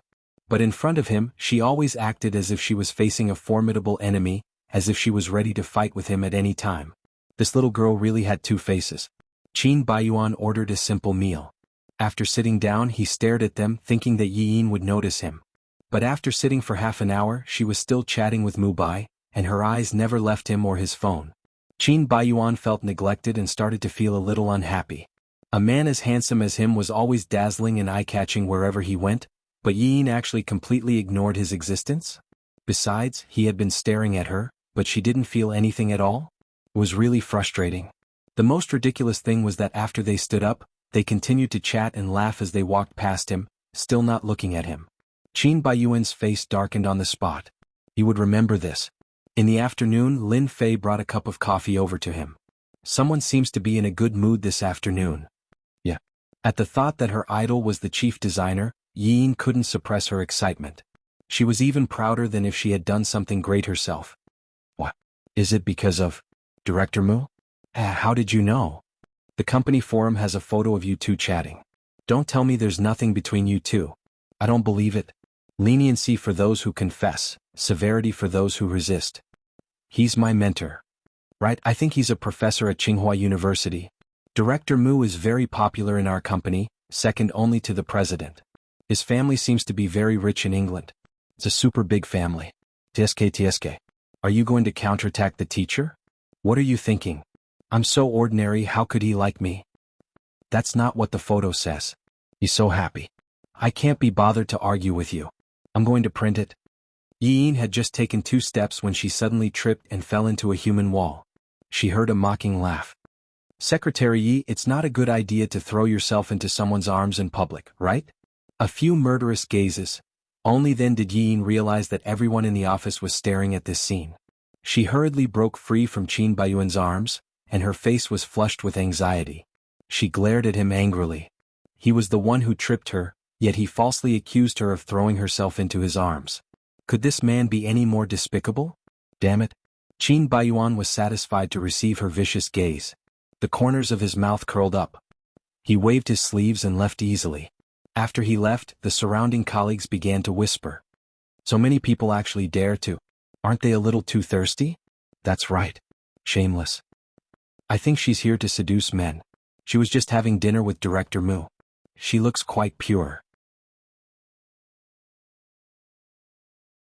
Who would have thought? Tisk. Yin blushed at their words. She hurriedly picked up the documents that were scattered on the ground, lowered her head and left quickly. That afternoon Yin was forced to bear the criticism from all sides, and they all regarded her as a vixen. Halfway through she went to the pantry to make tea. There was no one else around, so she could finally relax a little. She had never cared much about other people's opinions before, but in such an environment she had to care even if she didn't want to. Finally she completely understood the horror of public opinion. She took 2 sips of tea to ease her nervous mood. When she turned her head, she bumped into a figure, and the whole cup of tea was poured on her. But it was not Yi Yin's fault. It was that person who did it on purpose. She was already in a bad mood, so she directly said one sentence. Don't you look where you are walking? She did not expect Yao Yao to be even more arrogant than her. You are a newcomer, how dare you talk to me like this? Do you know who I am? Yin looked at the tea dripping down her white shirt. She did not care who she was, but it was wrong of her to bump into her on purpose. You are so arrogant on your first day of work. Do you really think that you have the support of the president? I could not tell. You are a fresh graduate who pretends to be so pure. I did not expect that you would take the initiative to throw yourself into my arms and in public. Why are girls nowadays so thick-skinned? Do you really think that you are so great just because the president came out of nowhere? I see that the president is not interested in you. It is you who took the initiative to throw yourself at him. It has nothing to do with you. It is not a reason for you to bump into me. I bumped into you on purpose? Do you have proof? I can say that you bumped into me on purpose. Your dress looks like a street stall item that costs about 100 yuan. Do you know how expensive my dress is? It is from Chanel and costs more than 10,000 yuan. You can't even afford to pay for a drop of it. Then why did you bump into me on purpose? Don't talk nonsense. So what if I have proof? So what if I bumped into you? You can go cry to the president and say that I bullied you. Let's see if he will care. You are so young, but you learn to be a vixen. You even dream of becoming a phoenix. You reap without sowing and only think about seducing men. You can only be a crow for the rest of your life. Yao Yao poked her shoulder with her hand. With your looks you can at most deceive old men. Don't even think about hitting on the president. You are not worthy, understand? I didn't. You say you didn't, but your body is very active. I am warning you, stay away from the president or else I will not be polite. After saying this, Yao Yao turned around and walked away with her head held high. Yin stood where she was and the tea continued to drip down. Yin had been tormented for the whole day. She felt that she was not this tired even when she was running around delivering takeouts. The mental fatigue was much more tiring than the physical fatigue. She was completely exhausted. Dragging her heavy steps towards the bus stop, a sports car suddenly turned a corner and stopped in front of her. Yi Yin's anger rose to the top of her head. Wasn't this murder on purpose? The car window rolled down and Qin Baiyuan sat inside with a smug look on his face. Hello, did I scare you? What do you think? Your car brushed past my arm. It was just a brush, not a real collision. You have to believe in my driving skills. It would be strange if Yi Yin believed him. Even if he did not want to kill her, he wanted to scare her to death. How could there be such a hateful man? Qin Baiyuan pushed down his sunglasses and glanced at the tea stain on her shirt with a smile. Not bad, the color is very special. You are still smiling? It is all because of you. What does it have to do with me? I did not create any stains on your body. His voice was deep and meaningful, and it sounded especially ambiguous. You are still playing the rogue? Because you tripped me and accused me so loudly of throwing myself at you, I became the public enemy of all women. That is why I am like this. Did I trip you? Why do I remember that you were the one who threw yourself at me? I did not. You do, and you can't wait to do it. I can't stand your enthusiasm anymore. Yi Yin clenched her fists and stomped her feet. If you talk nonsense again, I will. Qin Baiyuan waited for her to continue with an expression that said, what can you do about it? It was very annoying. The more handsome he was, the more annoying he was. I am too lazy to argue with you. Yi Yin turned around and left, but Qin Baiyuan's car kept following her. To get rid of him she walked very fast, but how could a person outrun a car? Instead she was so tired that she was sweating profusely. She had to stop and rest with her hands on her knees. She glared at him angrily. What do you want? Get in the car. Why should I get in your car? I told you to get in the car, so get in the car. Why are you talking so much nonsense? Do you think I will sell you? That is hard to say. There is nothing a person like you can't do. Don't worry, you are not worth much. There were already a lot of people watching. They probably thought that it was a rich second generation picking up girls. The women's eyes were full of envy and jealousy. If you don't get in the car, we will continue to waste time like this. I don't believe you can walk home. I don't like to repeat myself. Do you understand? Yi Yin hesitated for a moment, but finally got in the car and slammed the door angrily. Today is your first day at work. Are you happy? Happy? How could he say this word? It was completely vexed, okay? She couldn't help but reply in a strange tone. Don't you know whether I am happy or not? The road began to become congested. Qin Baiyuan put one hand on the steering wheel and drove very slowly.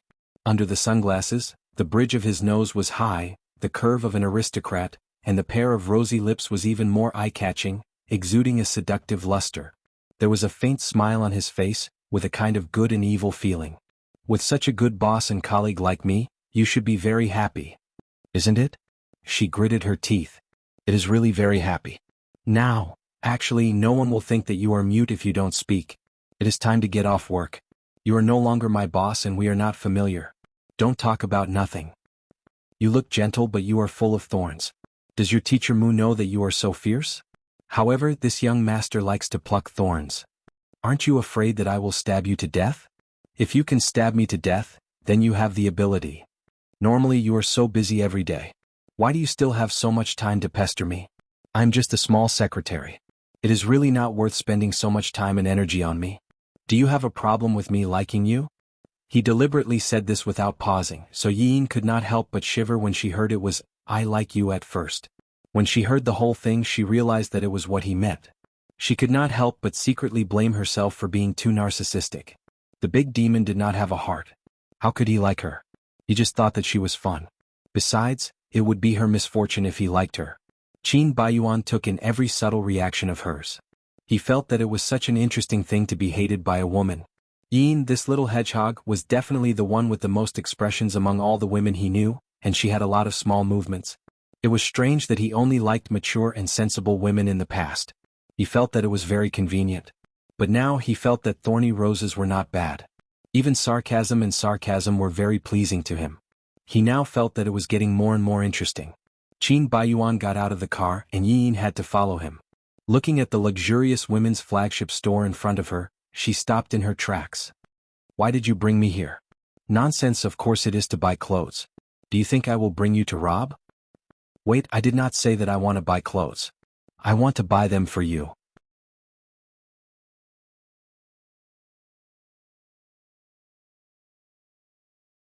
Chapter 316. Qin Baiyuan took off his sunglasses and glanced at the tea stains on her shirt. You call this clothes? I didn't say I wanted to buy them. What a bunch of nonsense. Why are you so worrisome? Qin Baiyuan grabbed her and dragged her into the store. The shop assistant welcomed them with a smile. Welcome, young Master Qin. Then she saw Yi Yin, who was dragged in, and thought, what's going on? Did young Master Qin have a new girlfriend? The girl's heart broke. Yi Yin didn't want to make a scene in a high-class place, so she lowered her voice. What do you want? Don't you have enough brains? Obviously I want to buy clothes. I can buy them myself. Why do I need you to buy them? Because your taste in clothes and those cheap clothes hurt my eyes. I'm not doing it for you, I'm doing it for myself. Qin Baiyuan pushed Yi Yin forward. Work clothes, casual clothes and dresses, 10 sets each. Okay, this way please. When Yi Yin passed by the luxury flagship store, she just looked at it from afar, imagining that one day she could go in and spend money when she was rich. Being served by a group of arrogant shop assistants was something she didn't even dare to think about. After all, she was a girl with vanity, so she couldn't help feeling smug. She glanced at Qin Baiyuan, who was sitting on the sofa with his legs crossed, and felt that he wasn't as hateful as before. Although he forced her to come here, at least he gave her a dream, didn't he? She changed into one set of clothes after another and the sky darkened. The street lights lit up and the neon lights flashed, making the city look more prosperous at night. Yi Yin couldn't count how many sets she had changed, and each set was beautiful. It was like a dream. Young Master Qin, this is the last set. Qin Baiyuan looked up at her. Behind him was a floor-to-ceiling glass window. Outside the window was a bustling city. The light soaked into his face, making his usually evil face look handsome and gentle. He had a cup of coffee in his hand and a cigarette in his right hand. He exuded an aristocratic aura. Yi Yin's face slowly heated up, and she subconsciously tightened her grip on her skirt. Would he like her like this? Qin Baiyuan snuffed out his cigarette, got up and walked towards her. His well-ironed gray suit accentuated his noble temperament. His legs were slender and straight. He was a natural hanger and had an outstanding temperament. Stopping in front of her, the corners of his beautiful lips curled up slightly. This suit suits you. Qin Baiyuan really thought she was beautiful. He had seen too many different kinds of beauties. In fact, it was rare for him to find a woman beautiful. However, Yi Yin in front of him made his heart tremble. She was wearing a classically styled evening gown. The fishtail style outlined her exquisite curves, slender waist and perky buttocks. The skirt was embroidered with classical tulips, which accentuated her elegant, low-key and gorgeous temperament. Her black hair fell softly on her shoulders, wrapping around her pure little face. Her eyebrows were picturesque and she was pure and beautiful. She was very suitable for this kind of dressing. If she was born into a better family, she would definitely be the most eye-catching socialite. However, the hardships of life had tempered her to be strong and independent, which gave her a unique charm. Qin Baiyuan didn't want to admit that he was a little intoxicated by her beauty. Why are you looking at me? Yi Yin lowered her head, and the tips of her ears turned red. You look good. No way. Although she was mumbling, the corners of her mouth had already curled up slightly. Give me the address. What address? Your address. There are more than 30 sets. Of course I have to deliver them. Do you want me to do hard labor to bring them back? Are you really buying all of them? 1 or 2 sets will do. I'm not buying them for you. I'm buying them for Blue Sky. As the secretary of the CEO of Blue Sky, you will embarrass Blue Sky if you dress so shabbily. Qin Baiyuan handed a black card to the shopping guide. Give her the address. After leaving the flagship store, a warm current hit her face, and it also made Yi Yin a little more awake. Just now in such a gorgeous flagship store, she felt like she was dreaming. She really thought that she was a princess. It wasn't until she walked out of the door that she returned to the real world. She was still the same Yi Yin, and Qin Baiyuan was still that devil. Where was the halo of a prince? It wasn't a halo just now, it was just a light. How much is it for more than 30 sets of clothes? I don't know. Do you think I'm the kind of person who would ask for the price when buying things? Qin Baiyuan's tone wasn't arrogant at all. It was just a plain and straightforward sentence. This was a very normal thing for him. However, Yi Yin's heart couldn't help but let out a thump sound. Buying things without asking for the price, who wouldn't want such a life? She had to admit that this was all fate. Everyone was destined to have a different background. She wasn't arrogant at all. She really envied Qin Baiyuan, who reincarnated better than 99% of the people in this world. Don't think that you can buy me with a few clothes. Don't worry. If I, Qin Baiyuan, want to buy a woman, it's not just a few clothes. It's just a small matter to buy this brand and give it to you. She curled her lips. You used to chase women with money, right? Only women have been chasing me. Do I need to chase them? Are you kidding me? However, if they can please me, I will also give them some gifts as a reward. Reward? What's the difference between this and raising a pet? Is it? But they are willing to be my pets. Yin shook her head. She admitted that material things were very attractive to women. Even she found it hard to resist. However, there were always some things in the world that were more precious than money, including dignity and freedom. If she was raised like a canary in a cage, waiting for him all day long and treating him as the center of the world, what was the point of such a life? Where do you live? Yin almost answered directly that it was Daijing Star City. Fortunately, she stopped in time and said an ordinary neighborhood nearby. He knew that she had no money and couldn't afford to live in a mansion. If she said it, she would definitely be exposed. Oh, do you know that there is a Daijing Star City nearby? Yes, what's wrong? I have a few apartments there. They are empty. You can move in. Yin quickly shook her head. No, I live well where I am now. I don't want to move. Qin Baiyuan didn't force her. After arriving at the destination, Yin hurriedly got out of the car as if she was running for her life. Wait. Qin Baiyuan pressed her hand. The skin contact aroused sparks, and Yin quickly withdrew her hand. What are you doing? Don't always be surprised, okay? I won't eat you. I sent you back. Out of politeness, shouldn't you invite me up for a glass of water? No, I live with someone else. It's not convenient. Don't sit in the living room. Go to your room. No. A girl's boudoir is not a place for a man like you to enter. I still have to get married in the future, okay? Qin Baiyuan was amused by her words and laughed. My God, did you come back from the last ocean? Boudoir? Junior high school students are more open-minded than you. Then go find a junior high school student. Anyway, you are not welcome here. Hey, hurry up. I'm sleepy. I'm going to sleep. Yin ran into the strange building in front of her without looking back. She hid in the corner and peeked. When Qin Baiyuan's car drove away, she was relieved. She walked out and entered Daijing Star City. She kicked the stones at her feet and walked forward slowly. She was so tired after only one day. What should she do in the future? When would such days come to an end? She was feeling dejected when a hand suddenly patted her from behind.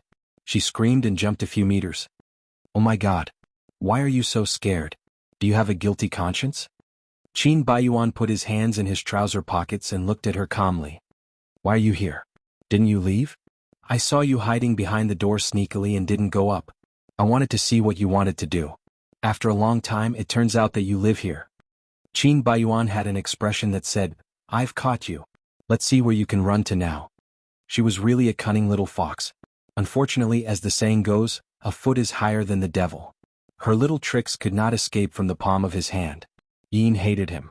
How could there be such a cunning man and he was still haunting her? Who said that I live here? This environment is good. Can I take a walk? You don't go home at this time but come here for a walk? Do you think I'm stupid? Who said I can't? I like to come here, can't I? Is this your home? Don't you know that Daijing Star City is the property of Blue Sky? You earn a few thousand a month, but live in a mansion worth tens of millions? I said I don't live here. Qin Baiyuan raised his chin. You still have the owner's card in your hand, and you tell me that you don't live here? Yin was speechless. I believe that with your financial ability, you can't pay the rent here. Then, someone will pay for you? A man? Who pays the rent for me has nothing to do with you. Do you think that only rich people like you have a place to live and we have to sleep on the street? I don't have to sleep on the street, but I certainly can't afford to rent here. This is the house my parents left me before they went bankrupt. Is that okay? As far as I know, you are an orphan with only a hospitalized grandmother. You actually have an ancestral property? You investigated me? I can't hire an unknown person as my secretary. Improving mutual understanding is conducive to deepening our relationship. Yin took a step back. Who wants to deepen our relationship with you? I don't know you at all. First time strange, second time familiar. If we do it a few more times, how familiar do you think I will be? You are a psycho, a stalker, I don't want to talk to you. Yi Yin turned around and wanted to escape, but to her surprise, Mu Bai came. Teacher Mu? You are back. Mu Bai looked at Qin Baiyuan who was behind her. He felt a little sour in his heart. Boss Qin sent you back? She came back so late. Was she with him? No, it's not like that. Yi Yin didn't know how to explain. Qin Baiyuan immediately understood something. Director Mu also lives here? Don't tell me that you just happen to live in the same community. You're tuning in to the Han Li's Wuxia Chronicles YouTube channel. We're so grateful for your support, and don't forget to subscribe to join us on this incredible journey through captivating stories. Your generosity through donations truly makes a world of difference, as it's the primary source of revenue that allows me to expand and enhance this channel for you. Thank you from the bottom of my heart for being a part of this adventure.